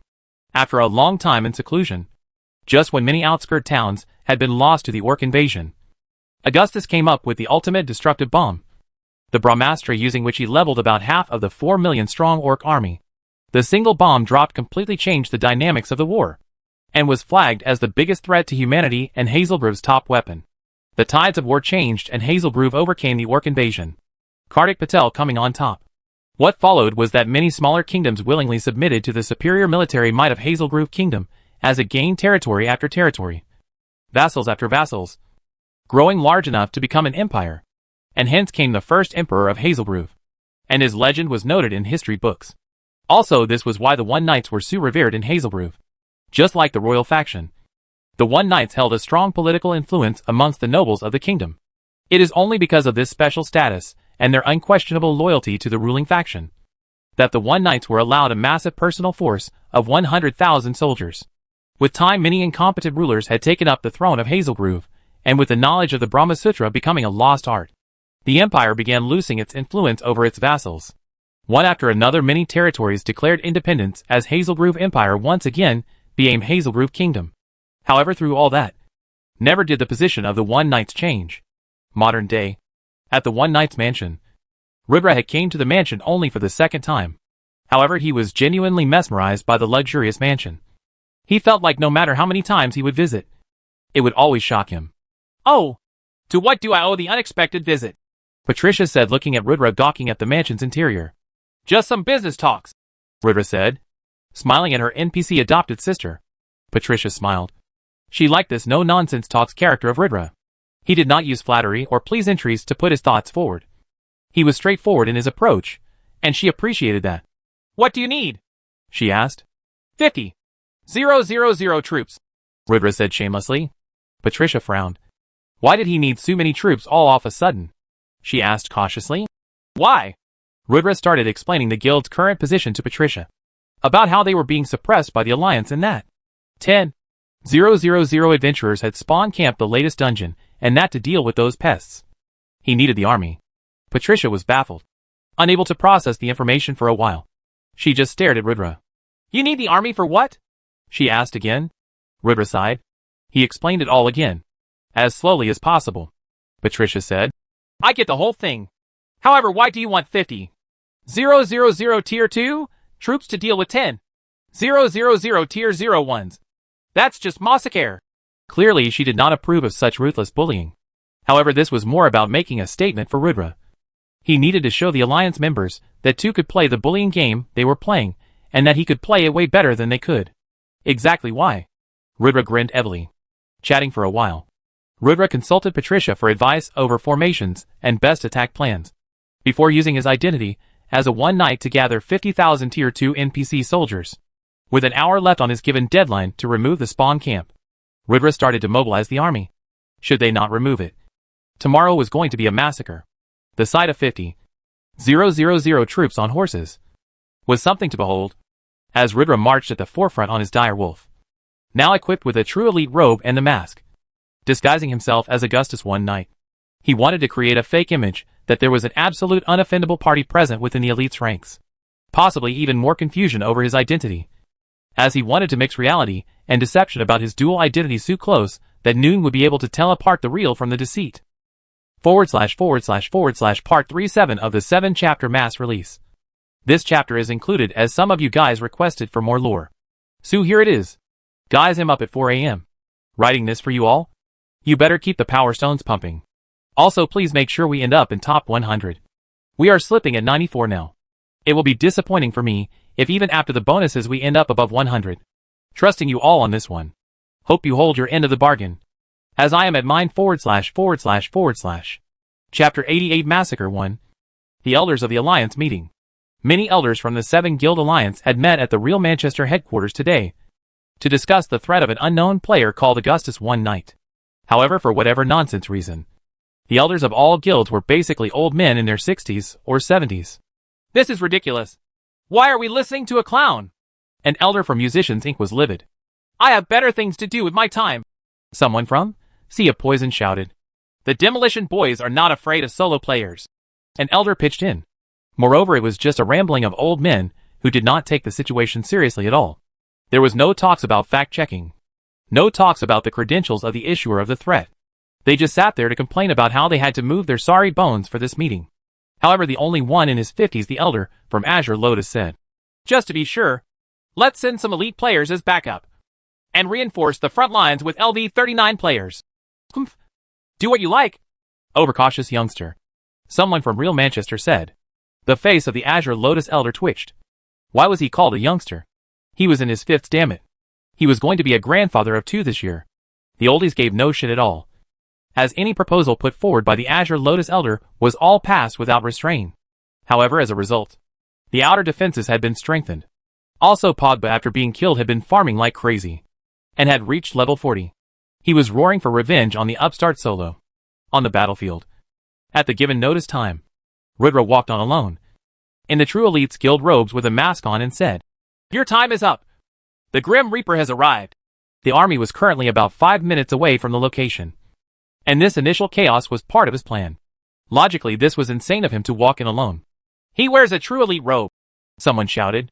Nobody would ever think that a single independent player would take the initiative to seek vengeance upon an entire 7 Guilds Alliance team. After all, this was simply an overestimation of one's own abilities. However, Rudra dared to do just that because of his sufficient strength. Pogba was level 40, and the others present were all level 39. There was a 2-level gap between them and Rudra. However, Rudra had bombs. Frost and spike bombs, 7 of them were dropped on the front lines. As boom boom boom, hundreds of players' lives were reaped in a few seconds, with many more injured. "Damn the Elites and their bombs," someone cursed. Just as the healers of Alliance were about to replenish the HP of the frontline players, Rudra suddenly appeared before them. Rudra cast Darkness Blast, the skill instantly devouring the group of panicked healers. Frightening damages of over 5,000 appeared on every healer's head, and some even received critical hits of over 1,000 damage. In the blink of an eye, a majority of the healers died. However, due to the healers standing relatively spread apart, there were 3 who managed to remain unscathed after Rudra's attack. Rudra immediately used Wind Blade and charged over. He used Wind Slash on one of the shock healers, killing them instantly. Rudra then continued to brandish his sword at the 2 remaining healers, reaping their lives with a few sword strokes. "Augustus one night," Pogba bellowed, countless veins surfacing on his forehead. "Paolo Pogba, haven't you been trying to find me all this time?"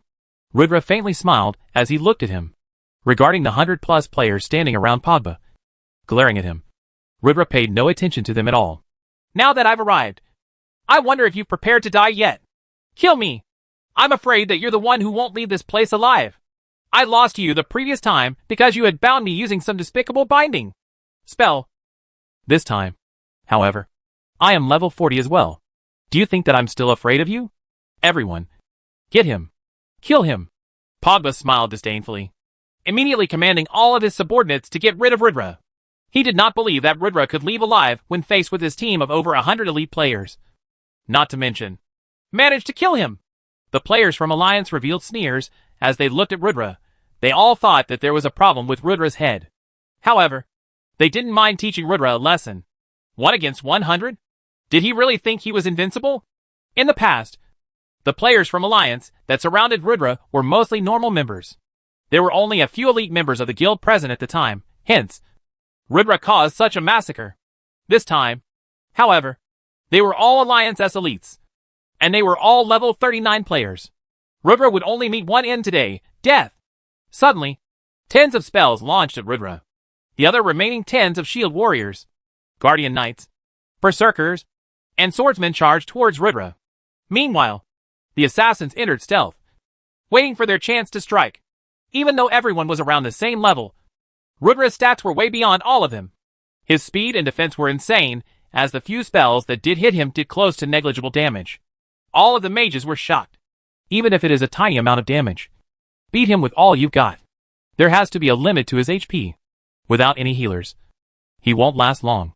Melee classes, spread out and be careful of his bombs. Similarly shocked. However, after giving it some thought, even if Rudra had an insanely high defense, he still wasn't a boss. There was bound to be a limit to his HP, even if they only dealt damage in the single digits, with tens of them continuously attacking. How long could Rudra last? / bonus 407. Guys, the next chapters are going to be awesome. I'm sure readers who love our OPMC will fall in love with him all over again. Also, Power Stones need to keep coming. It's only 6 hours till the countdown resets. Last push, guys. / Chapter 89 Massacre 2. Right before the brawl, at the One Night Mansion, Patricia said, "Okay, Sue, let me get this straight. The formation set to camp the dungeon is in 3 concentric circles, with the healers being in the second ring, and the wizards and archers in the innermost ring. Rudra nodded. He had scouted the formation himself. Hence there were no flaws in his data. Okay. Tell me, how will you go about it? Patricia wanted to see Rudra's approach to the situation. As a one knight, he needed to be a natural leader and knowledgeable about formations. I think taking out the healers is the first main objective. The outer ring elites can be steamrolled using bombs, followed with a wipe of the healers. Once they are down, there will be a chance to take out the tanks and create an opening in the ranks. Then will be the time for the army to rush in from the opening and decimate the second line of the melee troops. Once they fall, the wizards and archers are pretty much screwed at close range. Rudra explained his plan. Patricia nodded. She approved of his brother's approach of the problem. He did not disappoint the one-night name. However, what baffled Rudra was the intelligence Patricia displayed. If he did not know that she was an NPC, he would genuinely take her to be a real person. She had emotions. She had no script that she followed. She advised you on things you needed counseling on.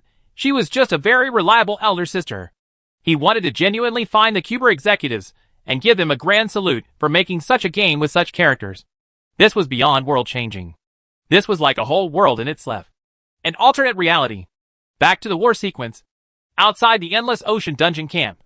Between a sea of enemies, Rudra was like a machine, slaughtering players left and right. The wizards and archers kept bombarding the spot where he was fighting with spells and arrows that kept chipping on his health. 50, 50, 57, 55, 40, 32. Slowly but surely, Rudra was getting hurt. His HP dropping. His skills going on cooldown. His stamina being depleted. His movements getting sloppier. Seeing this, Pogba beamed and said, I admit you are a great fighter, Augustus One Knight. However, you cannot defeat an army alone. You shall be slain here today, Pogba said. Huh? Arrogant bastard sending us warnings about removing the camp. And actually showing up to try solo his way through the camp. Now die, you fool. Someone from Alliance camp shouted and charged at Rudra, only to die under Excalibur. You may kill 5 of us, but we will make sure to send 500 more to kill you. You may be a member of True Elites. However, you are not God. You can't ever achieve anything alone. This is why you are a joke, and your guild is a joke. A bunch of 50 members, trying to look like a first-rate guild, acting all showy and cool. However, even a pack of hyenas can slay lions when outnumbered. What can you do alone to us 10? 000 men. You may kill 100 or maybe even 200, but that's where you stop. That's where you lose. That's where you die. Pogba roared. Cheers were heard throughout the Alliance camp. Puny guild. Puny guild. Puny guild. Chants were heard from the Alliance members. Rudra's breathing became more and more ragged as his HP dropped to 30%. However, after tossing a spike bomb and retreating to create some space, Rudra took a breather, unfazed at the 1,000 members surrounding him. Just because of the threat of the bombs on him, were they reluctant to charge in blind. However, they were closing in from 3 directions, like a leopard stalking its prey. Rudra looked at the timer. The 5 minutes were up in 10 more seconds. He smiled. Yeah. We are just 50 members. However, you are wrong in the comparison of us to lions. You called yourself hyenas and us lions. Well, to be frank, that is where you lost the war. As we are not lions, and you are not hyenas. Dot? Rudra laughed like a madman. The gazes of the Alliance members on him became complicated. Madman? This was a madman. A true psychopath. You are but ants. And we are the dragons. Come 5 ants or 50 or 5 million. There ain't no way that dragons be falling to ants. Rudra declared. He spread his arms wide. And the ground started to shake. Thump, thump, thump, thump. A rhythmic marching sound was heard. Within 20 seconds, a massive army of 50,000 was lined up neatly behind Rudra. The faces of the Alliance members became ashen. Just what the hell was happening? Just who the hell was the madman standing in front of him? Rudra looked at Pogba before saying, Everyone talks tough when there is an army behind their back. Let's hear you talk trash now. Punk. Silence. There was no reply. No more trash talk? No more motivational speeches? Dot? Rudra laughed. Let's hear you chant Puny Guild now. Rudra taunted the crowd. His voice deepened as he said, That's what I thought, boy. When I show up, you shut up. Kill them all. Rudra ordered. The well-trained army of Tier 2 NPC did not need to be told twice. As a bloodbath started, the pro gamers and level 39 and 40 melee members were just a complete joke in front of the LV-80 Tier 2 troops in full battle gear. There was no fighting. No brawl. For every second that passed, about 5 Alliance members were brutally slaughtered. Well, everyone but Pogba. As troops just ignored him, as if he was not present. The mental shock of the situation rendered him baffled there. Just who was this guy who picked a bone with him? Yesterday when he was killed, it was the first blow to his reputation. For the first time in his professional gaming career, did he feel so powerless. However, he grinded for 20 hours straight after that, reaching from LV 39 LV 40. Regaining his confidence in himself as he steeled to kill the man. However, not only did that man show up alone at first. Massacre about 260 members right in front of his eyes. Kill the entire healer unit in the second circle. And just when he thought he had the upper hand. When he absolutely humiliated the enemy and the enemy's organization. Raised his side's morale. That guy just summoned an NPC army 5 times his own unit size out of nowhere. Not only the numbers were overwhelmingly larger. The quality of troops was incomparable. 1 to 2 strikes was all it took to kill a tank. It was just a massacre. And he wasn't killed. He was ignored as he was made to watch his entire unit die. // Thank you for the Power Stone support, guys. I'm truly overwhelmed and humbled. I truly have the best ever fan base. As whatever damn ceiling I set, you guys make sure to smash it over. We ended at 89, guys. And here I was anxious at whether we will make it to 99 or not. Thank you all, and yes, the chapters will keep flowing today to deliver on the promise. So buckle up. Here is chapter 57///// Chapter 90 Massacre 3. Pogba cursed the heavens. His eyes became bloodshot as he glared at the protagonist of this event. The masked man in the True Elite's guild robes called Augustus one night. But as he looked towards Rudra, what he found just wanted him to vomit blood. His opponent's antics were just beyond his understanding of human nature anymore. As his army was being massacred, Rudra was there singing lyrics of a song and just mad vibing and dancing. Goose got me loose. Gone off patron. Money in my pocket. And I'm all up in the zone like. Ooh, I'm a act a damn fool. Ooh, I'm about to act a fool. His eyes closed. He was just laughing and swinging his song to the rhythm of the lyrics. His feet jumping and thumping. Creating a beat. Did he not even consider them opposition at all? Who was that guy anyway to have such a large army at his beck and call? Pogba dropped to his knees. He had lost. He was inferior to that madman. Be it in skills, resources, background, or mentality. Rudra looked at the pitiful man on his knees. And just on time, the elites came riding on the grey wolves. The guild members were shocked to see the ongoing carnage. And the mysterious man in the mask. Knew about the man's identity. Not even Karna knew. However, following the recent news, they knew he was Augustus one night. Rudra looked at them and said, Guild leader Shikuni has asked me to inform you guys to meet him inside the dungeon. Let's not keep the boss waiting, he said. Karna gulped. The man in the mask gave him chills. He was drenched in blood with the enemy general on his knees in front of him. Yet he talked back so casually. He nodded, and the guild members rode unobstructed towards the dungeon entrance. Rudra kicked Pogba to the ground as he kept one foot on his chest. He leaned in and stared Pogba dead in the eye. Well, life is cruel, ain't it? Here you were dreaming about killing me. However, reality is you are just an insignificant object beneath my oppressive boot. So what if the 7 big guilds ally? Do dungeon camps. Target my guild members. Acting like big tough bullies. Well, everyone acts like a gangster. Until a real gangster walks into the room. I hope this teaches the brats behind you their place. When you meet them, tell those ants that I'm coming for them. Rudra declared as he swung Excalibur to kill Pogba. 7,000 critical hit. He was dead. The massacre was over. The 7 guild alliance with over 10,000 members guarding a dungeon entrance had been wiped clean. The few solo adventurers in the area, who followed the marching army in hopes of there being an event, were dumbfounded at the development. A storm that would rock the game occurred here today. There was sure to be a fallout. However, the guild responsible for it had disappeared in the nightmare mode of an extremely difficult dungeon. God knows what waves would there be in their absence. Rudra approached the dungeon entrance. He took off his mask at the last second, changing his set of clothes and drinking a max HP potion before going in. Real world. The Grey International Tower. The upside? The last 2 weeks had been rough on Ethan Gray. The task that Rudra assigned him had been challenging to complete, to say the least. He had to pour considerable resources to speed the building of the Elite Tower project by 5 times.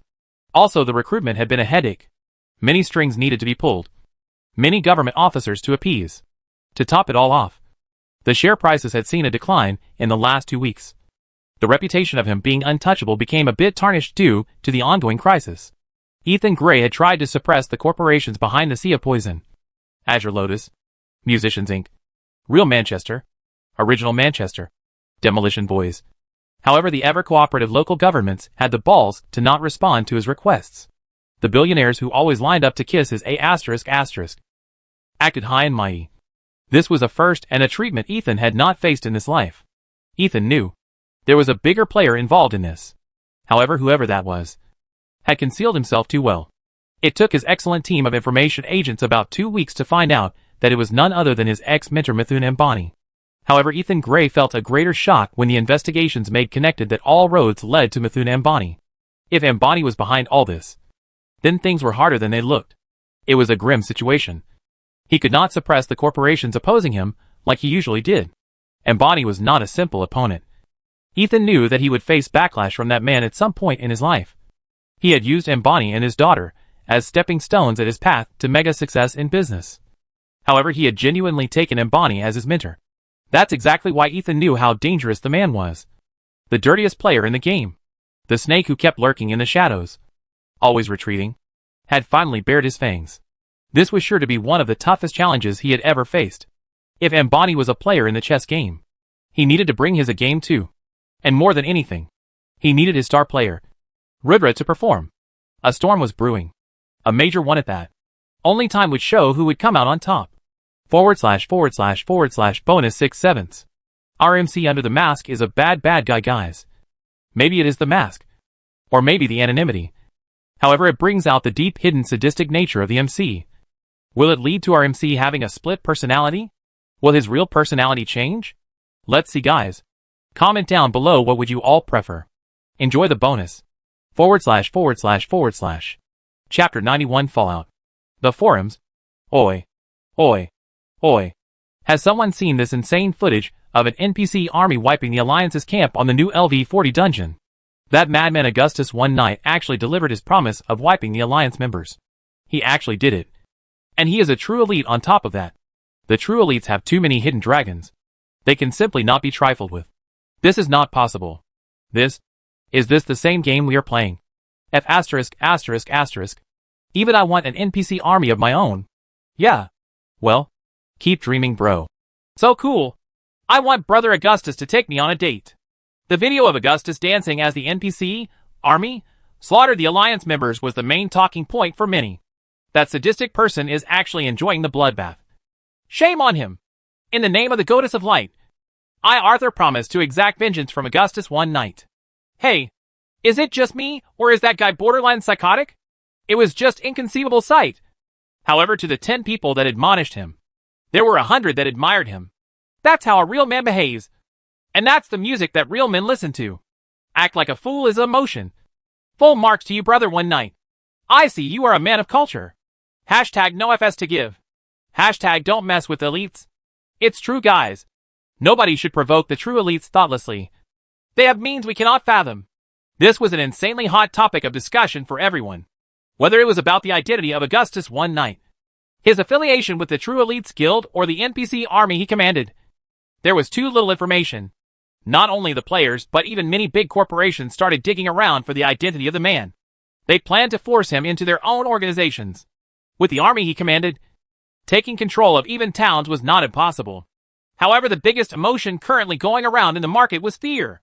Fear of the group of madmen called the True Elites. Right from their unique guild structure, to ridiculously strong members, to monsters like guild leader Shikuni, and psychotic characters like Augustus one night. The guild was just unfathomable. Having an insanely popular chain of lifestyle store, protected by the local administration, matching mounts for all members, and strong ones like Grey Dire Wolves at that, to the heaven-defying arsenal of bombs. Now even an NPC army at beck and call. The guild could no longer be classified as just a group for show. It was a major power player. It was backed by $1 trillion. It wasn't to be trifled with. Elders meeting. Demolition Boys HQ. It's your fault. You idiot. It's because of you that our party has been wiped clean. An elder from Musicians Inc. accused the real Manchester elder, who had decided that Augustus one night was not a big deal. My fault? How is it my fault? It was clearly your fault. The lowest men stationed to guard the place were your guild. Had there been more we could won. The elder retorted. Ugh. I'll show you, Baldy. Bring it! You glass-wearing moron! The two elders broke out in a fistfight. The elder from Azure Lotus sighed. Why was he stuck here with this bunch of clowns? He was the only one who at least tried to assess the situation. In the previous meeting, however, his small measures proved to be useless as the Alliance suffered even bigger losses as their more advanced members had faced a massacre. Naturally, the other elders were furious at him. They wished nothing more than put all blame on his shoulders, yet they knew that sooner or later the guild leaders would come out of the dungeon run. It was not going to be pretty when the leaders found about the current situation. The elders kept quaking in their boots when they thought about the respective guild leaders. Only the elder from Azure Lotus was a bit calmer. His guild leader had already exited the dungeon and had received the news about the wipe. It wasn't as bad as he thought. She did not admonish him. He had dodged a bullet there. However, it was undeniable that the situation had changed. Their plans regarding the true elites had to be reconsidered again, and reconsidered seriously. Inside the nightmare mode of the LV40 dungeon, the Endless Ocean, Ridra walked into the dungeon, and the party was there waiting for him, apparently confused as he walked from behind them. Wasn't he supposed to be waiting for them inside? They were all spawned on a single pirate ship that was old and cranky. The nail had rust and the sail had holes. The nightmare mode challenges. Ridra chuckled at their surprised expressions. He said, I hope Noon has been slacking off for the last 2 weeks and has gained some levels. The atmosphere became awkward, as it was not like anyone did not wish to level up.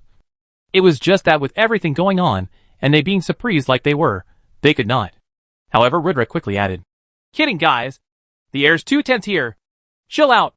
Let's have a good time. Dot?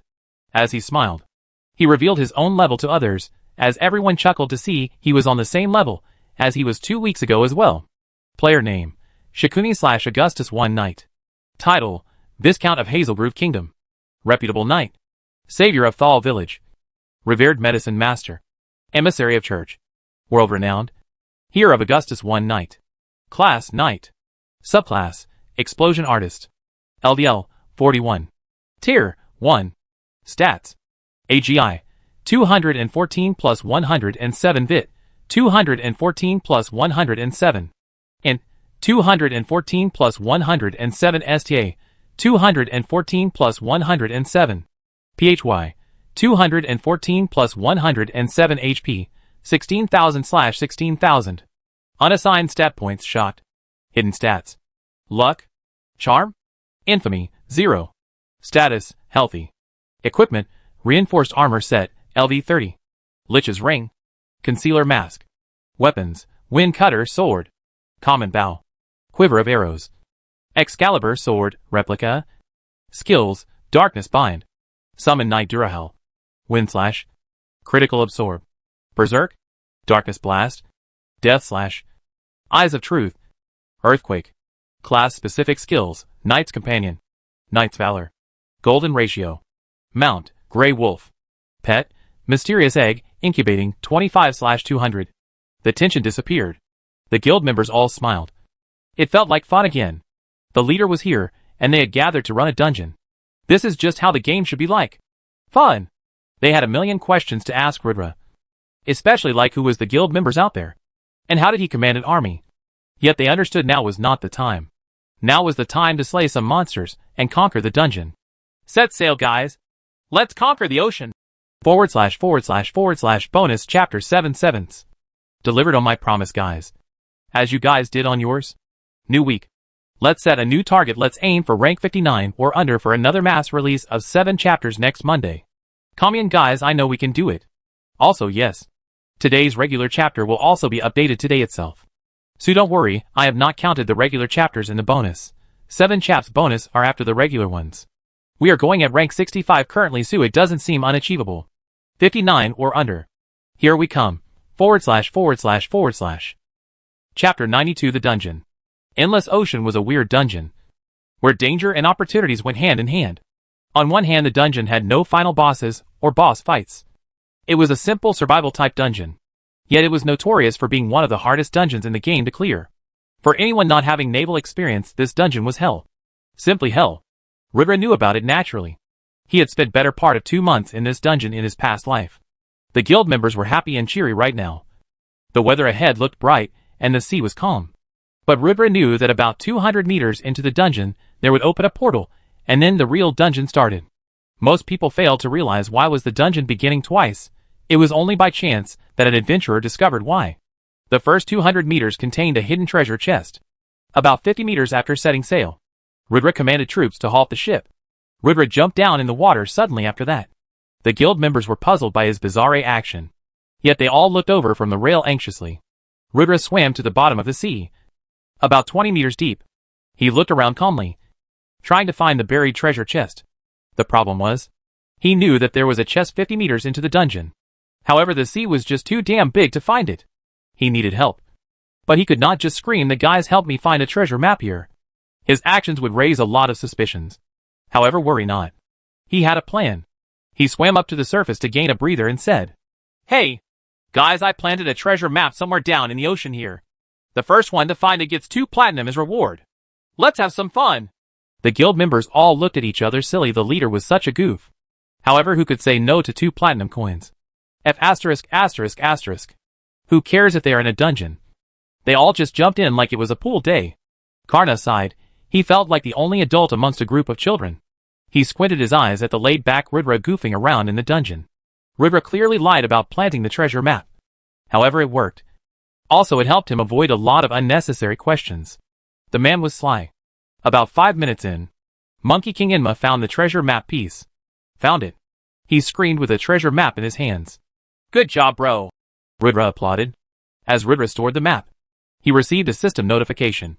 Retrieve treasure map piece. Current progress, February 3rd. The guild members all applauded for him.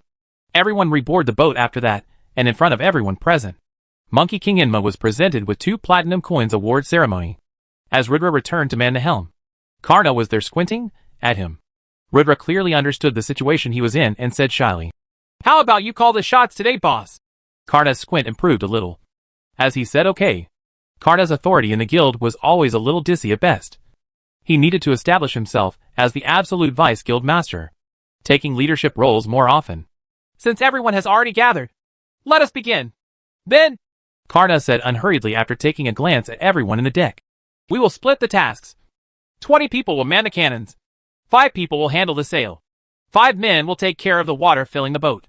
10 men will be hands on deck at call. The wizards and archers will be on lookout for long-range attacks. And guild leader and myself will steer the boat." Although the man's voice sounded mild, nobody present dared to look down on him. After all, this refined man was none other than the vice guild master that Shikuni trusted. He was also supremely talented in fighting skills. None of the guild members present said anything in response to him calling the shots. Instead, they each quickly went on to carry out his assigned tasks. As the boat sullied about 200 meters into the sea, a sudden change happened. A portal appeared out of nowhere, and the boat was sucked into it. The instant the true elites entered the dungeon called the Endless Ocean, before they could even see where they had been transported to, the sound of a system notification reached their ears. "System, you have entered the dungeon the Endless Ocean. You are not allowed to leave before 30 hours have passed. Your goal is to survive for this 30 hours. After 30 hours you will clear the dungeon. After 35 hours you will be transported outside. All the best." When the system notification came to an end, Rudra was finally able to see his surroundings clearly. He was currently standing in the middle of an endless sea. It was a dark, cloudy weather, with thick fog surrounding his vision. He could not see for more than 5 meters. While Rudra was busy observing his surroundings, the sound of drum beats could be heard. A faint light could be seen about 50 meters from their location. About 5 minutes into the dungeon run, the first challenge had arrived. Rudra sighed. He knew what this noise meant. It was a ghost pirate ship attack. Calmly he said, "All hands on cannons. We need to blow a ship up fast, else we are dead meat. Wizards prepare fireballs and set their sail ablaze." Of all the things they could have encountered, this was really a bad start. The ghosts could not be harmed by physical spells or magic. They could only be dispelled using priest's purification magic, or by blasting their ship down. They were the reason for multiple dungeon run failures in Rudra's last life. However, having fought them for over a dozen times, Rudra no longer feared them. / normal chapter for yesterday, guys. Due to some study issues, the update is a little late. Back to regular posting today onwards. The power stones have slowed down a little, guys. Let's pump it back up. The target is 59 or under this week, guys. I know we can make it happen. / Chapter 93, The Pirate's Ship. There were a total of 3 ghost ships that were on the tail of the old rotten ship that the elites were on. although the parameter to clear was to survive for 30 hours in the dungeon. Without the ship, it was impossible to survive for more than 5 minutes in the ocean. This was not because of monsters or other creatures that would attack you. No, it was because the water was ice cold and would give you a freeze countdown when submerged. About 3 minutes into the countdown, you will be unable to sustain muscle movement to float, as your body will receive the blood towards the vital organs. From then on you drown. For a maximum of 2 minutes can you survive without oxygen, as you pass out after that because of lack of oxygen and the cold. All this happened if you survived for the 5 minutes. Mostly you were killed by some sharks or other sea creatures lurking as soon as you enter the water. The ghost pirate ships had large battle drums, and to the rhythmic beat of the drums, the ghosts rode their boats. It was a real speed booster, as the ghosts closed in the gap between the boats real fast. As soon as they were in range, however, the wizards rained fireballs on the sails of the 3 ships. The masts of the 3 ships caught fire. The ghosts screamed and cursed as after loosing their masts, their main source of moving the boats was lost. With the wind behind the sails, Ridra's boat regained some momentum. The distance between the 2 boats increased bit by bit, and it seemed as if Ridra and his party could run away.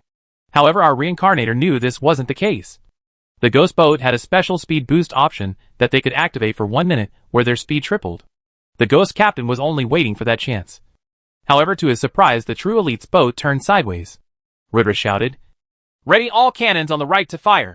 Load the cannons," Karna relayed. "Steady, men," Ridra said as he waited for the perfect opportunity. "Fire!" Boom, boom, boom, boom, boom. Shots after shots of cannon were fired. 2 of the 3 pirate ships sinking to the damage. The true elite's crew cheered. However, Ridra's face paled. The only standing pirate ship had activated the speed mode, and the angle where it was charging meant it would ram into his boat perpendicularly. Ridra cursed. He was out of options here. His boat would need time to rotate straight again, and more time to gain momentum. He was dead meat here. As the enemy boat came closer and closer, the elite members realized their situation and panicked. Not good. Not good at all. Desperate Ridra needed a plan. And he thought of a crazy one. It was all or nothing, he thought. At worst, they would need to redo the dungeon run. Ridra grabbed hold of the sail and started to run in a circle to gain speed. After he thought that he gained sufficient momentum, he slingshot himself towards the incoming enemy ship. The 2 seconds he was airborne felt like an eternity as he covered 5,101,520 meters distance in that leap. Just as he was coming crashing down, he used his special move Earthquake. Boom! The wood under him buckled and the shockwave disoriented the ship array. Water started to flood the helm, and the ship started to sink rapidly. The good news was, the ship started to sink.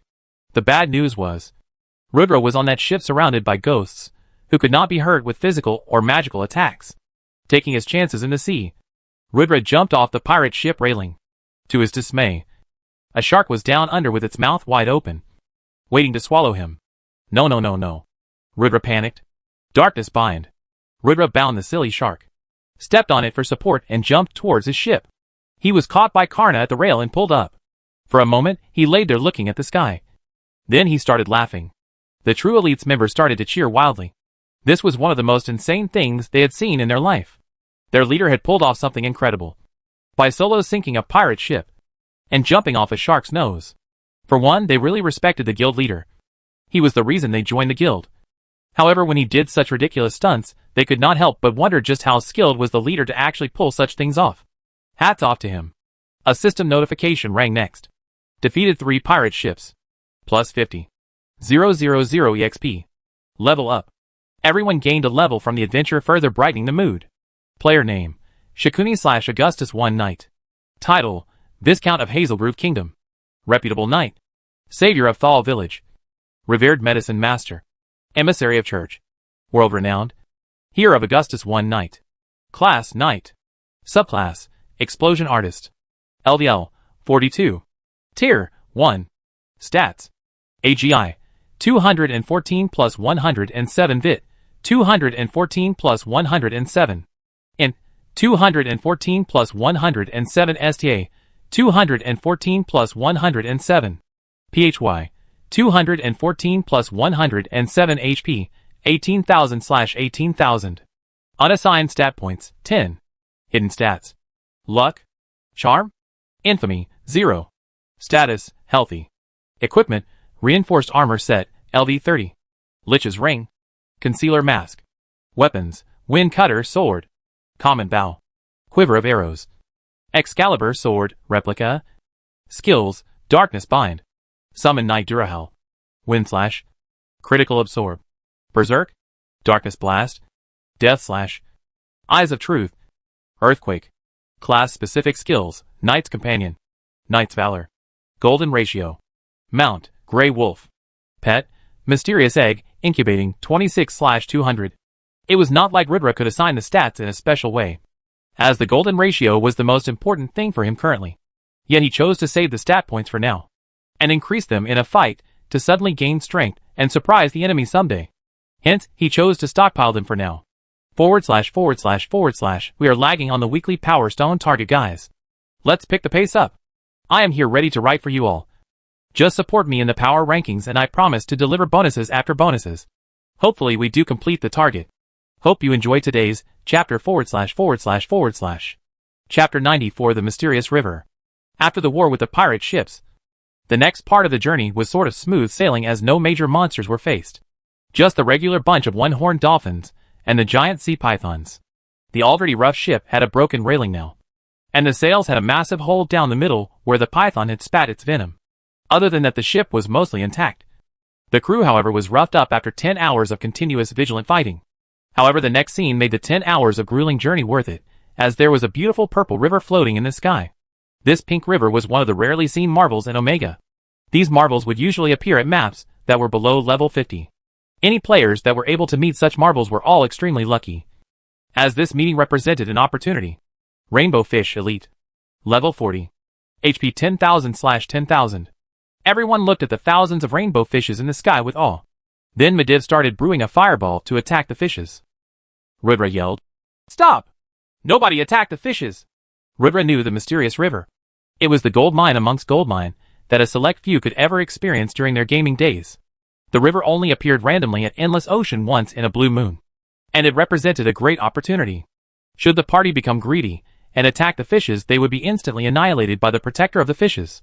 The rainbow fishes were actually one of the sacred species protected by the Church of the Sea God Poseidon. A Tier 4 priest would always follow the group, and when a single attack against the group is launched, the party responsible would be instantly annihilated. Rudra had read a story where someone had started praying towards the fishes, and the priest issued a special quest for them, giving them immense rewards. The details were a bit hazy, but the thing he obtained from the quest completion was an epic-rated retractable shield. Rudra needed a defense item badly. Recalling this, he instructed the crew to get on their knees and pretend to pray towards the purple river and the fishes.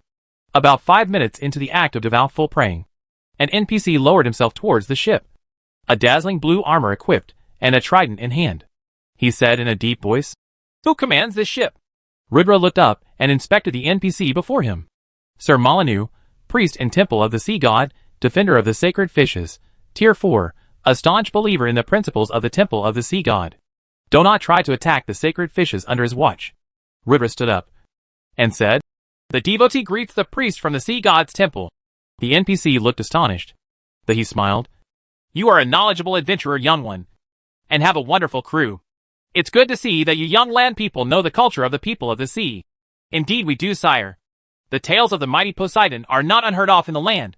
When facing one of his pets, this lowly one can only but kneel," Rudra said. The NPC nodded, clearly pleased. Then he asked, "What's your purpose here? So deep into the sea, adventurer?" "We are explorers, your excellency. Here to look for unexplored lands, in search for great treasures." Rudra lied through his teeth. The NPC nodded. "Quite the greedy bunch, aren't you?" "Ha ha ha. Well, seeing that you are well versed in the doctrines of the Temple of the Sea, I shall give you the opportunity to earn a great treasure. However, should you occupy it or not, depends on your own skill." Rudra bowed. "That would be a great honor." Inwardly, however, Rudra screamed, "Booyah!" Then he said, "Let me tell you a tale about a pirate. There was once a pirate wearing a straw hat with the oddest crew ever. He ate a mysterious fruit called the devil fruit to gain mysterious powers. His dream was to become the pirate king. Over his journey, he collected immense treasures and made 17 inheritances. When his time as the pirate king came to an end, one of those 17 inheritances was laid down on the floating island of Atlantia. However, the island is protected by the fierce kraken as it uses it to lay its eggs. Should you defeat the kraken, The treasures can be yours, and if you are lucky you may even get a Kraken egg. System notification. Side dungeon quest received. Side quest, find the floating island of Atlantia. The floating island is guarded by the Kraken and is the home to Pirate King Luffy's 1/17th treasure inheritances left behind. Coordinates are 12.34.56.91.90. Time limit, 8 hours. Rebirth thanked the NPC profusely as he took his leave. Then Rebirth steered the ship at full speed towards the treasure location. Pirate King Luffy was the greatest pirate in the history of pirates, period. And his inheritances left behind are always massive treasures. Although all 17 inheritances vary in size, with some having multiple legendary items with some having none. Nonetheless, each one is worth the trip there. Gaining this opportunity, Rebirth was naturally not going to let it slide. The thing with floating islands are that they randomly start drifting away once every few hours. The coordinates received will not be valid after the time limit of 8 hours had passed, hence one needed to hurry. ///// Okay guys, we have slipped too much from the Power Stone target. New target for this week is top 75 for 3 bonus chapters next Monday, with 4 bonuses for top 70, 5 for top 65, and 7 for 59 or under. Also shout out to Sir Molyneux. Your name finally made the novel. Keep trying. First comment 10 times guys and I will make sure to feature you all too. Enjoy the chapter. And hopefully the Power Stones will pick up. ///// Chapter 95 The Kraken. Is this even a fight? The True Elite's party members went towards the location of the floating island. Rebirth was desperate. At the speed they were currently going, it would take 2 hours to just reach the location. Coupled with the Kraken guarding the island that they needed to fight, it would take at least 4 hours to take him down. Rebirth approximated. That left the party with less than 2 hours to scour the island for treasures before it started drifting again. About 2 hours later, which felt like an eternity to Rebirth, there was a hazy island in view. We see land? Poison Toad Gamabunta shouted. Everyone threw him dirty glances. Gamabunta was behaving like he was an actual pirate stranded on sea for ages. Prepare for battle. Stay vigilant, men, Karna shouted. Rebirth's heart was beating fast in his chest. He was on his own here. Never had he fought the Kraken in his past life. He felt exited. The game had been a constant living of things he had already done. Although it was a great feeling to correct the mistakes of the past, he wasn't truly feeling alive like he did when he was playing the game for the first time. The constant defeats he faced made the one victory worth it. The thrill he seeked was a bit missing, hence he looked forward to this boss fight. Without his reincarnator knowledge, just how good of a leader was he? Then a shrill voice was heard, strong enough to cause a splitting headache to whoever heard it. The elites were down on the ground, covering their ears before they knew it. A colossal wave of water washed them next, followed by the appearance of the Kraken. Rebirth felt silly at feeling exited to fight the Kraken now. Looking at the monster now, there were no thoughts of the treasures, no thoughts of the fight that was ahead. There was a single expression in Rebirth's mind that was F********. Kraken, King Class, LV 130, HP? The absolute king of the sea. The protector of the island of Atlantia. If you see it, run. 120 foot tall with 27 tentacles and 7 eyes, the Kraken was a colossal wrecking ball. There was absolutely no way in hell that they would survive the Kraken at all. They were as good as dead at this point. Rebirth wanted to curse many people at this point. Firstly, he would like to curse himself, as his reincarnator knowledge had absolutely no mention of how the party got past the colossal titan in front of him. Secondly, he would like to curse the gaming company to put such a beast in such a location. This was a level 40 dungeon, not a level 141. Especially if the players were still tier 1. It would take a team of tier 3 level 140 players to take this beast down. Thirdly, he would like to curse the priest Sir Molyneux, who sent him to this doom, saying it was a bit of a challenge. Damn you, priest, he swore. Purple Haze City. One by one the failing guilds were teleported out of the dungeon. As one by one the guild leaders of various guilds learned about the party wipe. The news about the True Elite's guild wiping the 10,000 man spawn camp on the LV40 dungeon was already common knowledge. The guild leaders found themselves in a precarious position. Never in their dreams had they thought that such a thing would be possible. Was a guild of just 56 members better than their 7 first-rate guilds combined? No. They refused to entertain such a notion. Just the very thought of it sent shivers down their spine. Yet now, they finally understood the danger of the guild called the True Elites. That bunch of madmen was not to be taken lightly. The incident had widespread ramifications on the guilds, as the elders responsible for handling the guilds in the absence of the guild master and vice guild master were stripped of their powers and authority. as for doing a horrendous job. The smaller guilds had stopped paying the extortion fees asked by the Alliance as following the incident. There were frequent skirmishes everywhere. The absolute authority of the Alliance was challenged, and it was very bad for business. The smaller guilds, including some independent adventurer parties, and third-rate guilds felt like the true elites were one of them. And if the elites could do it, so could they. The elites were now like their idols. And they became their staunchest supporters. As who doesn't want to fight back against the bullies? The second-rate guilds started to feel ashamed and question their decision to submit to the Alliance for some petty benefits.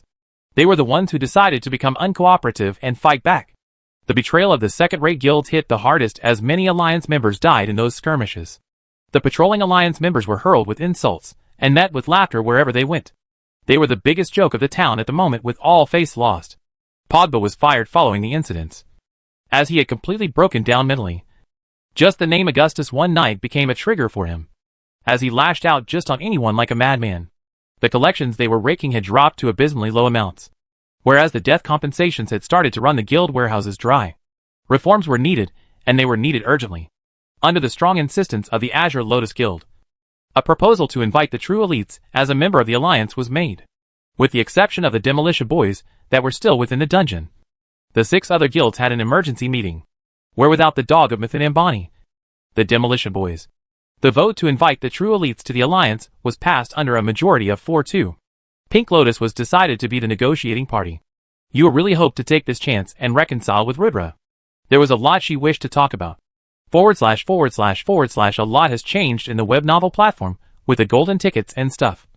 Guys, I do not know what to expect anymore. The more golden tickets you get, the more your novel gets featured, it seems. I don't know if I should start with golden ticket targets now along with Power Stone ones. However, I would like to take the chance to give a shout out to the people who voted with golden tickets for me. My novel has 57 tickets on the first day. And knowing the difficulty of getting one, I am beyond moved. I can't see all the names of people who gave me. And believe me, I'd love to mention you all. And I am thankful for every single one. However, writing the 3 names that I can see: Nub 126, Lowlander, Raviclinad. Thank you, brothers // Chapter 96 1 Lucky B *******. Boom! The Kraken's tentacle split the ship clean through the middle. 7 elites died from the impact. Rudra, watching the scene, was horrified and desperate. He sent out wind slash after wind slash. 2. A series of pitifully low damage appeared. F******. What am I supposed to do? Rudra questioned. A series of tentacles came down on the already drowning pirate ship. Boom, boom, boom. Loud crashing noises could be heard as the tentacles cut through the deck like butter and splashed violently on the water surface. Rudra watched the large tentacle descend on him in slow motion as he hit wind slash after wind slash, finally enlarging Excalibur to full size and slashing for a counter. 21,000 critical hit. He did it. He drew blood on the Kraken. However, it was not even minutely enough, as in the next instant, he was flattened like a pancake. 50,000 critical. Your HP hits 0. You are dead. Scanning, the dungeon you are currently in does not support respawn. You will be teleported out to the nearest Church of Light shortly. 42 guild members died under this assault, including guild leader Shikuni. Since his reincarnation, this was the first time Rudra saw the death message. It was a depressing memory that he faced after a long time, usually when even a single party member was alive. The dungeon run was not over, and following a boss fight, those falling could be revived. However, the Endless Ocean dungeon did not have a respawn option. Hence, sadly, those dead were teleported out. However, on the flip side, even a single member surviving meant the entire guild still had a chance to clear the dungeon, provided that he survived the time duration left. With 49/50 members dead, the question was, who was left alive, and will he make it till the end, respawning in the Church of Light? The guild member sat in a heavy mood. TF just happened. This was the first time they had faced a setback. Counting everyone here, Rudra was baffled for a second. Why was there one member less? It seemed like someone important was missing. However, he could not wrap his finger around who. It was then that someone shouted, "Where is Vice Guild Master Karna?" A light bulb hit Rudra. Where was Karna? Don't tell me he's alive in the dungeon, Rudra thought. However, as he had not spawned here, it only meant the guy was somehow still alive. Rudra smirked at Lucky B ********. Inside the dungeon, Karna's POV. After the first tentacle snapped the ship in half, Karna made a call and abandoned ship. He jumped off the deck into the water. Splash. The water was bone-chilling cold. The moment he was fully immersed, he felt like a bolt of electricity hit him as he was jolted awake. The swim away from the ship was a horror show as he could see the Kraken's tentacles tearing the ships apart into the water beside him. Then BM. A tentacle landed in water about 2 feet in front on him. And as it retracted, it sent Karna flying towards the island. The flight towards the island was anything but pleasant. Karna had a fear of heights. As he screamed like a little girl. Ag! He was glad that the party members were dead before they saw such a humiliating scene. Well, not that he expected to live any more than them, as he was sure to die on impact. Creak. 10997 critical damage. Karna hit a tree and smashed right through it into the ground. He felt his bones breaking at various points as pain surged throughout his body. But after the pain session was over, he realized an important fact. He was still alive. What? How? He questioned as he brought up his stats panel. Player name, Karna. Title, None. Class, Swordsman. Subclass, Runesmith. LVL, 41. Tier, 1. Stats. AGI, 240 VIT, 220. Int, 170 STA, 230. PHY, 200 HP, 311. 000. Unassigned stat points shot. Hidden stats. Luck, 92 out of 100, heaven-defying luck. Charm? Infamy, 0. Status, critically injured. Equipment, reinforced armor set, LV30. Bracelet of Passivity. Raymar's Ring. True Elite's Guild Robe. Weapons, Slaughter Blade, Epic. Common Bow. Quiver of Arrows. Assassin's Daggers. Skills, Mountain Crash. Defense Break. Energy Slash. High Knee. Class-specific skills, Heightened Battle Sense. Weapon Recall. Doppelganger. Mount, Grey Wolf. Pet, None. He had 3 HP left. Was this the power of his luck stat? One of Karna's secrets in Omega was a fortuitous encounter he had in his beginner village. Doing a quest for old women, he got a ring as a reward. She told him it would bring him good luck. The ring seemed ordinary, made of bronze with no apparent special stats. However, accepting the goodwill, Karna equipped the ring. It was only after his hidden stat panel was unlocked that the ring's stats were seen. The ring was called Raymar's Ring, quality unknown, a ring blessed by the spirit of Raymar. Brings the owner prosperity and good luck. Effect plus 50 luck. It was a true gem. He was glad he did not sell it or throw it away as trash, as the ring was truly a heavenly gift for him. Thanking his stars, Karna downed 1 HP potion after another, regaining some health. He sat there on the island resting as he saw the Kraken dismantle the already enlogged ship to smaller pieces. Fear crept in his skin as he thought about what happens if he is found out. He could not imagine the colossal Kraken chasing him on land. However, not wanting to take such chances, he slowly retreated into the cover of the forest. With this incredible opportunity called survival, Karna wished to make the most of it and find the hidden treasures of the Pirate King Luffy. / Okay guys, I have understood the situation now. The golden tickets are extremely important going forward, and the content editor team above us authors have advised to take the opportunity to get as many as possible. Starting now, every 25 golden tickets will get a bonus chapter release. We are at 145. Can we make it 170 by the weekend?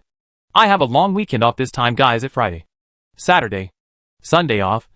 If you guys pump up the power stones and golden tickets, I will rain chapters like crazy. 1. 5? All depends on how motivated I feel. Let's make this week count, guys. Asking for max involvement. Whether it's comments, power stones, or tickets, / Chapter 97 Treasure. Karna started to explore the floating island of Atlantia. The island was one of the weirdest places in the entire game. Almost like it was not from a planet like Earth at all. The vegetation was completely different from anything that Karna had ever seen. The forest was not lush green, but more of a multicolored hodgepodge, with yellow, red, pink, and blue trees. Apparently the only animal native to the island was a small bunny at level 7. It was no threat to Karna as it ran away at sight. The entire island covered about 20 km2 area, hence, it was not possible for Karna to scour it completely in the short time duration he had. The initial guild plan was to scour the island and look for treasures using the 50-man manpower and leave before the island started to drift, to look for better opportunities. However, there was no ship left, and about 10 hours left for Karna to survive before having the option to clear the dungeon appeared. He had 5 hours after that to try gain more opportunities. So a max of 15 hours. Well, at least on the island his survival was ensured. Or at least that's what he hoped. Instead of manning a ship alone and fighting swarms of monsters, at least the island was safer. Also, he would probably not even find the treasure in the given time. He started to go towards the center of the island. Some gut feeling told him to head there, as scouring the entire periphery might take more than 6 hours, and there was always the threat of the Kraken. Karna started to venture deeper inland in hopes of finding a treasure tomb, or some chests, or maybe a mountain of gold. Karna was just like any other man, as even before he laid his hands on the treasure his imagination ran wild with possibilities. At first it was about the items he may get. He dreamed about covering himself from top to bottom with top-notch gear. Then he thought about Rudra, and presenting him with a great item from the loot. Just to look at his reaction like, well, if you can give me epic items, I can give you legendary ones. Then the imagination completely ran wild, with him fantasizing about the guild members' praise at solo clearing the dungeon, and how he fought a heroic fight for hours at end and risked his life to gain some treasures. Ahem. No, maybe that would be too much. But yes, he wanted to bask in their glory, be the center of attention and praise, as deep down, he did not feel capable enough to be called the vice guild master of the elites. It was not like he lagged in the skill department. Compared to ordinary players, he was way better. But in an elites party, he was just like every other member. Maybe slightly better at swordsplay. But that was it. Sometimes he felt even that slight advantage was because Rudra gave him the Slaughterer blade. He was desperate to solidify himself as the worthy vice guild master, especially when Rudra led by example. Rudra was untouchable even within the elite ranks. The boss was the boss, his skills and leadership worthy of being the guild leader. Karna did not wish to lag on that aspect, and this was his chance. About 2 hours into venturing into the island, Karna saw a ginormous tree. A tree the size of many skyscrapers. Well, at least the base trunk was that large, while the height was equal to a 10-story building at max. This was a very odd tree, Karna made out. As within the entire island, it was the only tree with green leaves and a brown trunk. It was odd because it was a normal tree. Karna decided to explore the tree. He slowly walked around the edge of the tree in a circular manner to observe the trunk from all sides. About 50 meters into circling there was an arrow pointing upwards painted on the tree trunk. As Karna looked up, there was a sign hanging saying, "Here lies the treasure of Monkey King Luffy." Karna made a mean face. This Monkey King Luffy, who makes a sign like that? Karna felt like Luffy was a complete goof and reminded him of a certain carefree guild master. He sighed as he thought about ways to climb the tree. Meanwhile, back in Hazel Roof Kingdom, Purple Haze City, the True Elite's HQ, Rudra sat in the guild hall, having a chat with Fatty Kalash and Amelia, getting the gist of the current affairs. Much had changed since the now infamous slaughter of 10,000 foot battle, where an NPC arm wiped the entire encampment. Much enthusiasm was behind the method to gain the knowledge about how to acquire an NPC army. Also about the player Augustus One Knight, who not only showed excellent playing skills, but also had such a large army at command. It was not yet confirmed if the army he commanded was actually his, whether it was a one-time use item, or whether it is a guild-owned item given to him for use. However, despite of the situation, everyone was on the edge now. Rudra nodded and instructed Amelia to start a rumor that the NPC army was a one-time event item, and that the elites no longer have that card to use, that they are bluffing their way through. However, Amelia was just more shocked. She said, "Guild leader, you mean? It's not a one-time item, and a card we genuinely possess? Also, I know all the members inside the guild. I have never seen an Augustus One Knight. The guild membership numbers don't lie. All the members are accounted for. So who exactly is this guy?" Rudra bit his tongue. Now this was a tough one. / bonus, chapter 1/3. Expect 2 more today for the golden ticket bonuses. Thank you all for all the tickets and support. I will deliver on my promise. Bonuses on the way. Enjoy. Also a special shout out to Timothy Pace and Garrett Marshall for the lots of golden tickets they poured. Appreciate the help, brothers. / Chapter 98 Treasure 2. Karna started to climb the giant tree. The climb was difficult as the tree did not have many grooves to gain footing, and for some odd reason, it was extremely taxing on stamina. Karna had to gulp many stamina potions to keep up with the climbing. About 50 minutes later, he finally reached the point where his hands gripped the giant hole made in the tree to gain access into the tree center. Finally! Karna exclaimed, as he laid flat on the surface for the first time in the hour. He was exhausted completely. It was a tiring endeavor. Karna wanted to curse Monkey King Luffy, who makes a treasure trove in a tree especially when it is so hard to climb. Curse you, Luffy! He shouted as he forced his body to move and stand up. Karna looked around the room he was in. And in the entire room, there was only a circular structure in the center. In the circular structure was a glass chamber with a single, plump and juicy-looking purple fruit with a single twig coming out of its head. Karna went close to inspect the peculiar object. The container was enclosed and had something written.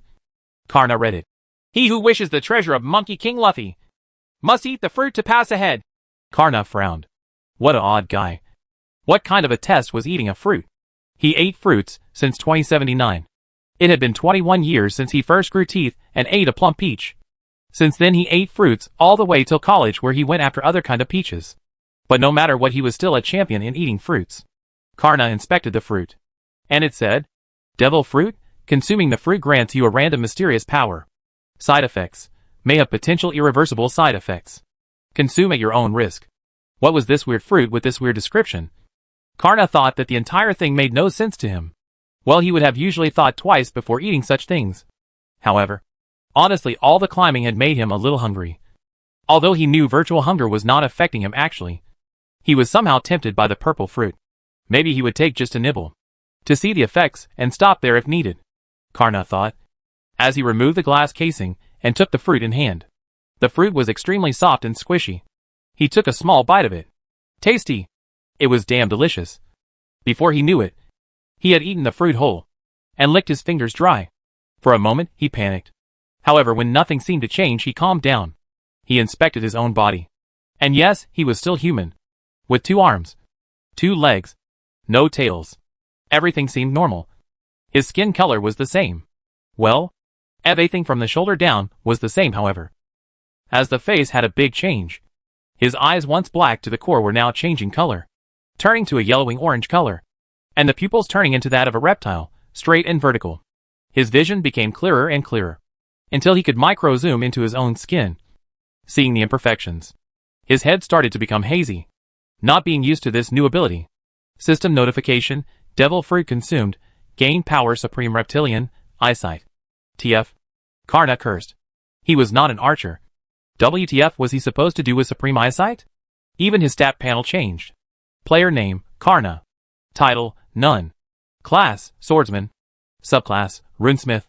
Special stat, Supreme Eyesight, SE. LDL, 41. Tier, 1. Stats. AGI, 240 VIT, 220. Int, 170 STA, 230. PHY, 200 SE, 5. HP, 11. 000/11. 000. Unassigned stat points shot. Hidden stats. Luck, 92 out of 100, heaven-defying luck. Charm? Infamy, 0. Status, healthy. Equipment, reinforced armor set, LV30. Bracelet of Passivity. Raymar's ring. True Elite's Guild robe. Weapons, Slaughter Blade, Epic. Common Bow. Quiver of Arrows. Assassin's Daggers. Skills, Mountain Crash. Defense Break. Energy Slash. High Knee. Class-specific skills, Heightened Battle Sense. Weapon Recall. Doppelganger. Mount, Grey Wolf. Pet, None. He had Supreme Eyesight, added to his stat list. That meant it was an upgradable ability. How disappointing was this? Had he received a better ability, he could have upgraded it, and became a one-man wrecking crew. Why God, why? Did I not always behave and be a good man? Did I not always leave a $5 tip to all your temples? Did we not have a great connection? Then why did you make me so unlucky, God? Why? Karna was lamentful. Alas, he got foo ***** weird eyesight powers. Wasn't he supposed to be super lucky? Wasn't he supposed to be heaven's chosen? What was with this trash luck then? Resigning to his fate, he closed his eyes and sat down on his knees. That's when he discovered something. He could still see the world, with objects and their outlines in blue and the rest being black. He could see with his eyes closed. How cool was this? Karna opened his eyes, then closed them, then opened, then closed. He did this to see the difference. Whoa! This ability was amazing.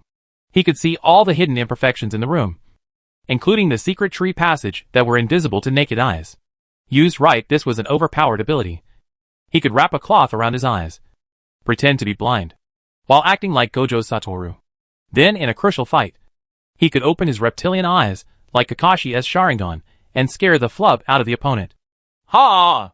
Thank you, God! Karna shouted in appreciation.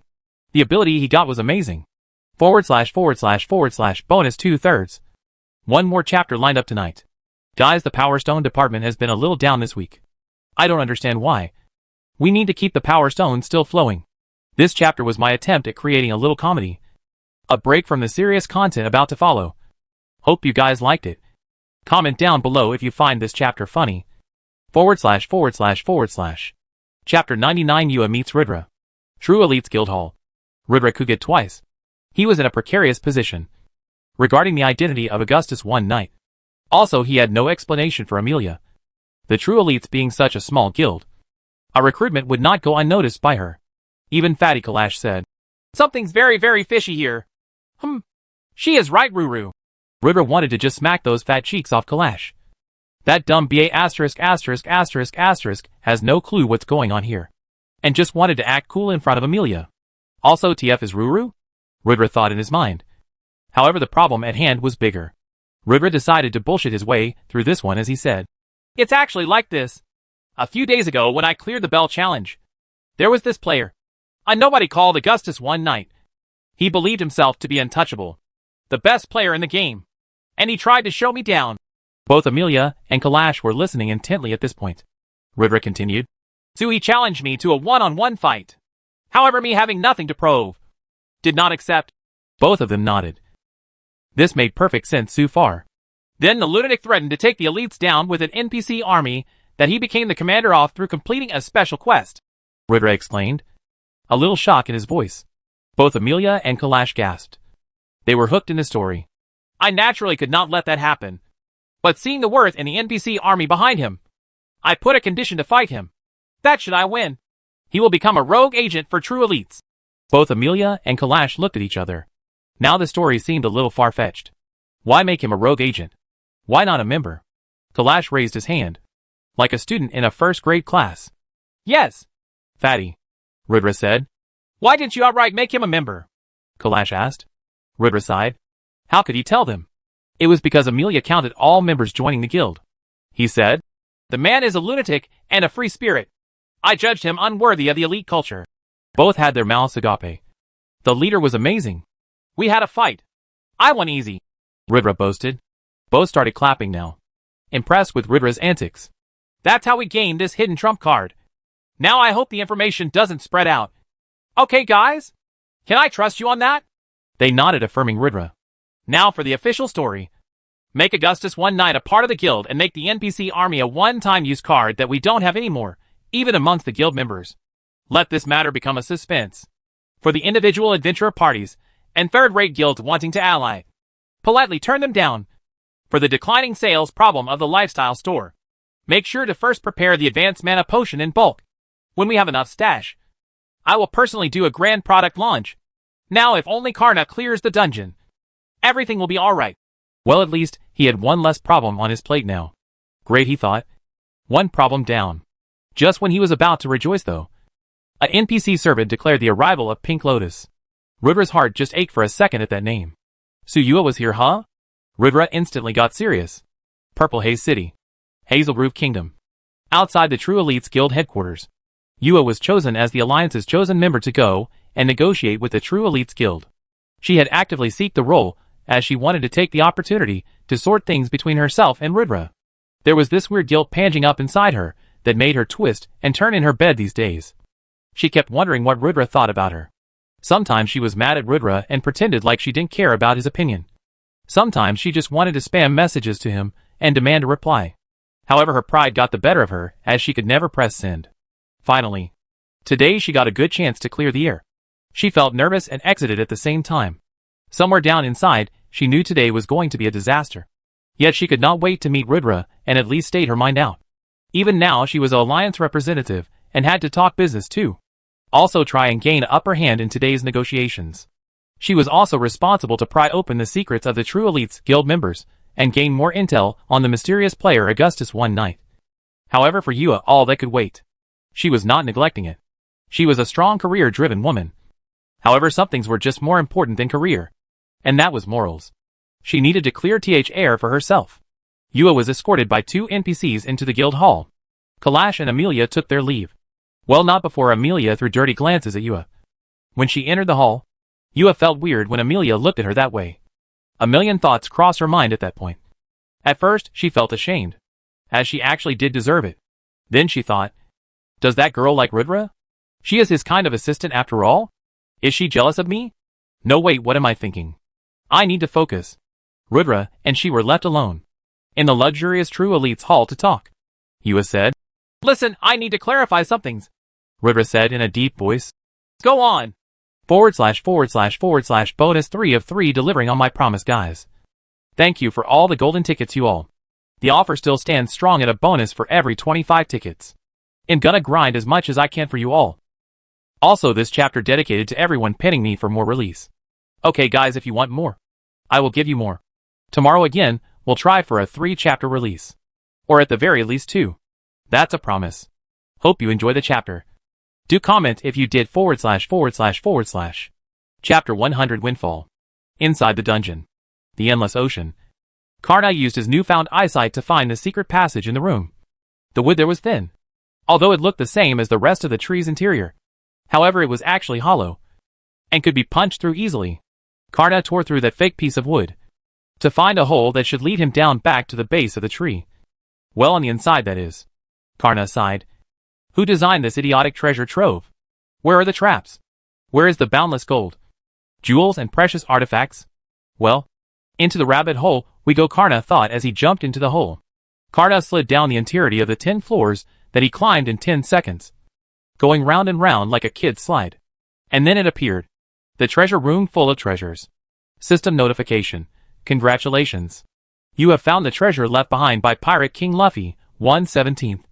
You have gained +2, 15, 14, 600 gold coins, +10, 000 platinum coins, +640 max HP potions, +640 max mana potions, +640 max stamina potions, +640 poison mist potions, +1 blueprint cannon, +1 blueprint pirate armor set, +1 straw hat accessory, +1 Zoro's mouth sword, +1 grand pirate ship currently in a bottle, +1 skill book mouth wielding, +1 skill book critical block, +1 skill book sea of fire, +1 retractable shield, +1 small egg. Woa, woa, woa. Seeing the unending series of notifications, Karna was absolutely delighted. Booyah! It was a windfall. Now that's what a treasure should be like. He was rich now. There were a few things here that Karna did not know what the use was. Hence, he started to inspect it. Poison mist potion. Use this potion to create a thin poison mist in the air, to sap the enemy's life on a constant rate. High chance of poisoning if exposed for a long time. Caution. Prepare antidote for friendlies before releasing in the air. Cannon. Gold. Blueprint for pirates' cannons. The kind used in ships. The design is not first rate, as the cannons have a high recoil and less accuracy. However, they will blow a hole through enemy ships. Pirate armor set. Dark gold LV 40 full body armor design, including chestplate, boots and shoulder guards. Set effect boosts defenses by 15%. Straw hat accessory. A hat only found in treasures left behind by Pirate King Luffy. Has no purpose other than looking cool. Zoro's mouth sword. Sword specially built for mouth wielding. Extremely lightweight with a great teeth grip. Grand pirate ship. Sealed. A grand pirate ship. The size of 1 football field. Sealed in a bottle. Break the glass to release the boat inside. Triple deck. 200 cannons. 3 sails? It is a ruler of the seas. Mouth wielding skill. A skill book exclusive to Pirate King Luffy's treasures. The skill teaches the user how to wield swords using their mouths. Critical block. The skill, when enabled, blocks 1 physical attack completely, irrespective of the player's defense. Note, does not work on magic attacks. Cooldown, 2 hours. Sea of Fire, Mage/Wizard. A skill summoning flames devastating enough to turn any land into a sea of flames. Restrictions, Mages/Wizard, only. Must be at least tier 2. Uses very high mana. Side effect. The summoner will be extremely weakened after the spell duration ends. Retractable shield, epic upgradable, a small device to mount like a watch on your wrist. When the shield is called out, a rotating circular shield will come out. When not needed, it will recede back into the device. Created by the master forger who made Thor's hammer. It is a one-of-a-kind item. Small egg, legendary, a legendary small egg from a mysterious creature. Incubate for 100 days to hatch. Current progress, 0 out of 100. Do you wish to bind it? Karna pressed yes. His hands were shaking as he pressed the screen. It was a damn legendary egg. Player name, Karna. Title, None. Class, Swordsman. Subclass, Runesmith. LDL, 41. Tier, 1. Stats. AGI, 240 VIT, 220. Int, 170 STA, 230. PHY, 200 SE, 5. HP, 11. 000/11. 000. Unassigned stat points shocked. Hidden stats. Luck, 92 out of 100, heaven-defying luck. Charm? Infamy, 0. Status, healthy. Equipment, reinforced armor set, LD30. Bracelet of Passivity. Raymar's ring. True Elite's Guild robe. Weapons, Slaughter Blade, epic. Common bow. Quiver of arrows. Assassin's daggers. Skills, Mountain Crash. Defense break. Energy slash. High knee. Class specific skills, heightened battle sense. Weapon recall. Doppelganger. Mount, Grey Wolf. Pet, small egg, 0/100. Everything he got here. From the epic shield to the incredible spell tomes to the epic battleship and the insane amount of coins. Everything he could hog for himself. Sell it somewhere and live the life of a rich billionaire for the rest of his life. Yet that was not the kind of man Karna was. Everything here he would share openly with the guild members. The money he would donate to the warehouse, and the retractable shield he would gift Rudra, as he knew that guy was too shy to ask for it. Overall, Karna was extremely satisfied with the loot. And he was now calmly sitting with his eyes closed, just waiting for the 1 hour left on the countdown to clear the dungeon.